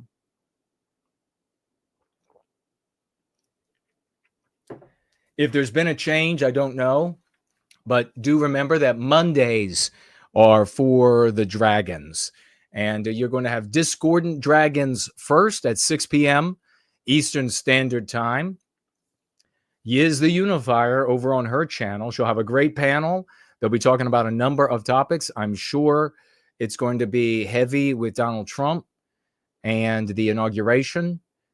So make sure that you are there. I will be there. And then starting around 8:15 p.m. Eastern Standard Time, you have Dragon Synth by For Null, and I will be there, and that's epic. For Null stays on the screen.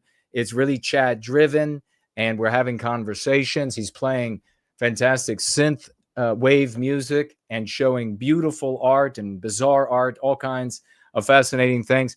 Remember that Mondays are for the dragons. Also, I am going to be streaming Jason Goes Political, probably starting around 11 a.m. Eastern Time. Maybe 11:30 Eastern Time, just depends. And so make sure that you are there, and I will remind you of the dragons to come later in the day. Hope to see you all. We'll be talking about a number of things. Who financed Donald Trump? Who are the big financiers? We've named a number of them already. Who are the little tech, big tech guys that are now sitting in the catbird seat, in the driver's seat, and what are they going to be getting? We'll be talking about that. We'll have a guest, a surprise guest, that will come on for about 30 minutes. It'll be very nice. It'll be very nice.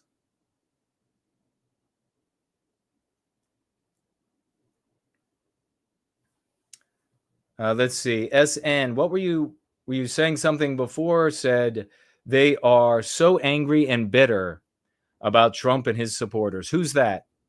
Did I miss your previous comment? I don't see it. Remember, folks, when you are on YouTube, to open the live chat from top chat to live chat, and you'll have a little bit of a better chance of seeing all of the chats. Otherwise, the anti-white pigs running the platform might be hiding some of those chats from you. They'll certainly be directing everybody away from the productive work that we are doing in service to white well-being. You got to ask yourself, you've got to ask content creators across the white sympathetic sphere, why is it that you have comments about, you have notions about no white guilt and the Go Free dialogic, but you won't talk with him? Are you scared? Are you worried? Are you concerned that your audience, hearing something reasonable, logical that is demonstrably successful, might draw away from your? What's the real reason why? What is it? Is it that? Is it the cowardice? You have to ask, because this, I would be, if this looked this victory looked even mildly better, it would be easy to not be so pissed off. But all yesterday, all today so far, the Republican Party, exactly as I said, has won by becoming the Democrat Party. It is, as the meme I put up there about the Democrat Party. In fact, I'll put it up again because of how true it is.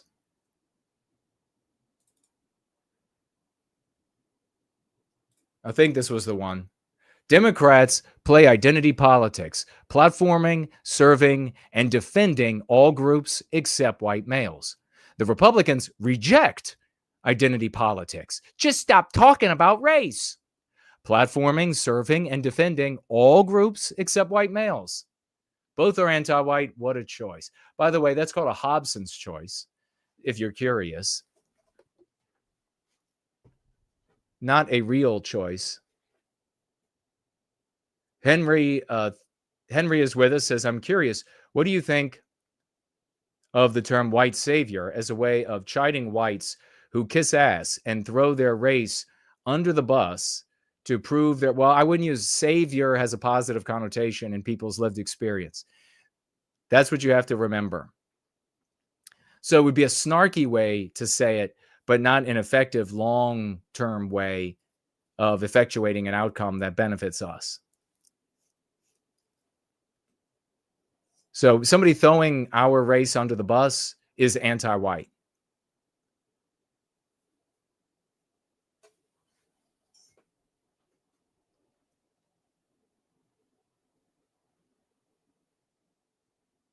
Yeah, proving their loyalty to the anti-white narrative, they're anti-white. You can call them, like when I'm really mad, I'll call them anti-white pigs, if you want to tack that on. But yeah, anti-white.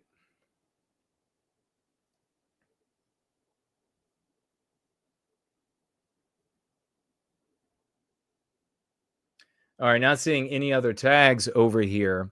An interesting piece of news to announce that Hans the Skipper brought to my attention. Now, I don't watch. We celebrated Black Pilled the other day for his commentary about what we do for decades. Finally saying, why don't you just make them defend victimizing us? Yeah. And so we celebrated that he said that. It was wonderful. We're happy that he did. But apparently, he has a lot of what we refer to as white negative content, disparaging non-white races, which of course does nothing for us. Does nothing for us. But the other day, he had a stream where he was telling a story about white people who had, in particular, a white female, but her whole group of Mormons that were beaten to death by American Indians. And he used the concept that we push, anti-white, a couple of times, referring to the American Indians that were killing the white people that were anti-white.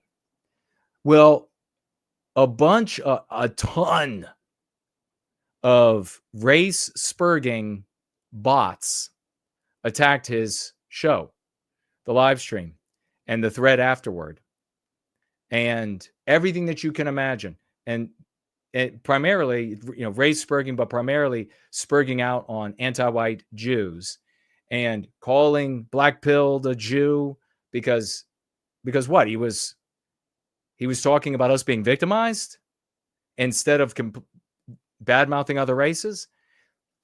This could be an example. I'm not saying it is for sure. I didn't see it.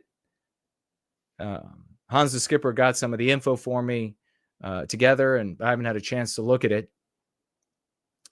But it could be an example of what we've been talking about here, and I warned you about years back. Control of content creators by way of their audience. You could very easily see how Black Pilled will learn from that experience that the audience wants everything to remain focused on bad-mouthing anti-white Jews. You can't talk about white people. That should tell you a lot about these communities. It should tell you everything you need to know. Absolutely, there are powerful anti-white Jews, without question.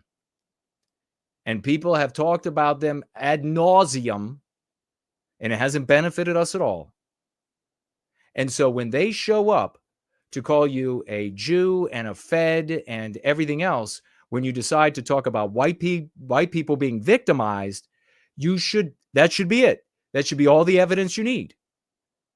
If you actually care about white people, that should be all the evidence you need.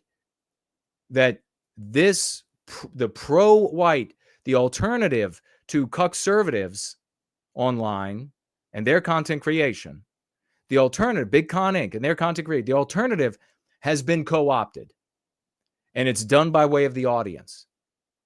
And I am marking 2025 as no one left that's not being manipulated by their audience, except for those who, like here, who are going to push back. But you see it. I've seen it for years. I've looked in the audiences for years. I've seen the names of content creators, of audience members who struck me as either real people who are anti-whites and by way of their anonymity built up pro-white personalities to push content creators certain directions. And what do we end up with? This is going to continue to be distilled. You mark my words. This is going to continue. They have subjugated the alternative to cuck-servatives. And it's going to continue to be distilled. There are also a lot of individuals, like I tweeted about a guy, another one of these cozy friend frog guys who, because his account on X is all about cozy friend and frog stuff, he every fourth tweet or so goes 20 times his sub count, 50 times his sub. It's insane. But he's a non-white Hispanic. So you're going to see an increasing number of these non-white Hispanics in America and non-white Arabs. Well, of course, Arabs are all non-white in Europe and or in these chats from their home countries, from their mother countries, manipulating white people into serving their interests.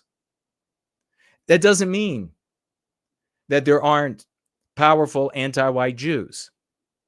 It does mean that spurging out on non-white people does not unite white people. You have the evidence. Look at what the great victory looks like today and tomorrow. You have the evidence of generations to know that it doesn't work. But these people, it's in their interests for whites to continue to serve this shibboleth all the way to our oblivion.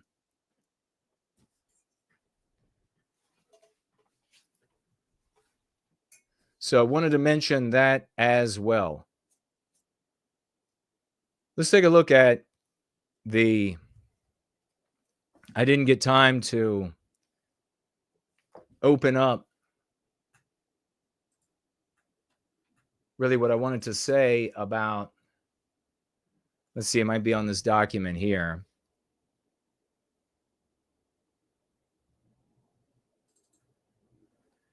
Let me put it up on my screen over here. About the biggest threat we face this coming 4 years. And I'm going to tell you, and this is perfectly to our question earlier, the lesson of the day is to face anti-whiteism. Page 170, second edition, iteration 2, Go Free Dialogic. What does it mean to face anti-whiteism. Why do you got to do this? I've been saying it several times during the gathering today, the Church of the West. Facing anti-whiteism is an exercise, if nothing else, for developing and deepening the knowledge and skill sets you have acquired by going free. It is indeed the battlefield for the reclamation of our destiny. It's not a president. It's not somebody who prosecutes a case against non-whites better than you. None of those are the battlefield. Your life and the conversations you have in it, that's the battlefield. Facing anti-whiteism increases your confidence and breaks your fear of expressing skepticism and disagreement.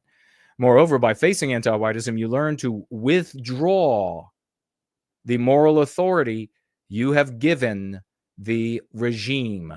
The regime is anti-white. You have to withdraw the moral authority you have invested in it. You need your interlocutors, your audience, to withdraw their moral authority. You have to be a skilled tactician doing this. Know who you are talking to.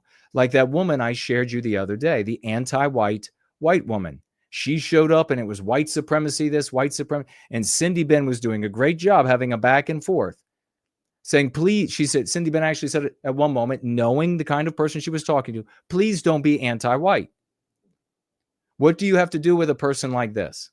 Well, you either have to find out that they are unreasonable and therefore unreachable, and so you just move on. Move on to another white person or a good non-white person who can hear you. Or you need to neutralize them. You need to get them questioning the moral authority of their position. That's what moves or hampers the human animal. Do you understand? Yes, you can come across in this world psychotic people who will move otherwise, but they are far fewer.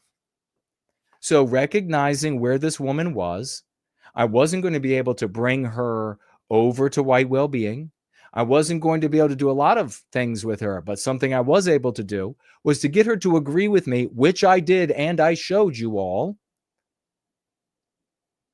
that it is immoral to be anti-white.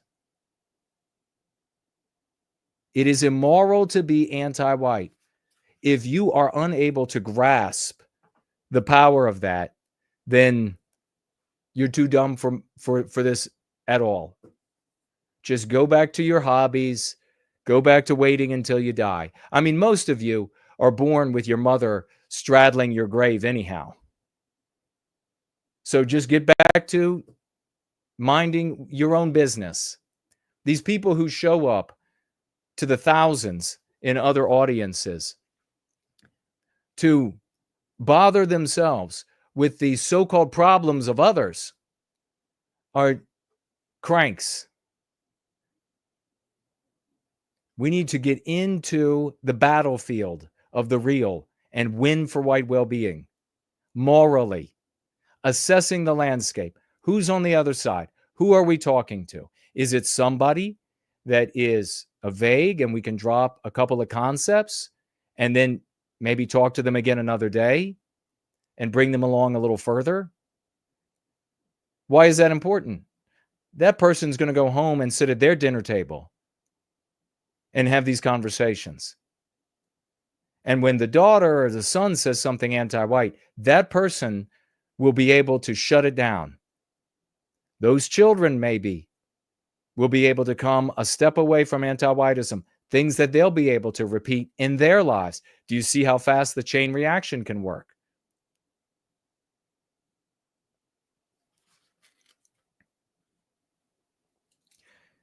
You have learned to think of the regime as my country, my government, my church, my alma mater, and so forth.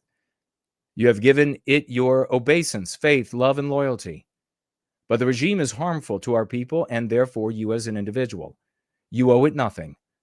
Obey its laws because the anti-whites will punish and imprison you for the slightest infraction.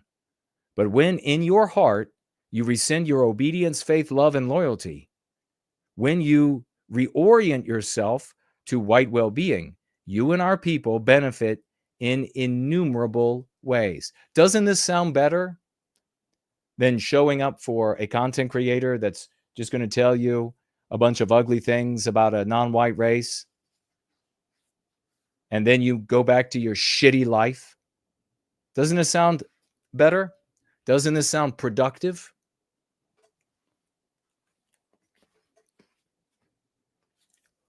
And the reason why I'm starting with this and then moving on to that question is because this is vitally important for the question we're asking about the biggest threat over the next 4 years.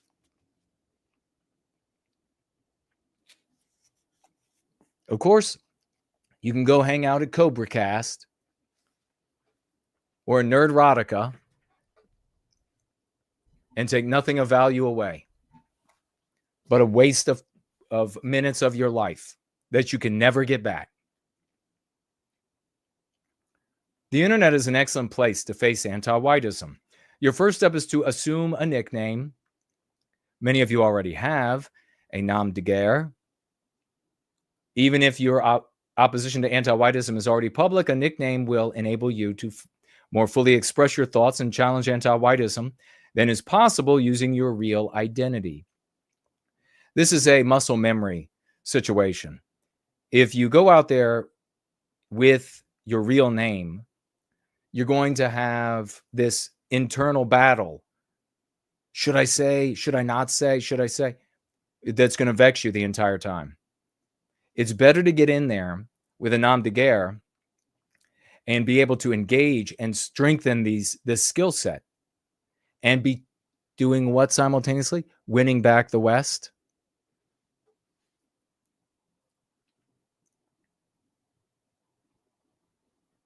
A nickname will also enable you to build emotional strength and composure.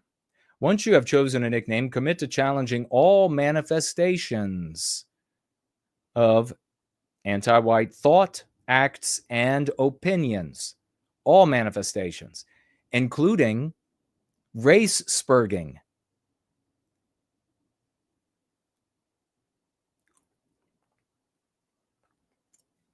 Identify, frequent, and post on video channels, articles, blogs, and forums that address socio-political subjects related to anti-whiteism, both directly and indirectly. So here are some examples. YouTube content producers who address socio-political subjects. Bloggers who write movie reviews.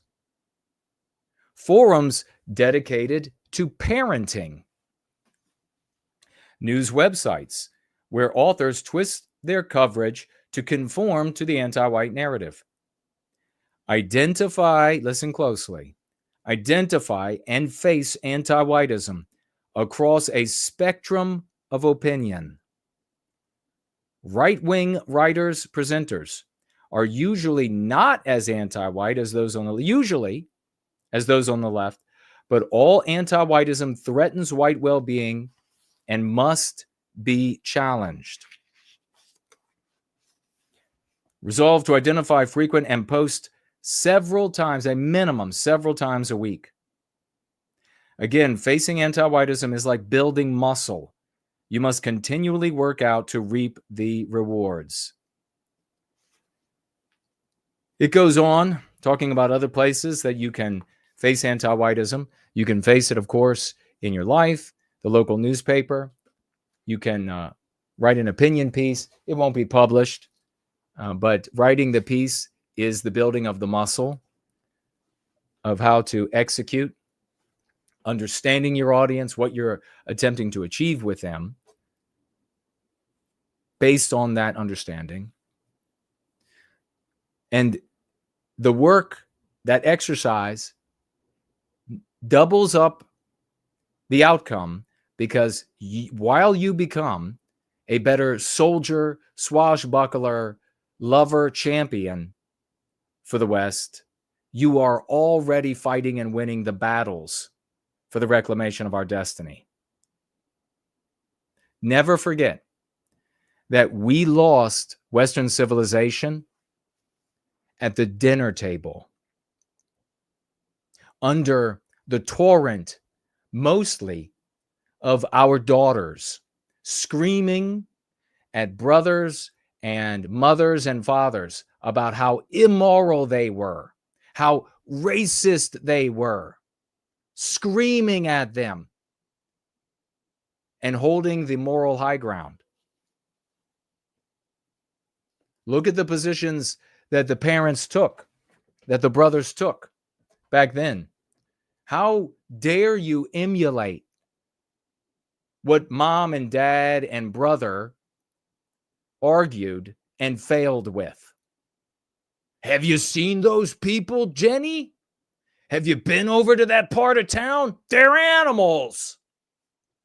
That's because you made them animals with your white supremacy, with holding them down, with exploit. You fuckers lose, and that's all you do.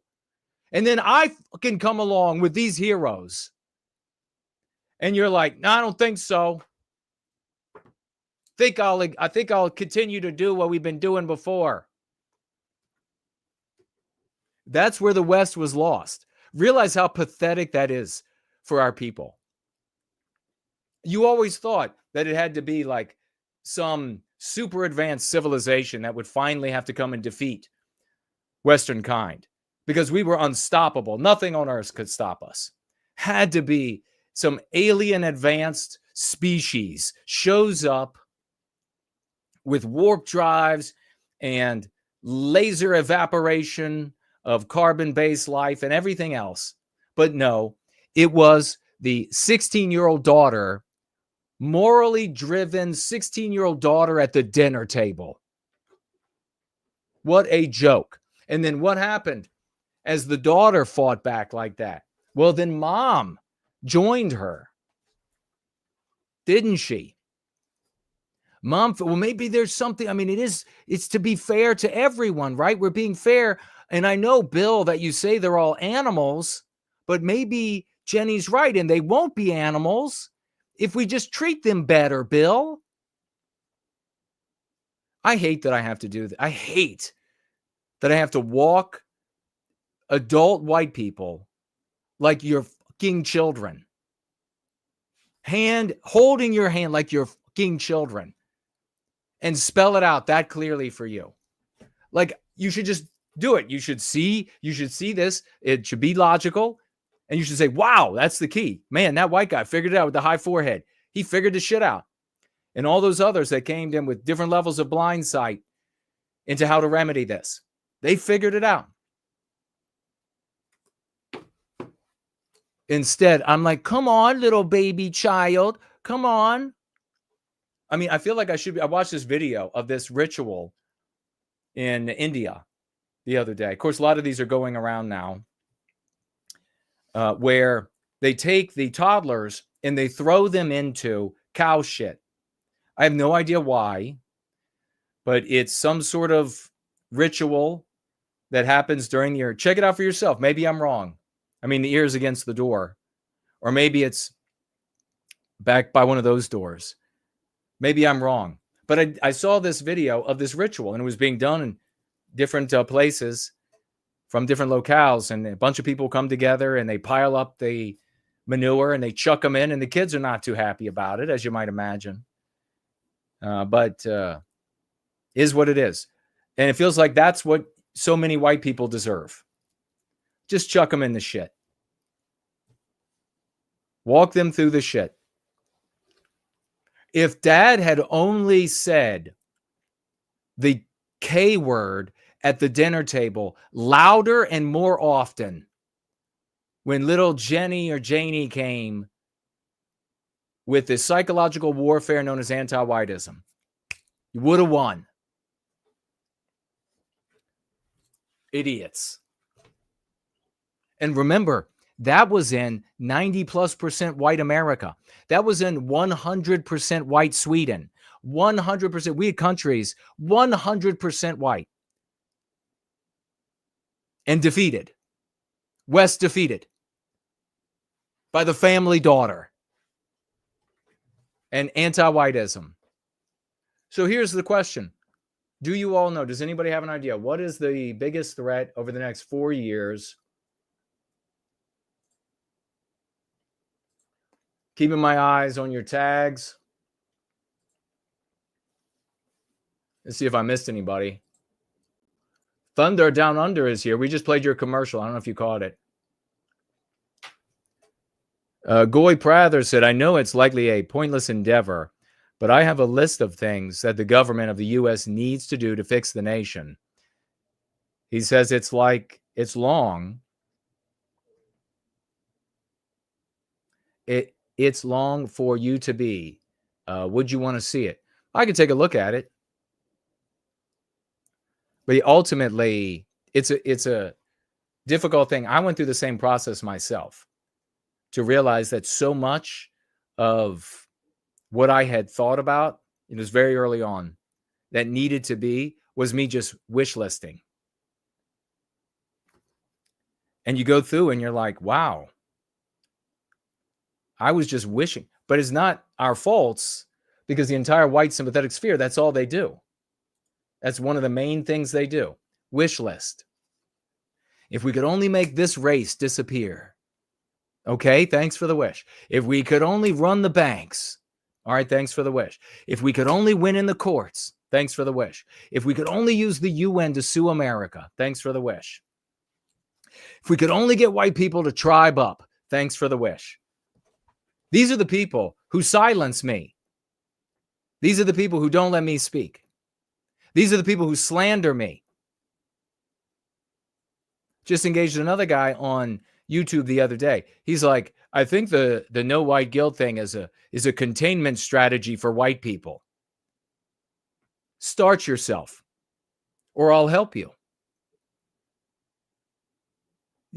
Could you imagine if that isn't like an undercover anti-white or a Turing test passing bot that's anti-white and meant to drive us? If that's an actual white person, could you imagine how small his dick is? Could you imagine how many chemicals he has ingested over the course of his life? Could you imagine how browbeat? Could you imagine that you look out at decades of failure, generations, not just of failure, and think, no, that's not the containment strategy. I mean, seriously.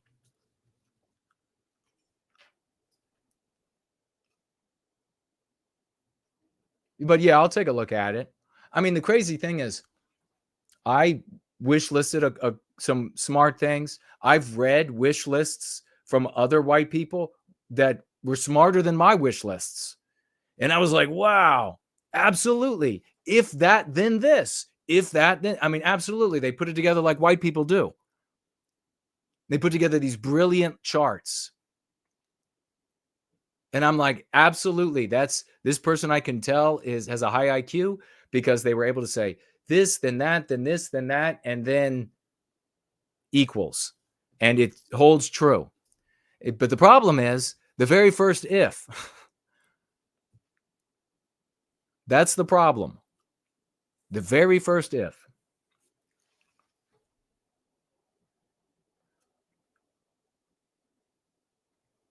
Tag me as no white guilt. If you have disagreements, you agree, you want to celebrate.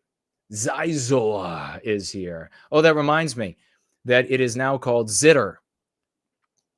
Twitter is now called Zitter, and your tweets are zits.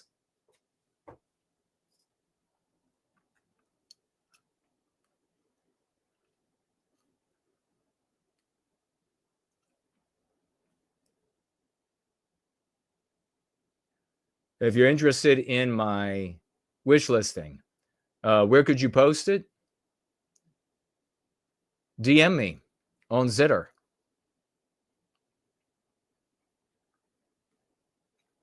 Normie is here. Hello and welcome. You're just in time to find out how to recapture the West.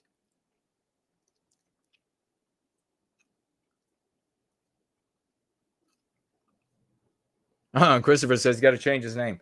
If you're already out there like me, and you're not going to have that muscle memory trying to hold you back from engaging a lot of different people, you're not going to be engaging in things that will get you arrested and prosecuted And I mean, even in Canada, Go Free was adjudicated in family court as safe for children. Where else are you going to find that? So you're not saying things that unless you're like at work, for example, and this is an aside, and you got a radically anti-white, and it doesn't matter how moral you are, they're going to fire you for being a heretic to anti-whiteism. You're not saying anything that's going to be like getting you in trouble. The thing, though, is that, and the admonition there is that as white people, we get real, and when we are heretical at all to anti-whiteism, we get real trigger shy about talking. And so it makes it a little harder sociopolitically. It makes it a little harder to break through. So if you've got no problem, though, roll with it.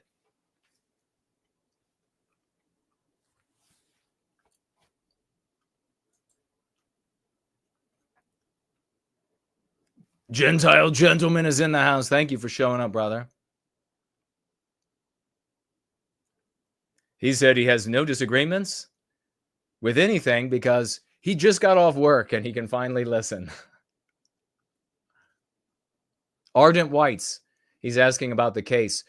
Ardent White's case against her ex, who, when it was his turn to have the son, decided he wasn't going to give the son back, wasn't going to continue passing back and forth.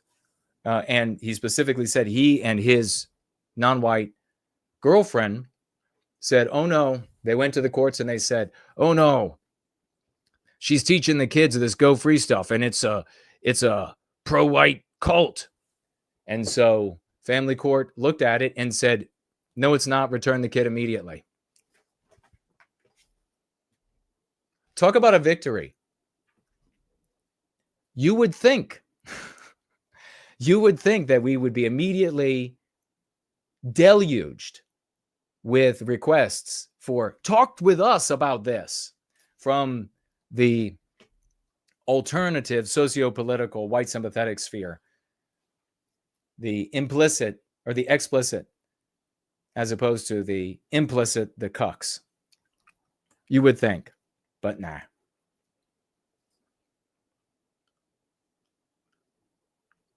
Gentile gentleman said that's the greatest victory he's heard. It is. It's amazing. It's on, we have a meme with it written on it.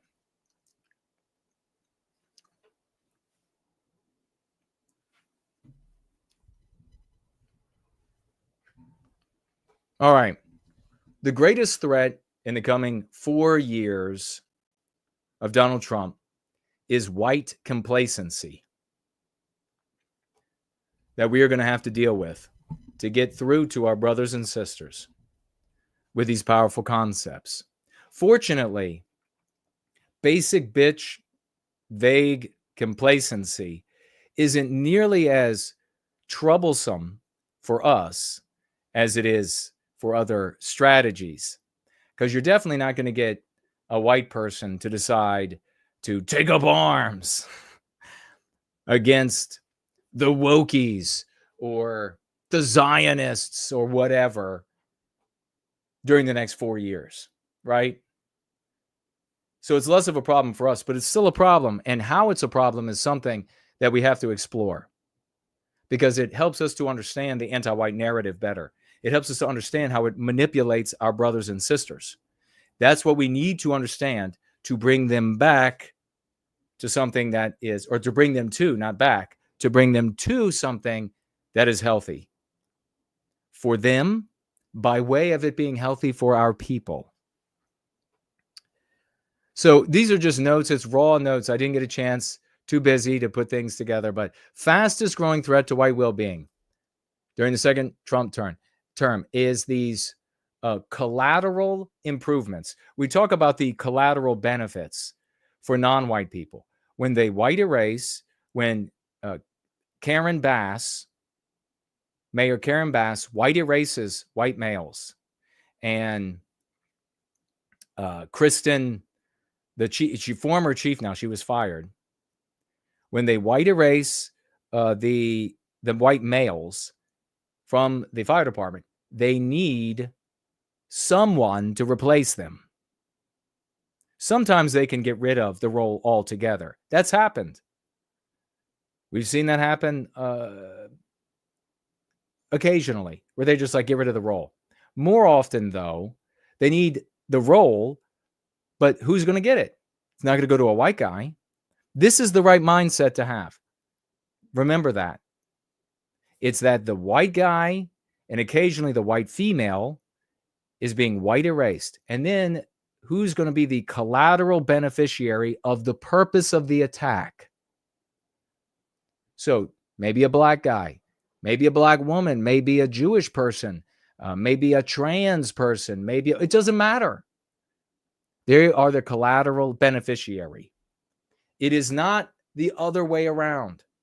It's not that the government is benefiting non-whites and privileged groups. That's not what's happening.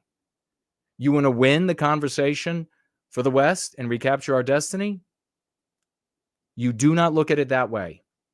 Now, could you imagine heading back to the dinner table and you got Janie and you got Bob or whatever the dad's name was, and he has this view?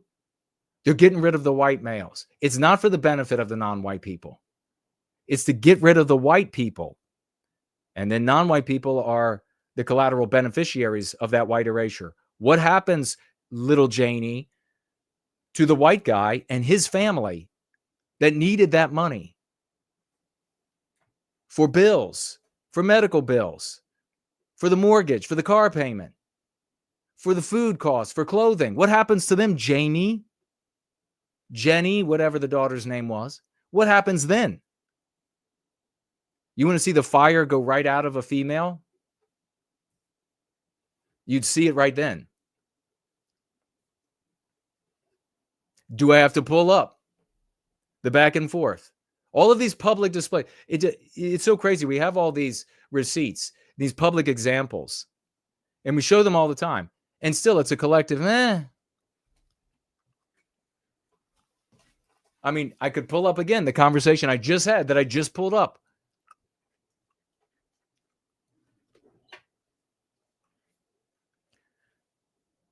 The big fear here, the big concern is the collateral benefits or the collateral improvements that white people are going to see to their lives.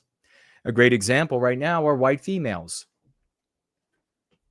What's going to happen to white females when their intellectual pursuits and sporting pursuits and hobby pursuits are no longer under threat from chicks with dicks,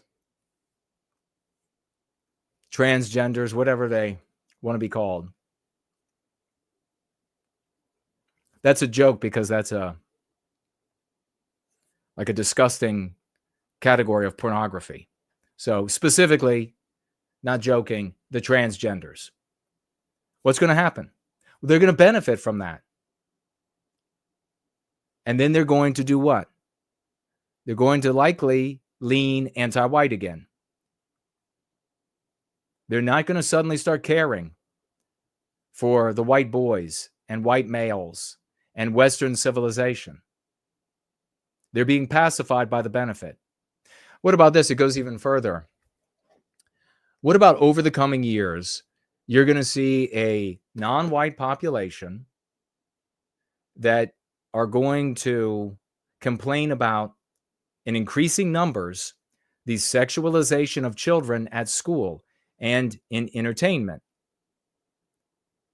What happens when the Republicans or the Democrats, as things get mixed up and jogged around in the future, what happens when they say, okay, for this non-white group or groups, we are going to curtail the sexualization of children? This is going to happen. This is why it's so important for our people to speak with these concepts and use these arguments, the dialectics. Because what happens is a lot of white people are going to, yes, that's all we've ever wanted. Stop sexual. We endorse these non-white people. And since they're non-white, they matter. in America and in the West. We endorse this. They're getting the end of sexualization or a curtailment of sexualization. Not the end of it, of course, but a curtailment for the time being. Yay. You see the threat. How about things like parental rights? How about things when enough non-white families are saying, don't take our parental rights away? You know, you can already see that this was at work, even with the explicit white sympathetics. When in the UK, they tried to ally with the Sikhs, the Indian Sikhs, Wahoo Guru, you remember that? Because there were some good Indian Sikh people who also objected to, because a couple of their daughters, they came together as a people though, a couple of their daughters got raped in these anti-white rape gangs. And so you saw, it was the strangest thing. People who could say nothing but the nastiest things about Indian people, all of them. Talk to you all day long. Call them the grossest of slang names, racial epithets. And then all of a sudden, they're like, oh yeah, the Sikhs are with us. Let's endorse the Sikhs. White people, this miserable, atomized group of selfish individuals caught up in disastrous tactics, become nothing more than a commentariat. They just want to comment on and applaud other actual groups of human beings. It's pathetic. That happened years ago. You even know some of the content creators, the explicit, that care about white people content creators, that were saying that shit. And I was like, stand up for us. Stand up for us. Good that their people are standing up. Great. They had 1 or 2 rapes. Great that they came together. Stand up for us.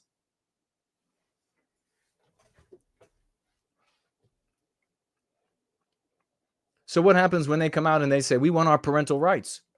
White vagues out there by the millions will say, hey, that's wonderful. What happens as there are these minor adjustments to speak to non-white and privileged group voting blocks like homosexuals? What happens when that happens? What happens to anti-whiteism? Does it change? Does it stop? No. It doesn't change. It doesn't stop moving forward, victimizing us and destroying the West. In fact, in these cases, it picks up speed because more white people are convinced that their selfish individualistic needs are being met by way of good non-white people. The white people in that scenario remain selfish individuals. The ideology continues corrosively destroying us. The non-white people remain strong, fixed identities, groups, tribes, however you want to phrase it. Not all of them, but significant enough percentages for that to be the case, for them to be engaged in this really moral act. You can visualize this as bigger rings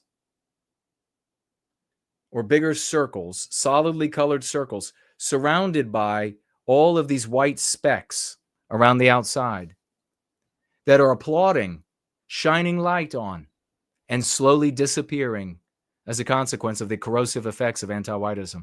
This is the greatest danger. And it won't just be these 4 years, because as the non-white populations come into the country, as their numbers expand into all of our countries, as their numbers expand, there will be large enough voting blocks to address things like parental rights, sexualization of children, and for politicians then to make minor corrections, for business entities to make minor corrections. I hear sometimes these this like hometown, small town mentality in the white sympathetic sphere, where they'll say things like, well, no, the movies that they produce today, the shows that they produce today, have no cultural value. They have no momentum of their own. There's no staying power. You're not in their houses. I've been to their houses. Their houses are full of Disney movies that they laud that are totally anti-white. And they will laud forever. It has cultural permanence for them. If you want to survive, you have to become a people. And it's not accoutrements. It's individual well-being by way of group well-being. So there's more. There's plenty more. Protecting women. We talked about that. Pushing back, and you're seeing it right now, pushing back on the transgenderism. Now, Facebook, Meta, is going to allow you, to a degree, to be critical of the people who consider themselves transgenders.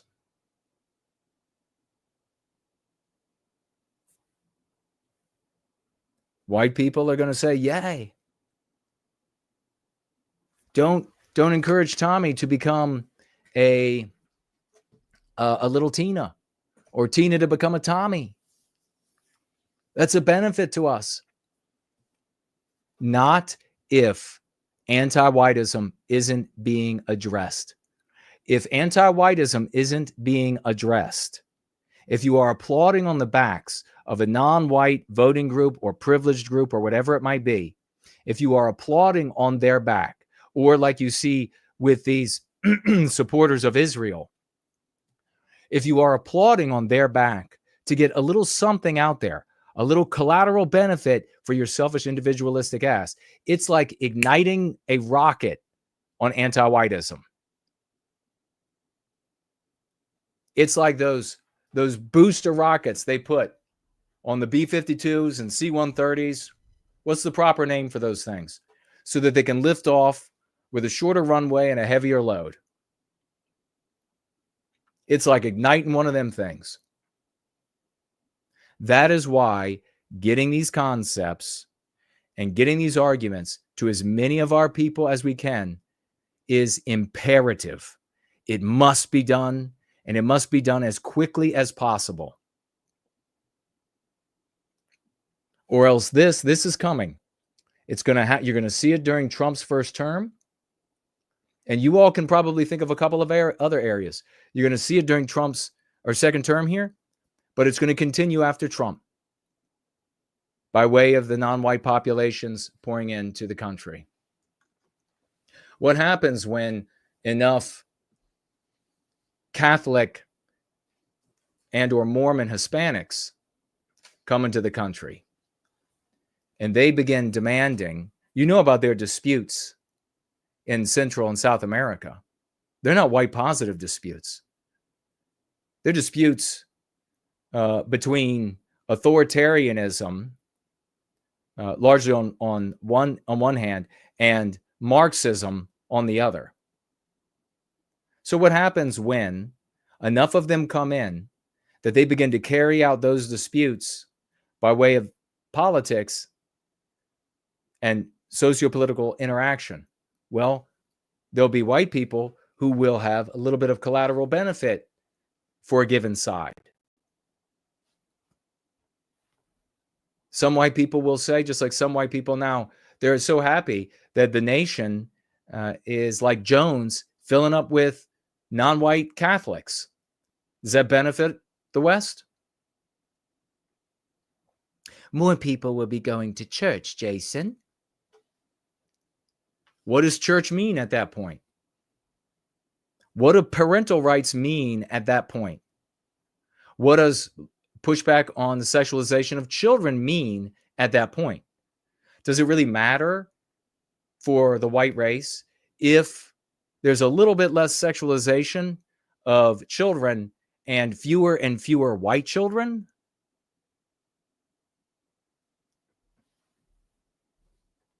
These are the things we have to be thinking about. This is the real threat in the coming years. So let's keep our eye on the ball and stay focused on the reclamation of our destiny, what needs to be done. And, you know, I as always, I put my hand out to the folks in these other communities, explicit white sympathetic communities, to give them a hand up. If you want to come out of those doldrums, if you want to come out of the selfish individualism, if you want to come away from the self-destructive mindset and you want to get active, improve your life, take the fight to the anti-whites in the way that it can be won, the only way that it can be won. There happens to be one path to victory, and that's the gloriously and luckily enough and planned the path we're on. There's no violence, no voting is going to fix it, no white flighting into some sort of craven hinterland, no sovereign citizenship, no talking about are aliens coming today or tomorrow, or is it Project Bluebeam, or is it no gossip mills? None of it is there. We have to be here. We have to be the core. And you are an early adopter. We have to be the core of what becomes white peoplehood. We have to be the core of what is white love. What is white love? That's putting us first. That's thinking about us first. No one will harm white children because they are white children. Rather than, I wish they got rid of the blacks so white children at some point later wouldn't be harmed. Wish they got rid of this other non-white group. I wish they got rid of that non-white group. No, white children, that's your focus. That's white love. Nobody will harm white children, irrespective of their race.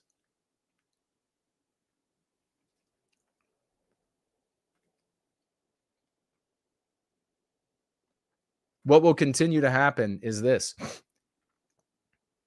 And then I'm going to share some content creators, see what you all are saying, see if there are any other financial gifts.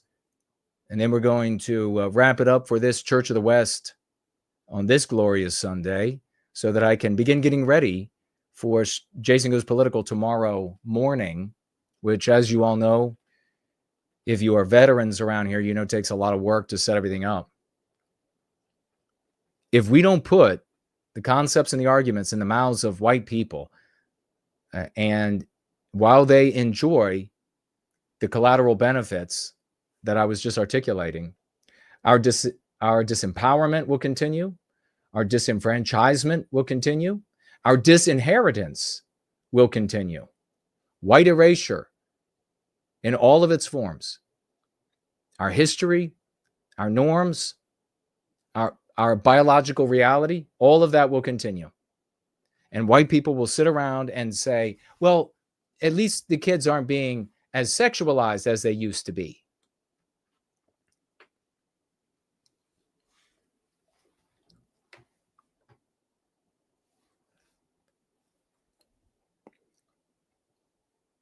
Looks like Tree Godfather said he sent me a DM. Thank you, brother. I'll take a look for it, see if I find it. Also, saying there on the live chat, we were treated as defective girls instead of unique beings. 100%. Working on 700 on X.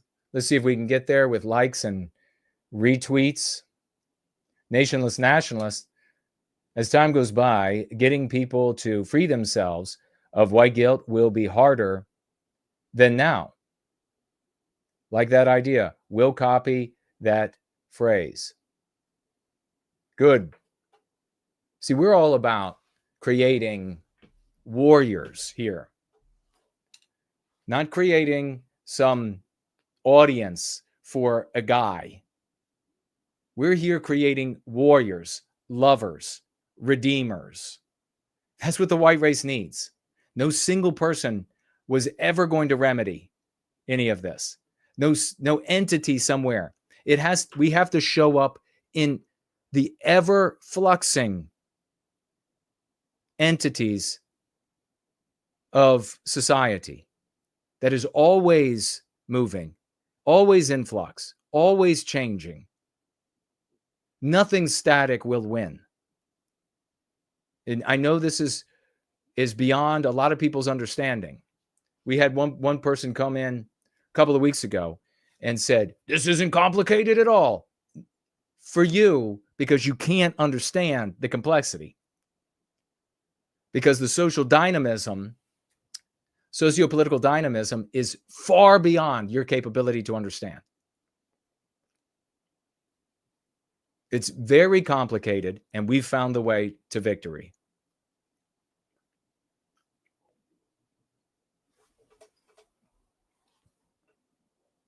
Yeah, Nationless Nationalists pointing out over there in Premium Rumble, let's not forget about all of our elderly in the nursing homes. And that was one of the things I would also argue, too, over the years to people in the cause. I say, one day, if we don't remedy this, if we don't address this, we're all going to be at the mercy in our senescence of anti-white, non-white people. Yeah, there'll probably be a good non-white person here and there, but most of them will be anti-white because the social morality is anti-white. And you're just this awful white person that they have to take care of and wipe your ass and change your diaper, feed you baby food. Do you want to end up in that predicament? Marlene is here. Good to see you.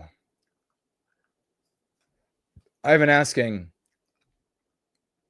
what time? 11 a.m. Eastern or 11:30 a.m. Eastern? I'm going to share some content creators that I want you to follow. I'm going to go through them quickly. They're all on YouTube. I want you to stay at YouTube. Stay at YouTube. The ear is at the door. The foundation, but there are some other links in addition to their YouTube where I want you. The Foundation for White Wellbeing.com or .org. Andrei Moisejev at Art of Myth. White People Press. I got to check on them to see if they're still rolling. Schoolofthewest.world. Yiz the Unifier on YouTube as Yiz the Eunuch. For Null at Fornelius Newland, ForneliusNULLAND. Yiz also has a Substack, and so does For Null. Porridge at Jubilation Media. Final Blossom at Final Blossom. He also has a Substack, Final Blossom, and a newsletter. Biospirit of the West at Biospirit West. Twitter as well. And our nowhiteguilt.core.com. For White Wellbeing at For White Wellbeing. Dino Storm at Dino Storm, D-Y-N-O, Storm. Also, StudioDinoStorm.com. White Student Transmission, White Student T. Aussie Mike at Traditional Mike. Wing It Productions at Wing It Prod. Yield European, our Dutch website at WSTERSWELZIJN.BE. But remember, I want you on YouTube. Promethean Kitchen at Promethean Kitchen. Seamus McCarthy at SAMUSKI 36 and CAPERNICUS 418. One of Westernkind at numeral 1 of Westernkind. AngloSaxonNWG at AngloSaxonNWG. Based White at Based White NWG. And that is the same on YouTube, Twitter, Facebook, Instagram. No White Guilt Clips at NWG Clips on YouTube, Twitter, everywhere. Everywhere. BitChute, Facebook, he's everywhere. But he's also on TikTok, which is back up again at Jason Goes Political Show. Please go back after we're done, listen to all of those, follow those champions so that we can continue to build this core of Westernkind, so that we can be a people and not be, first and foremost, exploited by anti-white white people who, for example, would prefer to hire non-white people from out of the country and bring them in to give them employment, victimizing who first? Us first. We have to make it immoral to be anti-white. That is possible to do. That can be done. We're doing it. It is impossible to make it moral to be anti-someone else, as generations have proven, for the love of God. Corey says it right. We're running out of time.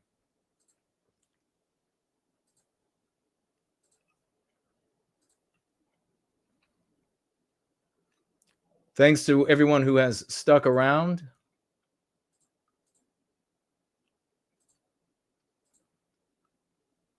Make sure we didn't miss anyone, especially any financial gifters. If you have any tags for me, say it now or forever hold your peace, at least until tomorrow. Thank you for asking, Ivan, so I could repeat 11 a.m. or 11:30. We have a guest coming on, a surprise guest.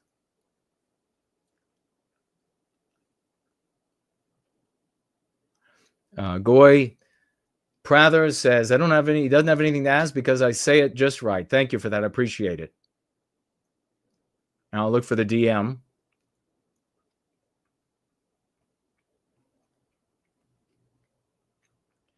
My Twitter is No White Guilt NWG.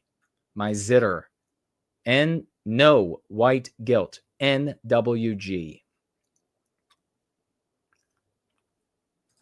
All right, let me swivel around to here. Salute to the great full white will being. He's here.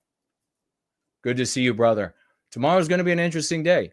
Are we going to see a terrorist attack tomorrow? Is it going to go off without a hitch? Land of the Fake says, kind of funny how Odyssey refers to the US dollar as fiat currency. White people have been a church-going people for thousands of years. We take morality seriously, hating others who are not moral.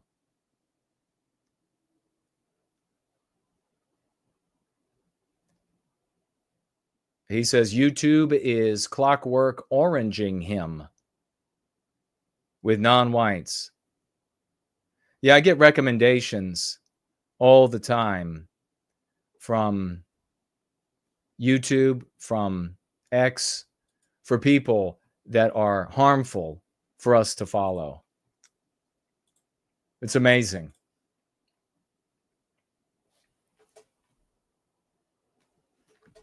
All right, looks like we didn't miss anybody. Wait, let me check over here.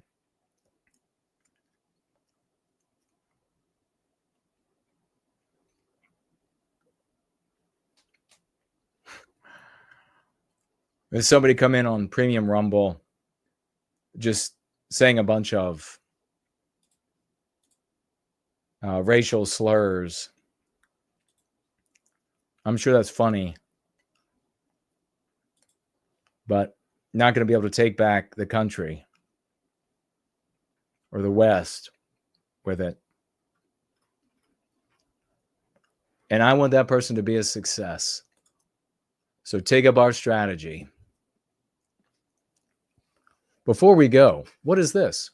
And then we have, is that supposed to be like your, it looks like maybe the picture is of a raven. So maybe you're trying to say your name is, the second part of your name is Raven. Is that like an albino raven?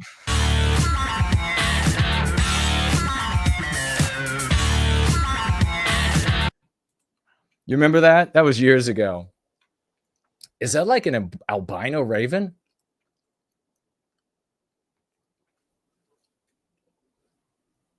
Goy, then I guess tag me in the tweet. Yeah, tag me. Put the @ No White Guilt NWG and it'll show up in my mentions. All right.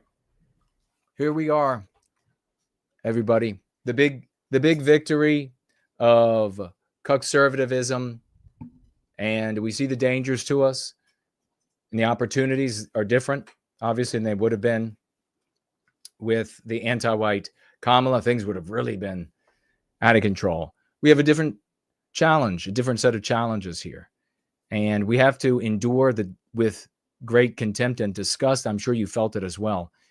We have to endure the cucks out of their minds with happiness as we continue on the road to perdition.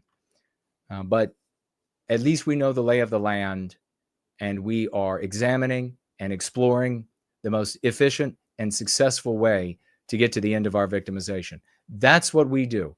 That's what the Church of the West is all about. That's what we're going to continue doing.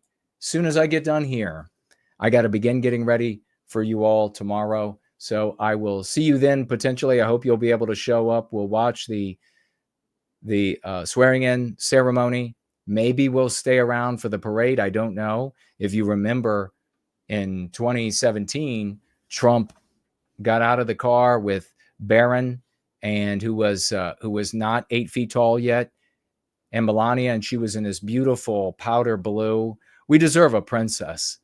As much as I enjoy the female body, in public settings, things should be proper, and we deserve a princess. I don't know if they're going to be out there or not, but not a queen. I'm not going to say a queen, but we deserve elegance, rectitude, and our norms. I would love to see giant military parade, order, symmetry, harmony, our songs, celebrations of our deeds. We'll get there, but it's going to be up to us, or it ain't going to happen. Love you all. Let's go free.